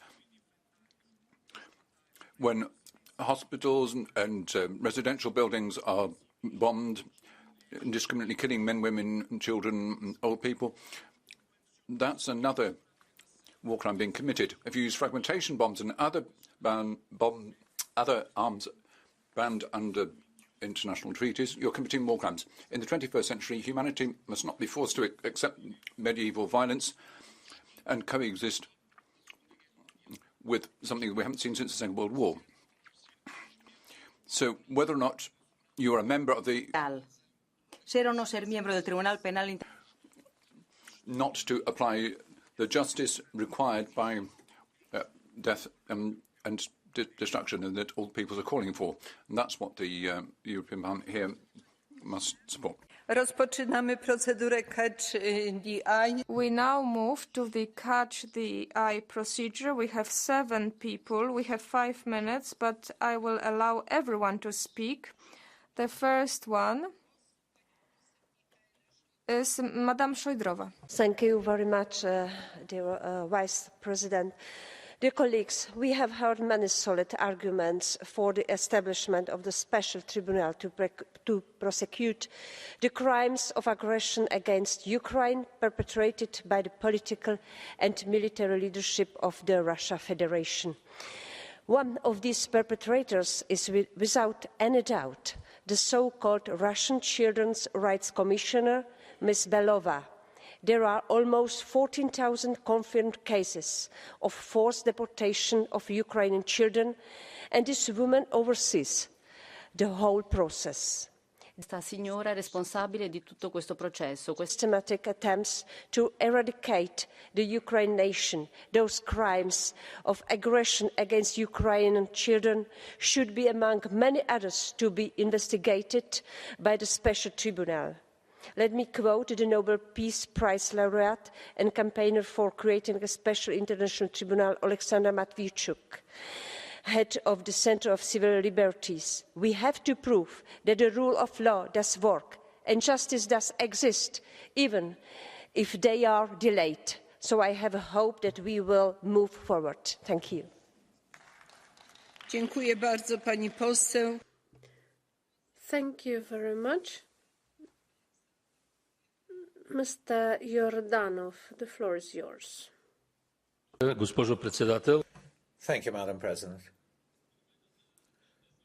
Victory will come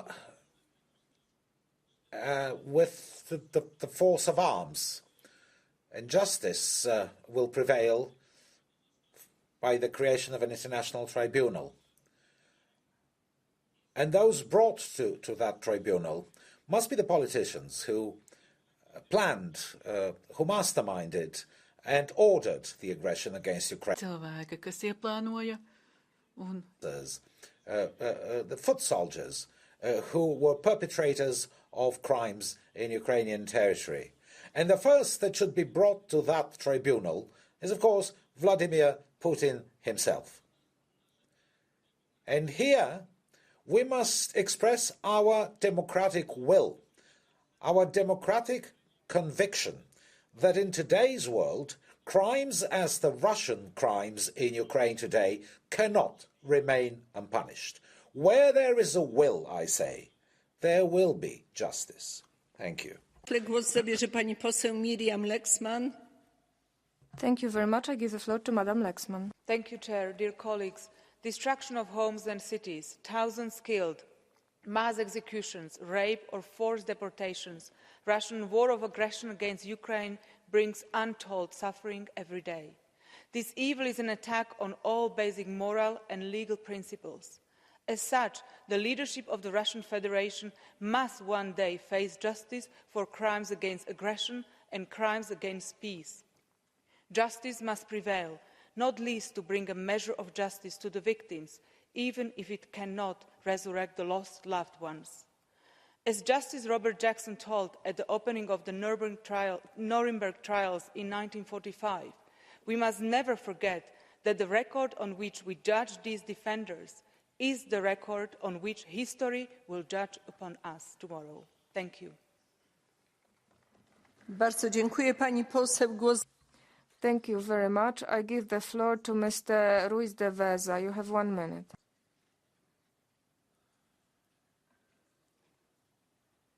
Señora Presidenta. Thank you, President. First of all, if you don't mind, I have a point of order. There's a list of 8 members of the EPP ending the original list of speakers. And then, catch the eye, you've taken another 3 EPP members. Sure, it would have been more reasonable to alternate with the other groups who had requested to speak under catch the eye. But be that as it may, it's very clear what this House is calling for. And Commissioner Reinders, I have to say that you were rather vague in your initial statement. You said you were looking at a working paper that's been circulated amongst the commissioners and your staff. You need to study it closely. Yes, well, that's what you have technical staff for, but you haven't given us any substantial reason why, following the first initiative taken by this House, with the text we adopted in April and the resolution in May, you're still refusing to tell us clearly that you're in favour of setting up the special tribunal. What are you waiting for? The technicalities can be worked out subsequently. Please give the political signal. You have 5 political groups in this House who have asked you to do this. There are only 2 members, one on the far right and one on the far left, who were opposed. Dziękuję bardzo, panie pośle. Głos zabierze pan poseł. Thank you very much. I give the floor to Mr. Lopez Aguilar for 1 minute. Please be disciplined and stick to your time. Comisario Reinders, me cuento entre quienes concluyen que los reveses y las crisis. Well, thank you very much. The crises that we see, like this war of aggression, illegal, unjust, and criminal, this ought to push the European Union towards playing a role, a relevant role. Globalization not only of intelligence, of trade, of the digital realm, but of law, of penal law, and of fighting against impunity and war crimes. It's not easy because the European Union has to maintain its unity, not only supporting Ukraine in this war with Putin, but bringing together the international community to work in a concerted fashion. This particular tribunal would go hand in hand with other existing tribunals for war crimes. But it requires will, political will, working together in a concerted fashion, once again, with political will, with the international community, with the United Nations. It is very important to work together with the UN War Crimes Tribunal. When there's a will, when the will is there, a way can be found. Thank you. Thank you very much, Mr. Kelleher. Crimes against humanity, war crimes, crimes of aggression. Unfortunately, there's no shortage of those crimes in Ukraine as I speak here tonight.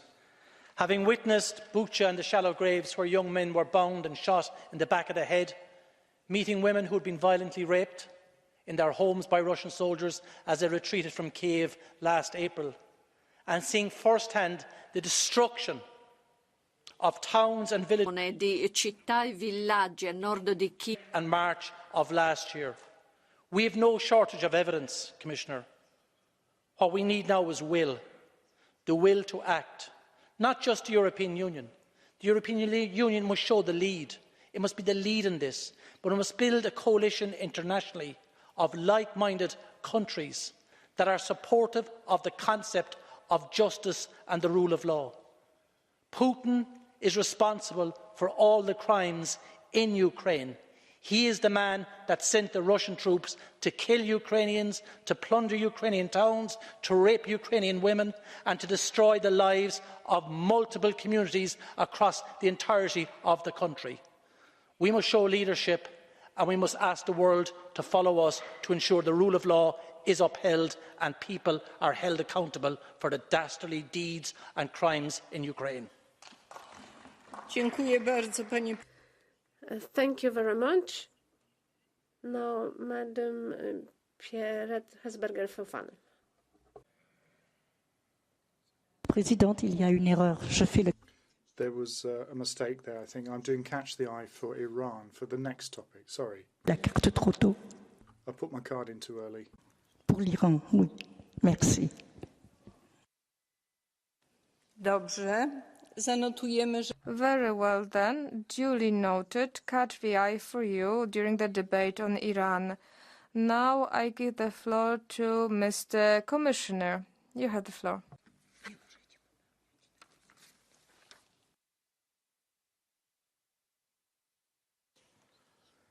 Merci, Madame la Présidente. Thank you, President, ladies and gentlemen. Once again, I'd like to thank you for this debate and for your support to the initiatives that have been taken to try and reach international justice. You know that the Commission is carrying on to try and pursue the idea of prosecuting international crimes. I have heard some comments on war crimes, other forms of crime committed in Ukraine. We have a central role to play in the prosecution and implementation of procedures to prosecute war crimes, crimes against humanity, or the crime of genocide. I'll recall that Eurojust is at the heart of the debate to garner evidence that will apply to crimes of aggression, but also other forms of crime as well. And they are exchanging information with all other judicial bodies, be they in Ukraine, the ICC or elsewhere. There are all sorts of actions that are being taken, condemnations in their dozens in Ukraine against crimes that have been committed. The member states also have taken measures. So I don't think there should be any doubt here. All of these crimes are covered by a certain number of actions that have been taken, and it's obvious that the perpetrators of these crimes will have to know for the rest of their days that they can be brought before justice in one manner or another. Maybe I can recall that the commitment is very clear from the Commission to try and find solutions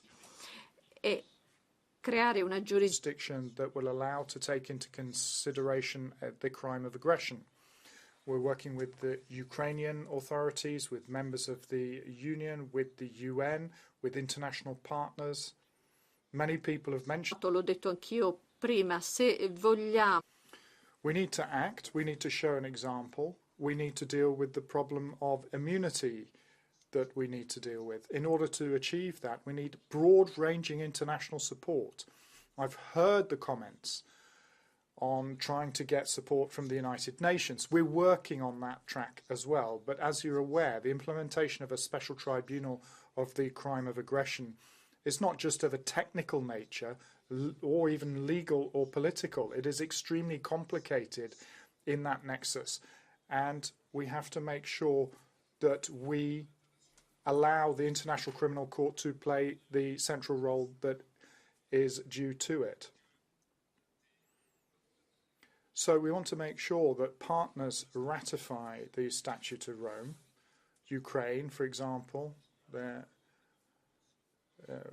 we're also asking the largest number of states as well to ratify the Statute of Rome when it comes to the crime of aggression as well. I said earlier, in trying to sound out solutions to find an implementation of that form of jurisdiction, we have started a first step, and that first step is establishing an international prosecution office to start or continue investigations, to gather proof and evidence of crimes of aggression, and that's being done already.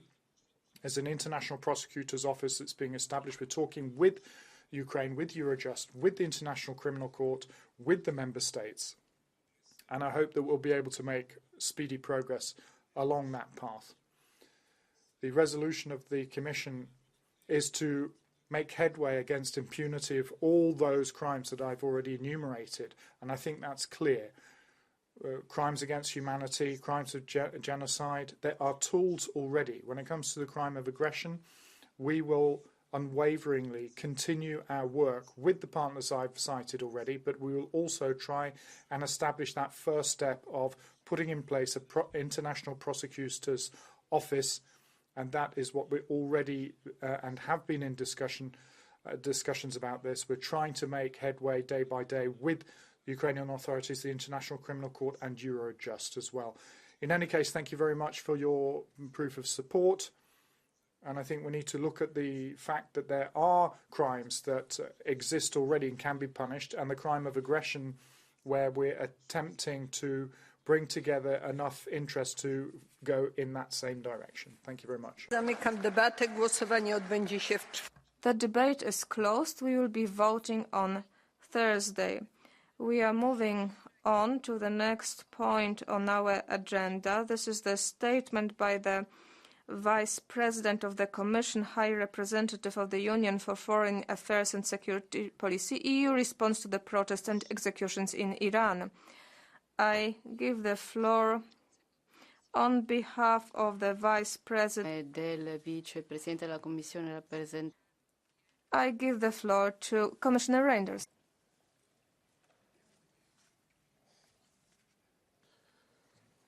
Thank you, Madam President. Honourable members, thank you for having added this debate to the agenda of the plenary.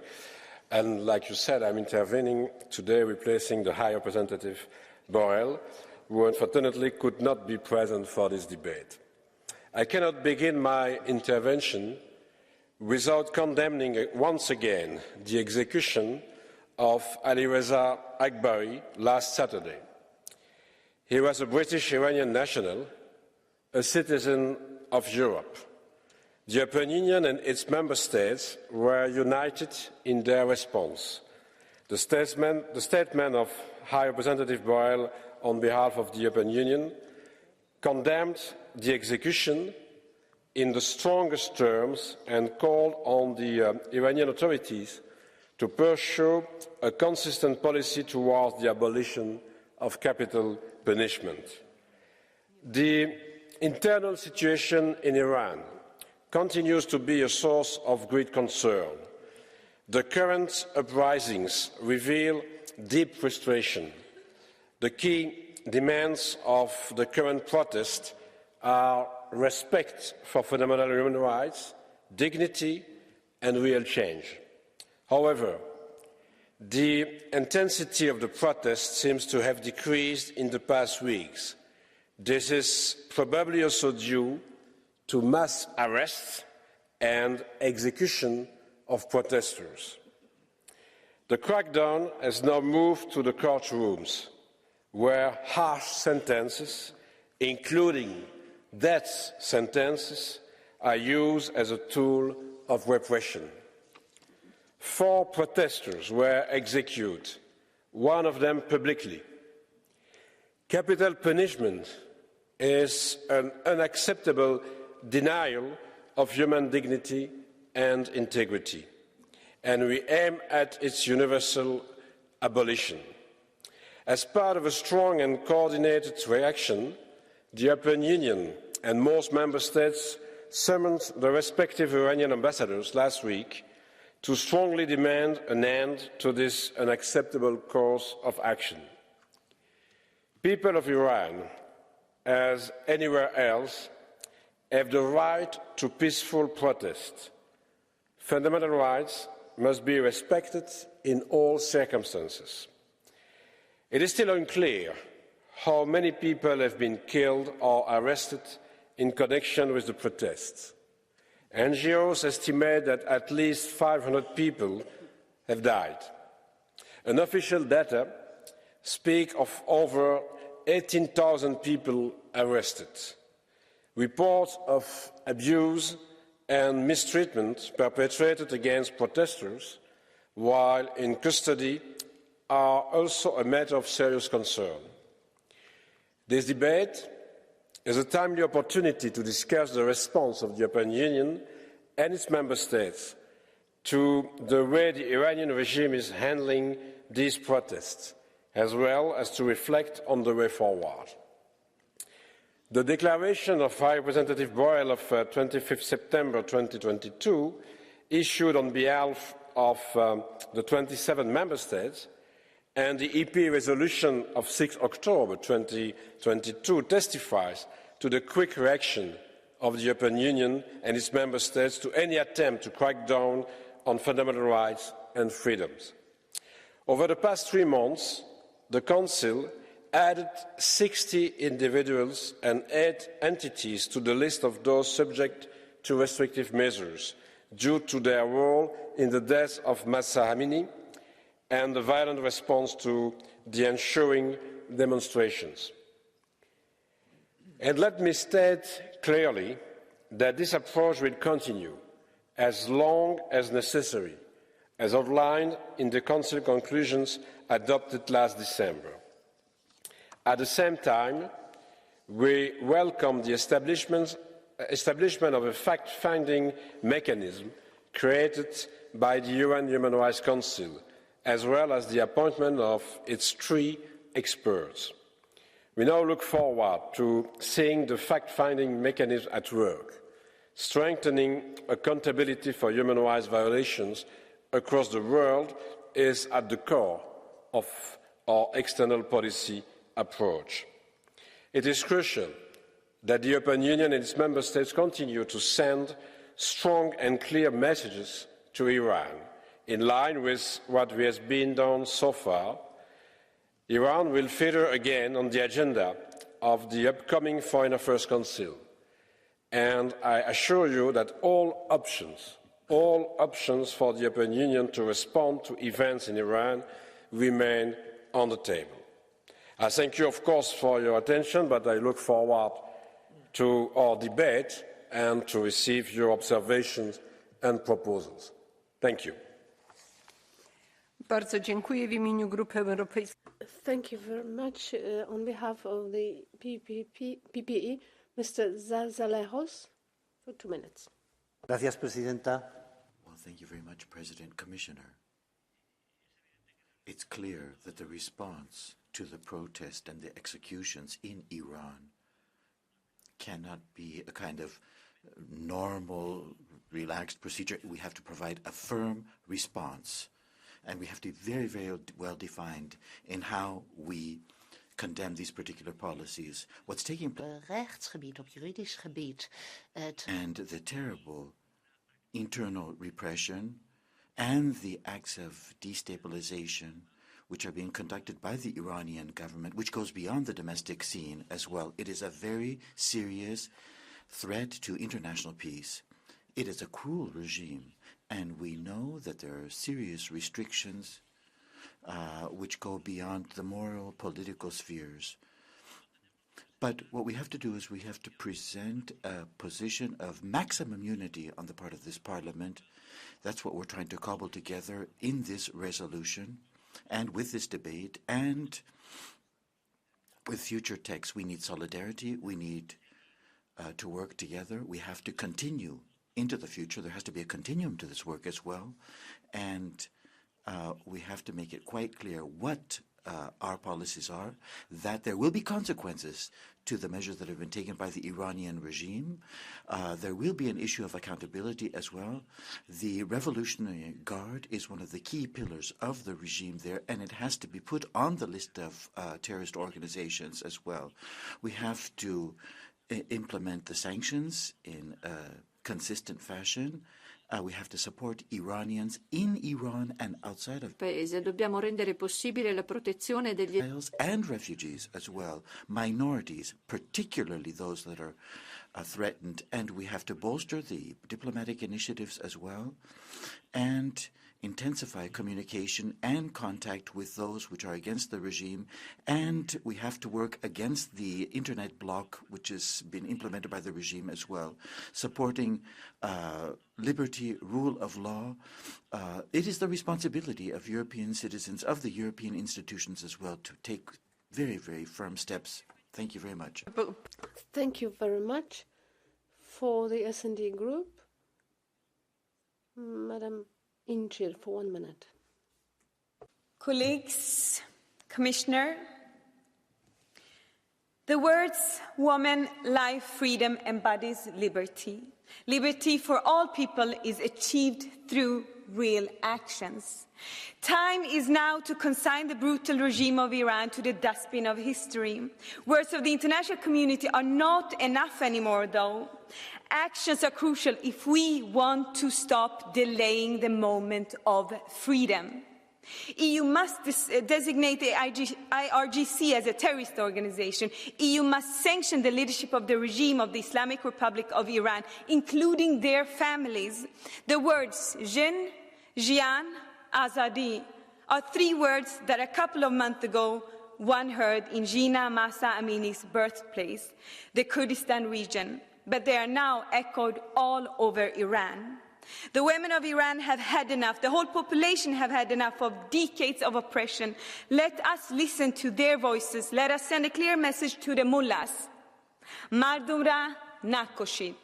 Zan, zandegi, azadi. Woman. Kobiety. Dziękuję pani poseł. Thank you very much. On behalf of Renew, Madam Frederique Ries, for 1 minute. Thank you, Madam President. Commissioner, indeed, in French too, we say women, life and freedom. Yesterday in Strasbourg, we had approximately 15,000 Iranian protesters here who'd come from all around Europe for the women and the freedom and to speak against the Revolutionary Guard, which the armed branch of repression. Protesters were hanged this week because behind the women, the whole people are rising and making the regime tremble. The Commission is marking the pace now. We need to be very stringent on the sanctions, first of all, at the highest level against the President and the Revolutionary Guards. They must be placed on the list of terrorist organizations. And then there are our hostages, 25 Europeans, including the Israeli, a Belgian citizen, condemned in a travesty of justice. I will wind up, Madam President. The great justice is that the great challenge is that we have to address the appeal from the women and also defend our hostages. So we need to work all together and use our collective clout to get them all freed. On behalf of the Green EFA, I give the floor to Mr. Urtasun. 4 young men have been executed for their involvement in the peaceful protests in Iran following the death of Jina Mahsa Amini. All of them were subject to expedite trials that did not meet the minimum guarantees of fair trial and due process, and in some cases their families were only informed of their execution after it happened. Those are the first of another 26 protesters whom the Iranian authorities are currently seeking to impose the death penalty. The disproportionate crackdown on protesters in Iran has reached unprecedented levels of violence and disregard for human life. Hundreds of peaceful protesters have been killed by Iranian security forces and thousands more have been arrested. The Iranian regime should be held accountable for the killing of its own people. The systemic impunity of the Iranian government, the IRGC and its security apparatus cannot continue to be the rule. This is why we should continue to impose targeted sanctions and to significantly enlarge those and to have a better implementation of those to all those people involved in the violent crackdown on those peaceful protesters, but also to insist on the need of an independent investigation with international organizations on these violations and to persecute the perpetrators. Tomorrow, I'm very happy that the Parliament will speak with one strong voice by approving a very strong text of solidarity with the people of Iran. The people of Iran deserve not only our solidarity and support, but also justice, respect and dignity. Thank you. Dziękuję bardzo, panie pośle. Thank you very much. Now, on behalf of the ID Group, I give the floor to Dominic Bild. 1 minute. Merci, Madame la Présidente. Thank you very much, Madam President. About 4,000 kilometres from here, there's terror and fear trying to undermine the spirit of hope. Despite the heavy-handed nature of the regime, there are many women without their veils walking freely on the streets to show that Iran isn't just a result of the 1979 Islamic Revolution, but it's a civilization that has many gods and goddesses from the past and hasn't always repressed women. We have to support this spirit. We have to get rid of this hypocrisy that's there, that we also see in our institutions, unfortunately. Shame on those who try to talk down the freedom of women in Iran. Shame on those people who see the emancipation there but pursue suppression here. And we don't want people supporting freedom in Iran but then allowing repression of women here in France, in the Netherlands, in Belgium and elsewhere. There should be equality between women and men. There should be freedom equally for both women and men, not unequal freedom. We have to understand the huge chance that our culture gives to our citizens and see how it can be so fragile if it isn't defended tooth and nail. Thank you. Dziękuję pani poseł w imieniu Grupy Europejscy Konserwatywni. Thank you very much. On behalf of the ECR Group, Mr. Herman Terch, for a minute and a half. People in Iran, well, it's very, very clear that it is one of the worst enemies of freedom in the world. It has been that for over 40 years. Opposition has been torn apart, shredded, killed, and death is part of the regime. This has been going on for many years, but Europe has always had a position of transigence, finding ways to conduct business with Iran when people were suffering under a brutal regime. That has been the case over the last 40 years. Iran at this point in time has sequestered the entire region. Syria with Hezbollah, Lebanon with Hezbollah as well, half of Iraq as well has been sequestered and is essentially occupied by Iranian interests, and its expansion continues. It's helping Russia in its war of aggression against Ukraine, and it has been involved in Latin America to a considerable extent, where in Venezuela and other countries they've been involved in illicit trafficking of drugs, money laundering, and numerous different illicit, illegal activities. Supporting different regimes there which have acted terribly. And let's not forget that many of these regimes, which have been supported by the left here, have been associates of Iran as well. Madame Mogherini actually even went to Tehran after a series of killings that took place there. We have to also include the Revolutionary Guard in the list of terrorist organizations. It's absolutely imperative to call for a very, very close scrutinizing of the situation there and find a way to cut off from that country and to build bridges with the opposition there as well. Thank you very much. W imieniu Grupy Lewicy w Parlamencie Europejskim GUE. On behalf of the left GUE NGL, I give the floor to Madame Ernst. Als erstes verneige ich mich. Well, first of all, I'd like to pay tribute to the victims, the women, the children, the men who've been killed, who've been executed, and a regime that even kills children, I'm sorry, has no raison d'etre. And we are on the side of the family, relatives, the friends, the 18,000 people who've been arrested, and those elsewhere in the world who have suffered at the hands of Iranian drones. We have to bring capital punishment to an end. We need to hear clear statements along those lines here in this Parliament. We support any sanction that is targeted against those perpetrators of such a regime with such heinous policies. And we don't support any sanctions aimed at the Iranian society. Now, I would say we have to do much more. I would call on all 705 members of this House to personally do their utmost to help those who are arrested, those who are on death row, make partnerships, exert pressure on the various international institutions, but also Iranian institutions as well.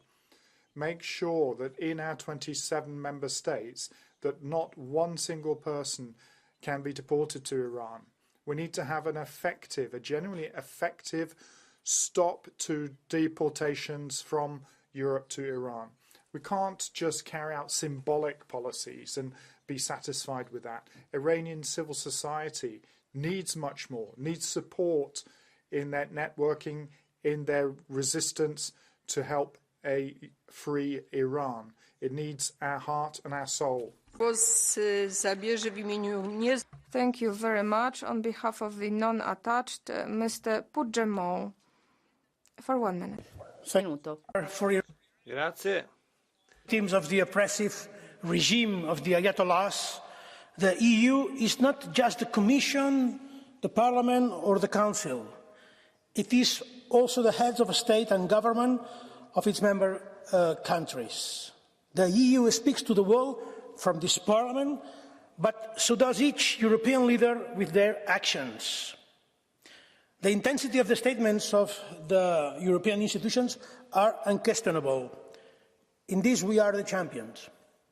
But these messages are not compatible with the fact that just 4 weeks ago, European leaders attended the World Cup in Qatar, which is one of Iran's main allies, business as usual, while the regime of the Ayatollahs repressed and killed. Statements are good, but actions are better. Thank you. Thank you very much.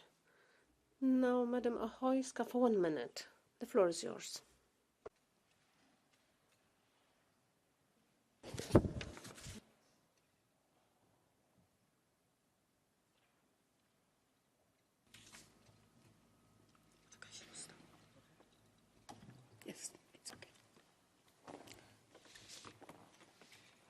Dziękuję Pani Przewodnicząca, Panie Komisarzu.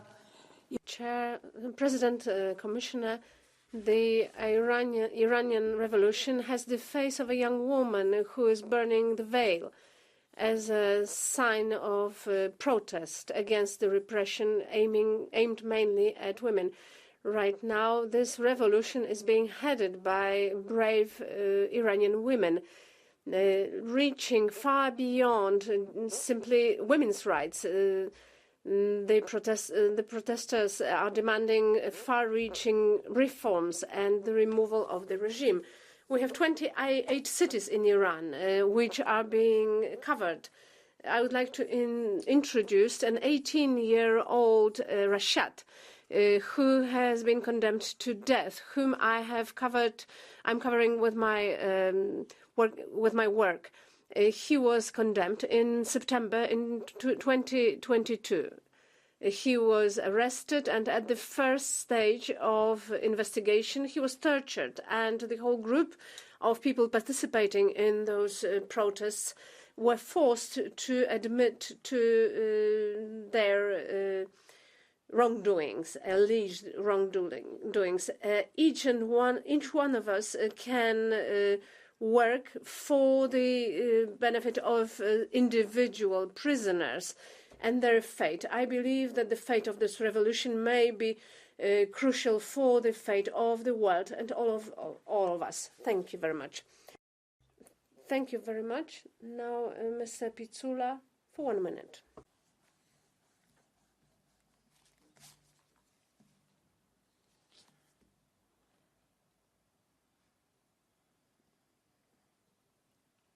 Thank you, Madam Chair. Dear colleagues, we must not stay silent on what is happening in Iran. People are dying, fighting for freedom, and the actions of the Iranian regime are twilight of humanity. Death, punishment, and torture are weaponized on people that are exercising their basic rights. The Iranian regime is brutal, cynical, and barbaric. In their desperation and increased isolation, the regime is even using technology and facial recognition for repression of its citizens. Moreover, we can only condemn their drone-based partnership with Russian invaders in Ukraine. We have to continue to strongly support the Iranian people. It's crucial to call for decisive EU response, and the Revolutionary Guard must be put on the list of terror organizations. Our message to the regime needs to be loud and clear. Stop killing your people.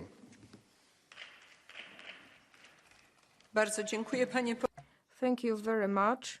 I give the floor to Mr. Bart Grotwis, 1 minute. Madam President, dear Commissioner, the Iranian Revolutionary Guard Corps, IRGC, has conducted many illegal hostages and killings, of course, in Iran, but increasingly on European soil. Members of the IRGC, nonetheless, send their children to study here in Europe. Social media platforms in Europe are being flooded with outrageous IRGC propaganda. And the IRGC holds financial assets here across this continent. And this will luckily all end soon. This House wants the IRGC to be labelled a terrorist organisation. This House will vote to impose costs on the IRGC. And by doing so, we demonstrate our support to the brave Iranian people. But let this also be a signal to so many Chinese companies like Huawei on the brink of helping Iran developing an even more brutal surveillance state to even further suppress the Iranian people. And to Russia, buying IRGC drones, selling them Su-35 fighter jets. This cannot be without consequences. The dangerous ideology of the IRGC has no place here in Europe. And Zan, Zedegi, Azadi starts with putting and listing the IRGC as a terrorist organization. Thank you. Dziękuję bardzo, panie pośle. Głos zabierze pani poseł Hanna Neumann. Thank you very much. I give the floor to Madam Neumann.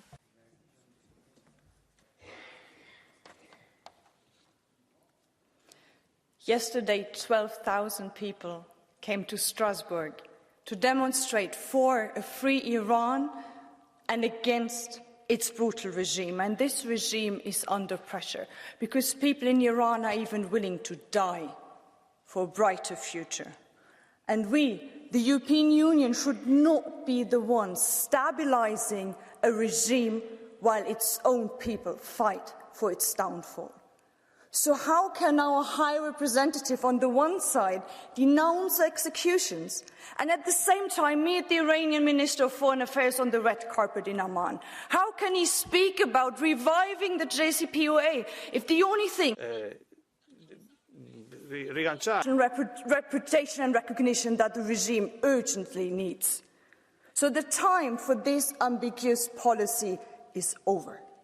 As long as the brutal crackdown on protests continues, we should not negotiate. As long as the revolutionary guards terrorize their own people and the whole region, we should treat them as terrorists and put them on the sanctions list. The Iranian people have taken to the streets in Iran and all over the world, and they ask for our support. I stand with them, and so should all of us. Baroye Asadi.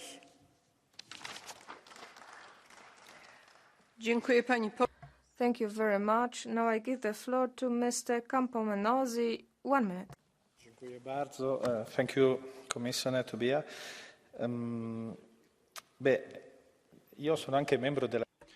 I'm also a member of the delegation for relations with Iran. We've had many debates on the situation there, even before the crisis that broke out in September.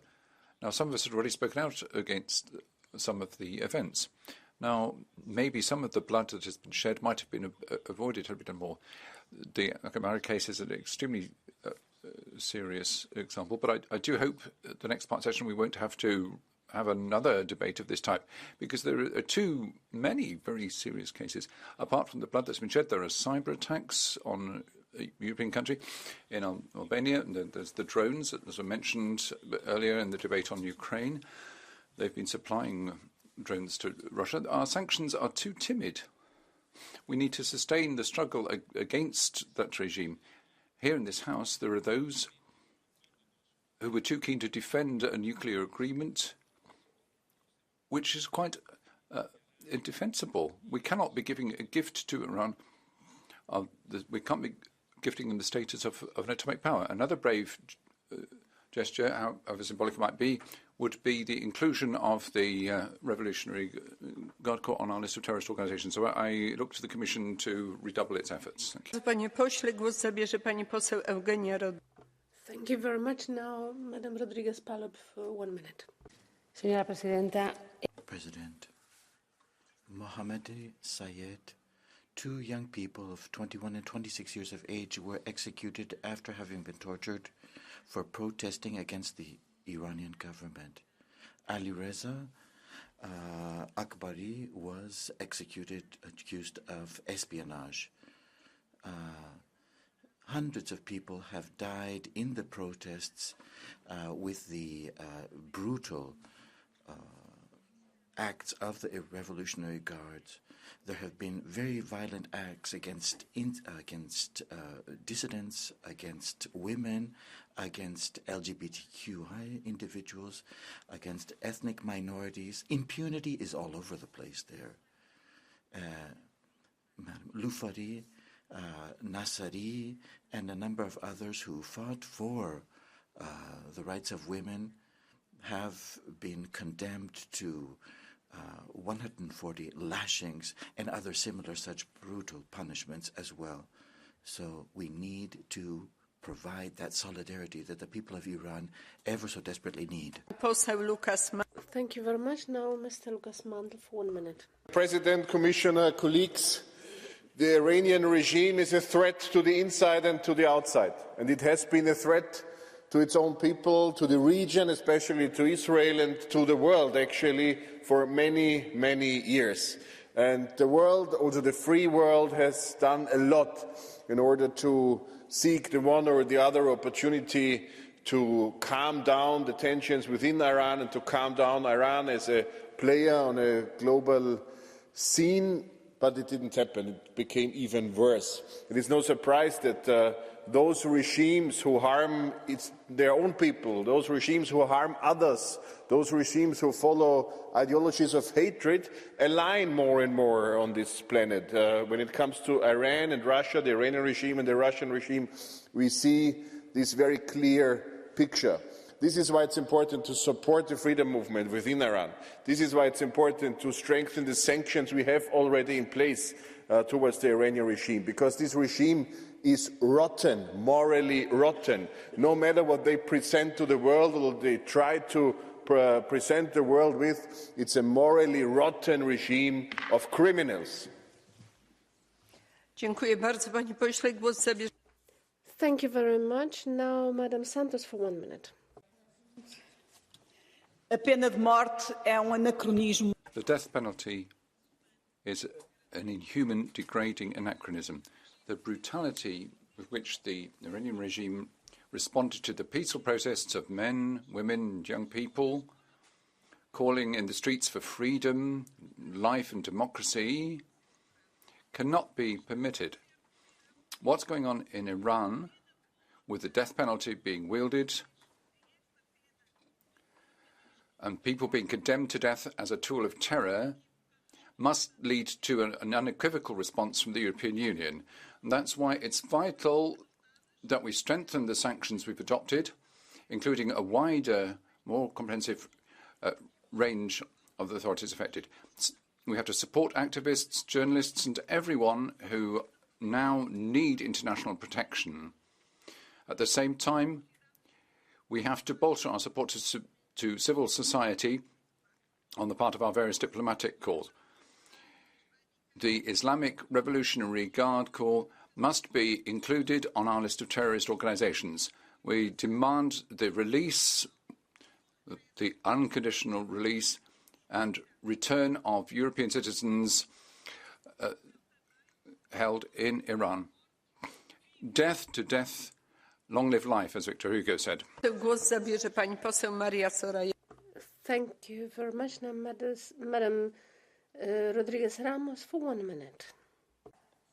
Asistimos horrorizados a... So we continue to be horrified by the executions, the assassinations by the Iranian regime, killing young demonstrators, the terrible anguish caused to the families of those 26 individuals on death row. But we know that condemnation to death is not only a situation in Iran, but elsewhere as well. But Iran was the first country in the world, nonetheless, to execute women. It is number one as far as executions of women. So silence is terrible under these horrific conditions that exist there. We have to have clear sanctions against Iran. And that's why we request that this resolution emphasize that the revolutionary come organizzazione terrorista, quello che è già, and that we sanction its members individually. We did sanction some in 2019, but it have to be more widespread. And we have to prioritize women as well. Women are, with the Women Life Freedom movement, are on the vanguard of these demonstrations right now. And they need action. They need support. There has to be emergency support provided for these individuals to protect their lives. And Europe has to be much more consistent in its support for the demonstrators. Thank you. Thank you very much. Mr. Jadot, for 1 minute. You have the floor. Madam President, Commissioner, ladies and gentlemen, it's been 4 months now since the assassination of Mahsa Amini. 4 months where women, mostly women, have risked their lives, and others indeed have been out on the street to carry out a revolution, an extraordinary revolution, a revolution of conscience, a revolution of hearts and bodies against politics, for freedom, against a corrupt regime that oppresses, that tortures, that assassinates, that condemns to death and executes. A revolution against a regime that is scared of women, that is scared of people, of men, of young people, of freedom, and transforms that fear into terror against the people of Iran. It is high time, and that's why in the resolution we want to defend those vivacious forces in Iran. In order to do that, we need to bring to della morte. Le guardie della morte sono rappresentate. Is the Iranian Revolutionary Guard Corps. It is the most rotten branch of the corrupt regime. So this Parliament should do its work, and then it's high time that the Council and Commission does its work to sanction this regime. Thank you very much. Now, Madam Björk, for 1 minute. Thank you. Women, life, freedom. These protests that was started by a Kurdish woman have grown to a revolution. Women and men in Iran are showing extreme courage, and the protests have grown to an enormous mobilization. People are continuing to protest, risking their lives and freedoms for freedom. The regime has answered with only violence. Protesters are being jailed, tortured, and even executed. Death penalties are handed down and executions are carried out. It is an horrendous situation. Ethnic minorities are being persecuted, not least Kurdish minorities also, women, LGBTQI people. And yesterday it was a big demonstration here outside the European Parliament in Strasbourg. And people are asking us to do more, to stand by the protesters, to stand with all those that are brave enough to stand up against the regime. And we will continue to do all we can. We have to stop the executions. We have to achieve the abolishment of the death penalty. We have to stop deportations from our own member states back to Iran. We have to sanction those key actors who repress the population. We will have to continue to stand with a brave population as long as it takes. Thank you. Dziękuję bardzo pani. Thank you very much. I now give the floor to Mr. Javi Lopez. You have 1 minute. Gracias. Thank you very much. Thank you very much, President. The history of human rights in Iran is atrocious. We know that there's been systematic violation of human rights. Human liberties have not been respected. Minorities have been repressed, persecuted. We've had extrajudicial executions as well. But we have to raise our voices against the brutal Iranian regime, the brutal way that they've dealt with the demonstrations in the country after the killing of Mahsa Amini by the Revolutionary Guard. But what should we do? What should Europeans do?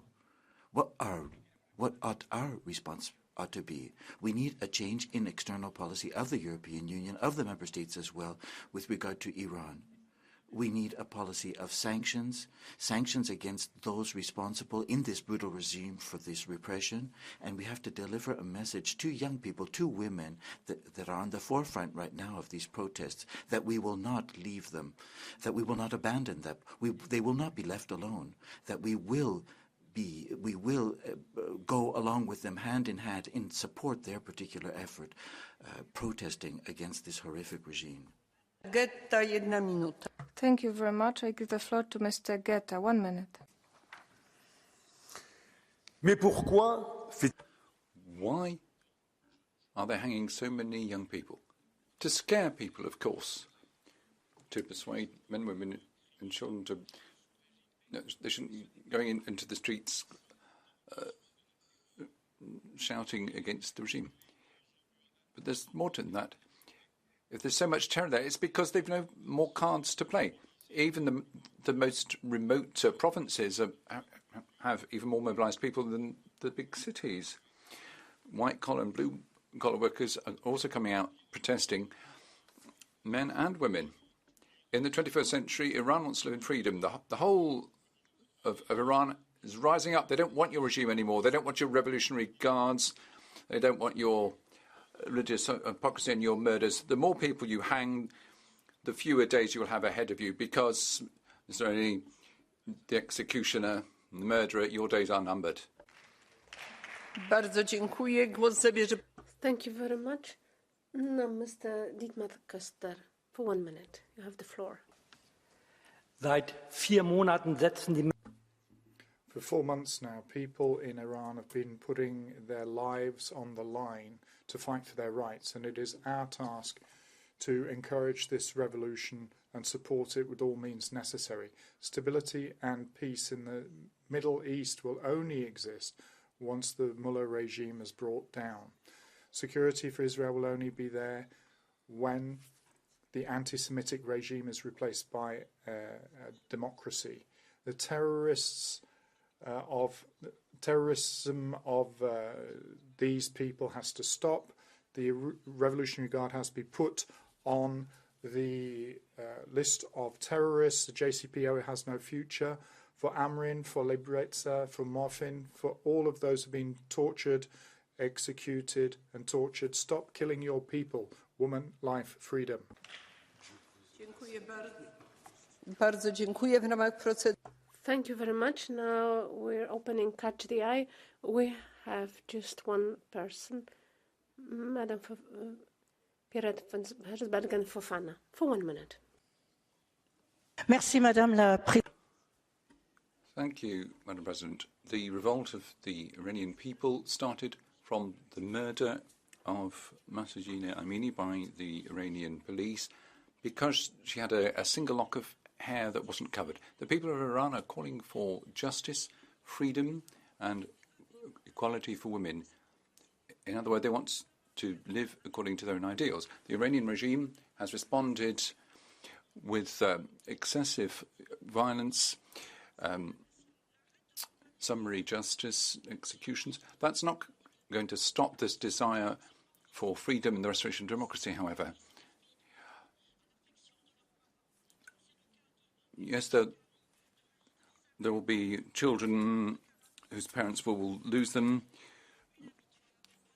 I could give you any number of names, but that's the price of freedom. Are we going to stand by and see this massacre going on so close to Europe? We restate our solidarity and our unconditional support for the people of Iran. The European Union must strengthen its sanctions so as to save human lives and, above all, review its refugee policy so that everyone fleeing that despotic regime can find safety with us. Thank you very much. On behalf of the High Representative of the European Union on security policy and foreign policy, I give the floor to Commissioner Reinders.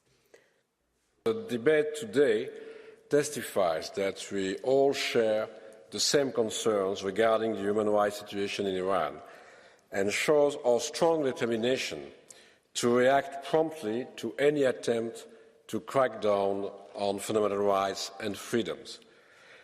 The High Representative follows the Iran file personally, and Iran is on the agenda at the next Foreign Affairs Council. The European Union and its member states will continue to speak up and act. The Council will consider all the options at its disposal, including new restrictive measures relating to the Islamic Revolutionary Guards.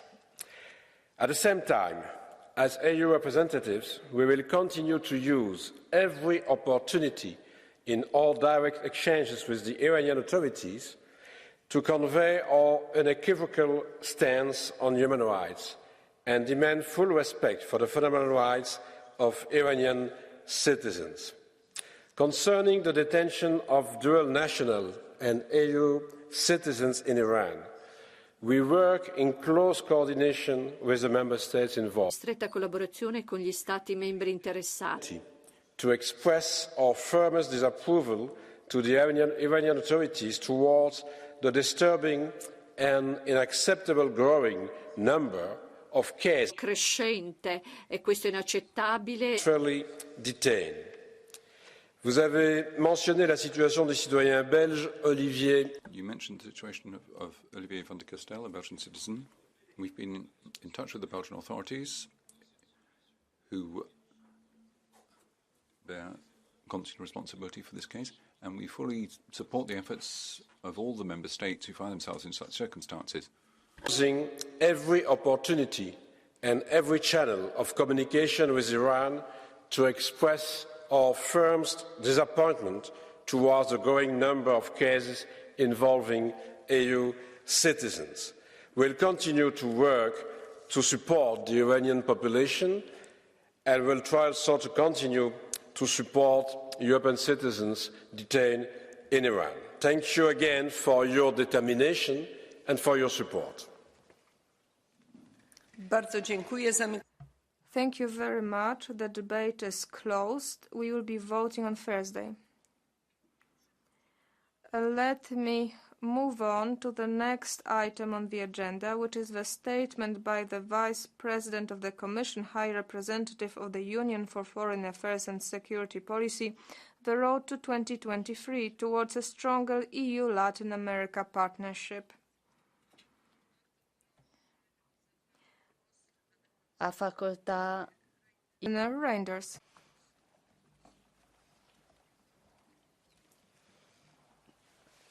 Thank you, Madam President. Dear members of the European Parliament, thank you for this debate, where I'm taking the floor again in replacement of the High Representative Vice President Borrell, who could not be present this evening. 2023 will be an important year for the EU's relations with Latin America and the Caribbean. The region is too often approached through the prism of crisis and upheavals. We are following closely developments in Brazil, Haiti, Peru, Bolivia or Venezuela, among others. However, at this geopolitical juncture, we should have a broader strategic perspective. Dovremmo avere una prospettiva macro-regionale. Focus of this debate. The pandemic, geopolitical tensions, the war against Ukraine and changes in the region reinforce the need for a qualitative leap in our relationship. On both sides of the Atlantic, we want to strengthen our autonomy. In economic terms, for instance, we all want to avoid excessive dependencies and diversify value chains. But autonomy does not mean isolation. We need cooperation and agreements with reliable economic and political partners to face the three challenges of the 21st century: climate change, the technological revolution, and social cohesion. My main message today is that in these turbulent and unpredictable times, Latin America and the EU need each other more than ever. We start from solid foundations. Latin America and the Caribbean is the region of the world with whom we have one of the densest networks of agreements, 27 out of 33 countries. The European Union is the third largest destination for the exports coming from the region and the first investor in the region. The European Union, together with its member states, is also the largest contributor of development aid. Let me also recall the nearly unanimous condemnation by the states of the region of Russia's aggression on Ukraine in the United Nations General Assembly. The Latin American and Caribbean countries and the EU countries together represent more than a third of the United Nations. We share values, culture, languages, deep political, economic and family ties, and we must look to our future together. That is why the European Union has proposed a new roadmap 2023. It is based on 4 lines of action in which you, as parliamentarians, also have an important role to play. First, stepping up the political dialogue. Dialogul politic în octombrie anul trecut. Ministerial meetings since 2018 took place in Buenos Aires, co-chaired by Josep Borrell. We agreed on a joint roadmap until the end of 2023, including the organization of a bi-regional summit, the first since 2015. Euro-Lat Parliamentary Assembly is highlighted in the roadmap as a key element of the democratic debate. Second line of action, advancing with the EU agreements with the region. After the recent conclusion of negotiations for the modernization of the agreement with Chile, we must try to finalize the one with Mexico, ensure the full ratification of the agreement with Central America, complete the agreement with Mercosur, and move towards the signing of the post-Cotonou agreement with the Caribbean. Third, we need to strengthen our alliance on shared political priorities around major global challenges that we need to tackle together. The green and digital transitions, of course, but also social cohesion. The twin green and digital transitions will either be democratic and fair or they will not be. We must not leave anyone behind. Economic growth is not enough. The EU's Global Gateway will accompany this new agenda, supporting sustainable investment that reinforce our connections and help to strengthen our resilience. Co-investment is offered in digital, green, health, transport, education and research areas, always on the basis of core values and advanced social and environmental standards. This distinguishes the European model from others. Fourth, and perhaps most importantly, the promotion of peace, democracy and human rights. Democracy is in decline around the world. If we want to defeat the autocratic threat and improve our democracies as spaces of freedom and justice, we must cooperate and join forces with other democracies. We cannot forget that Latin American societies Las sociedades latinoamericanas sufren inequality and violence. It is estimated that 1 in 3 Latin Americans are living in poverty and 1 in 6 in extreme poverty. Defending democracy also means enhancing our work together in favour of inclusive, just and sustainable development. In short, this region is much more than an economic partner and a market of growing importance. It is a region where crucial EU interests are at stake for the coming decades. I thank the European Parliament for its support to this vision and the need to reinforce our ties with Latin American and Caribbean at all levels. Thank you. Bardzo dziękuję. Mam dla Państwa komunikat, ponieważ... Thank you very much. I have a message. We are running late and we have one more point on the agenda. So now I'm closing the list of people to take the floor under the catch the eye procedure. Now I give the floor to the EPP. Mr. Lopez Gil, you have 1 minute. Claramente quiero congratular. I wish to give clear compliments to the High Representative on the renewed commitment the European Commission has been showing in including the Latin American and Caribbean region amongst its priorities.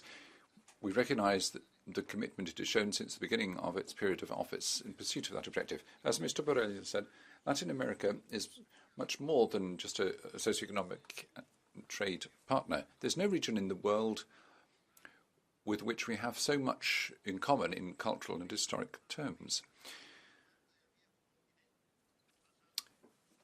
The old world and our values of democracy and human rights, the fundamental pillars of our society, are things that are not forgotten there. And that's why in the forthcoming European Latin American Caribbean Summit later this year, we are calling for us to redouble our efforts where our joint agreements can help stave off the upsurge of populist movements. We can ensure stability on the basis of respect for peace and freedom and the rule of law. And that's why we're offering our full backing to these endeavours. Thank you. On behalf of the Socialists, I would like to give the floor to Javi Lopez for 1 minute. President, Commissioner, from the Parliament, European Parliament, this 2023 roadmap, very important for us, an expression of the will to strengthen ties with Latin America, strategic ties. Because we share values, we have huge complementarity on numerous different fronts, and we need each other to protect our autonomy in the world and deal with the challenges that exist globally.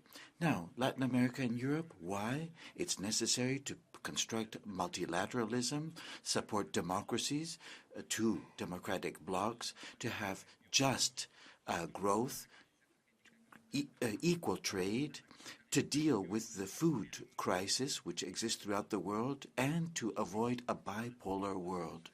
All of this is, these all constitute reasons for ties and strengthening these ties with this roadmap. CELAC, speaking about these particular policies, very important, and also forging with Mercosur, Mexico and Chile, very... E in gioco si gioca proprio anche in questo. Thank you. Panie pośle, w imieniu Grupy Renew Europe. Thank you very much. On behalf of Renew Europe, Jordi Cañas for 1 minute. Thank you, President. Thank you, Mr. Reinders. At the end of last year, Mr. Borrell promoted the roadmap for 2023 to strengthen relations with Latin America and the Caribbean. Now, here we are in 2023. And now what? What are we going to do? Everything we haven't done over the last 3.5 years. So we're in a hurry. We've only got a year left. Now, as we're in a hurry, we only have a year left.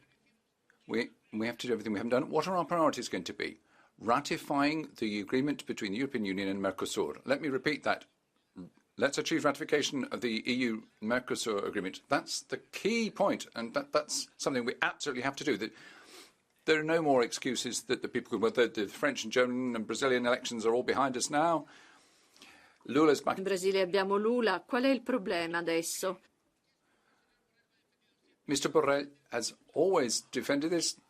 Has the whole Commission defended it? I don't know, but 2023 has to be the year of Latin America. And in pursuit of that, we must achieve the ratification of the European Union-Mercosur agreement. Thank you, President. Thank you, Mr. Reinders. Thank you very much. On behalf of the Greens, I give the floor to Tilly Metz. Dear President, dear Commissioner, in Latin America, the rule of law is under attack. The democratic space is shrinking. Journalists and human rights defenders are threatened, and corruption is widespread. Extreme poverty makes every day a struggle. In particular in Central America, the security situation is extremely worrying, and to combat the gangs, we have seen how state of emergencies have been introduced. These policies have legitimated more militarization of the public security, which has led to human rights violations such as arbitrary detention, torture, and even death in prison. Here, in our exchanges, we should not only focus on sanctions, but also on prevention and social rehabilitation. As we work hard to defend democracy, fundamental rights, disinformation, equality and the environment in the EU, we should be coherent and promote the same values towards our partners. Building a mutual partnership that is based not only on trade deals, but also on cooperation and development. Dziękuję pani poseł. W imieniu Grupy Europejskich Konserwatystów. Thank you very much. ECR, I give the floor to Mr. Terch. Muchas gracias. Well, thank you very much. So there's this 2020-2023 roadmap has been loudly trumpeted, and we've made, of course, this we've made this huge leap forward with this particular issue of Latin America. And Latin America has huge problems, colossal problems, which have to be dealt with. And they've gotten worse because of poverty, because of a lack of democracy, because of the systematic destruction of democratic structures as well, and the arrival of regimes all moving in the same direction, the ones that we've seen over the last couple of years, one after the other, communist, socialist, from the Sao Paulo group, from the socialist and communist groups and configurations, which the Spanish communists are also a member of. Poverty has been rampant. We've seen it in Chile as well. Chile has gone down the road of Venezuela. What has happened with Colombia? Colombia has gone down the Venezuela road as well. Nicaragua, the same thing. Brazil, the same thing. So I think indeed we have to work very hard. We have to speak about the future of this continent and work together for its improvement. Thank you. Głos zabierze pani poseł Now, Madam Pereira, on behalf of the left in the European Parliament. Thank you, Madam President. This strategy, the way you're trying to achieve objectives, can easily be explained on the basis of the series of declarations by Mr. Borrell. It's a neo-colonial strategy aimed at ensuring new dependency, which will only serve the interests of major economic groups with their great thirst for profit to the detriment of the peoples of Latin America and the Caribbean. What the conquistador, Mr. Borrell, wants to do is to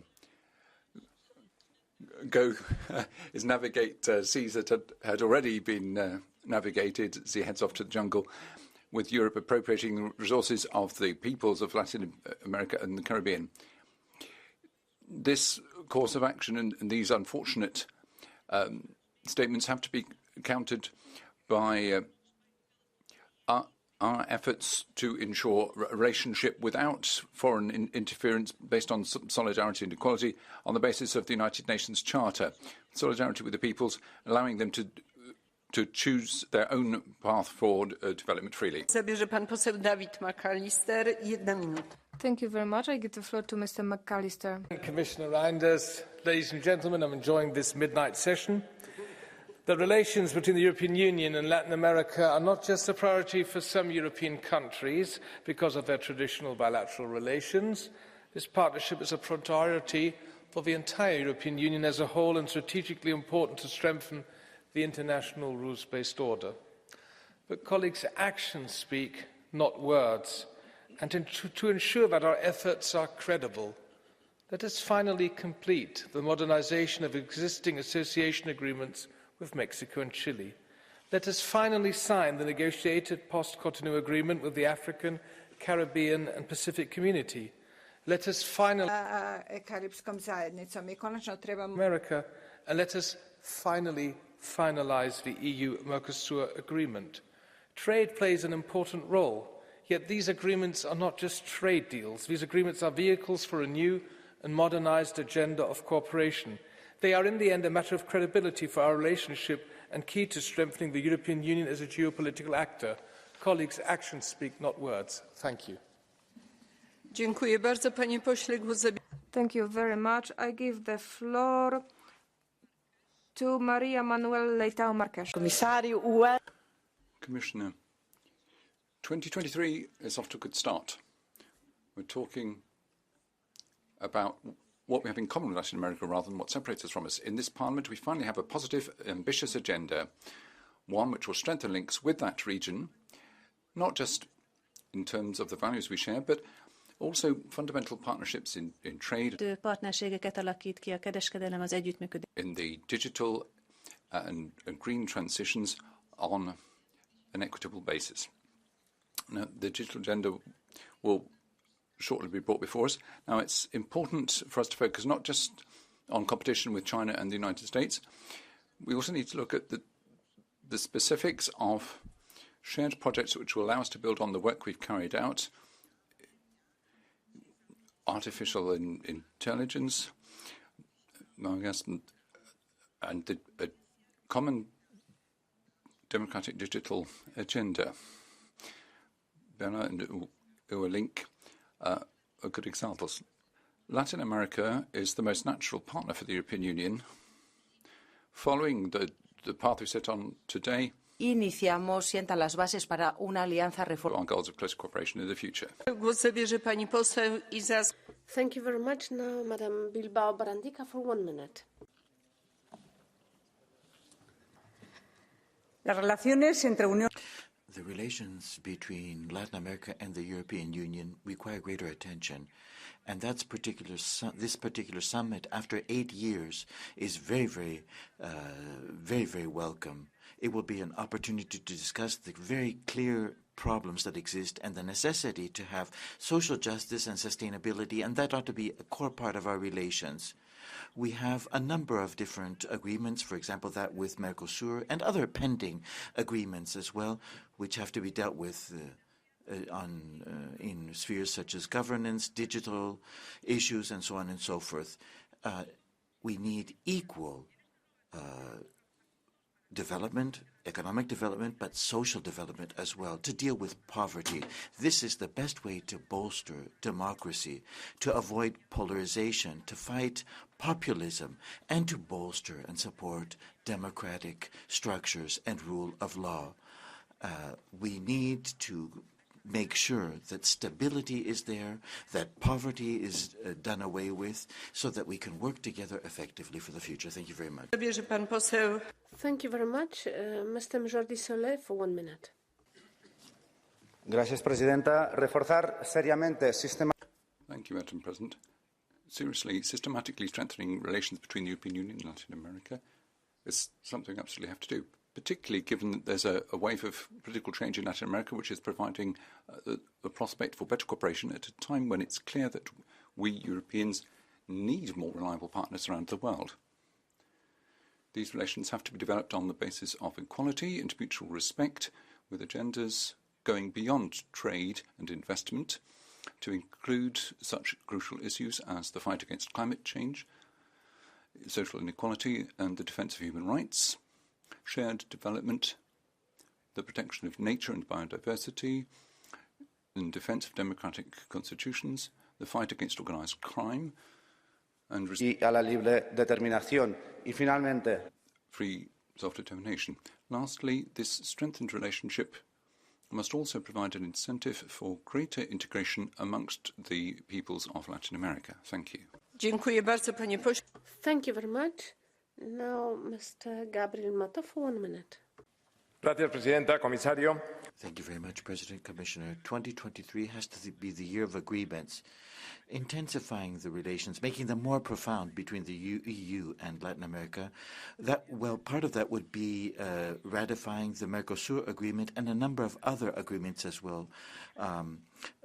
Also free trade agreements with Mexico, with Brazil. We need that support, and the support exists from my group. Particularly with the situation that exists, the influence of China and Russia in the region, we don't have the luxury to just sit back and watch the situation develop without our participating effectively and actively. We need greater economic integration between the two blocs. We're speaking about opportunities, and there's something very fundamental here. I hope that the next EU-CELAC summit will pay attention to the issue of human rights and bolstering rule of law and democracy in Latin America. We cannot simply, once again, accept the dictatorial regimes which prevail in the region. Thank you. Thank you very much, Madam Rodriguez Pinheiro, for 1 minute. Gracias, Presidenta. Thank you, President. Some people always prefer to see the glass half full. I think this is a good opportunity for this. I don't think this will be the last debate today, but on the first of tomorrow.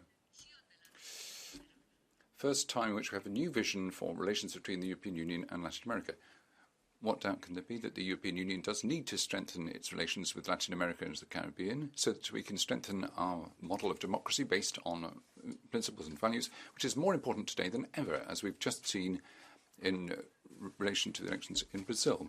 We need to strengthen economic and trade relations on su un commercio giusto, responsabile, sostenibile, sustainable trade, protecting individual rights, and squaring up to the major challenges we face today. The European Union, if it's to address those challenges, needs reliable, faithful partners, and we have them in Latin America. We've been building up bilateral relations with Chile and Mexico, and we need to build on that to have a general strategy for the whole region, encouraging such scarce integration processes as they are, starting with Mercosur, of course. Latin America. Este un continent tânăr care își caută spațiul și we will have a stronger voice if we speak together. Thank you very much. Mr. Francisco José Milán Mon for 1 minute. Thank you very much, President. Commissioner, I agree absolutely with you about the importance of Latin America for the Union. You referred to the agreements with Mexico and Chile. We have to complete those. We cannot lose more time on this particular front. And the call of the government of Lula to fight against climate change, we have to support them there. And also the protectionist approach of a number of European entities and member states has to be dealt with as well. Many of the countries of Latin America have to make considerable efforts on the fundamental rights, human rights, rule of law issues in order to bolster democracy. we cannot forget the importance of human rights in the region and where there are serious problems such as Cuba, Venezuela, and Nicaragua. And I would like to condemn what took place in Brazil. Constitutional order has to prevail in a country like Brazil, which is one of our major associates as well. And I think this is an issue which ought to be brought up as well in the course of the SILAC summit. Thank you very much. I give the floor to Lopez Isturiz White. Thank you, President. Of course, we all want better relations with Latin America. Many members from all the political groups have always spoken in favour of that in this House. They've always advocated this partnership. But how can Europe help more? Or what kind of Latin America are we talking about? Are we talking about a Latin America that wants to live in freedom and prosperity? Or the kind of Latin America that's subject to this Bolivarian left, with all the governments in the region setting up bloody dictatorships like we have in Nicaragua and Venezuela or Cuba? I condemn what happened in Brazil, as this Parliament does. When is the left in this House going to condemn the bloody regime in Nicaragua, which is torturing monks, women and children? When is it going to condemn Maduro's regime, swapping its silent complicity for oil? And look at Macron's talks with Maduro now. We really need to do some serious thinking about who it is that we Europeans actually want to work together with. Thank you. We have two people under the Catch the Eye procedure. Madame Cerdas. Obrigada, Presidente. A relação entre a União Europeia. Thank you, Madam President. Cooperation between Europe and Latin America was based on shared values and heritage. We share our values with our partners via greater cooperation, and this will work to the benefit of both our regions. Pilot projects, the sharing of best practice, will provide us with a crucial opportunity for renewing this relationship. I would cite the example of Costa Rica. World action in fighting climate change. The ambitious decarbonisation goals and biodiversity protection that they've already implemented are ones that can be built on in the European Union. It works both ways. This cooperation between Europe and Latin America should allow us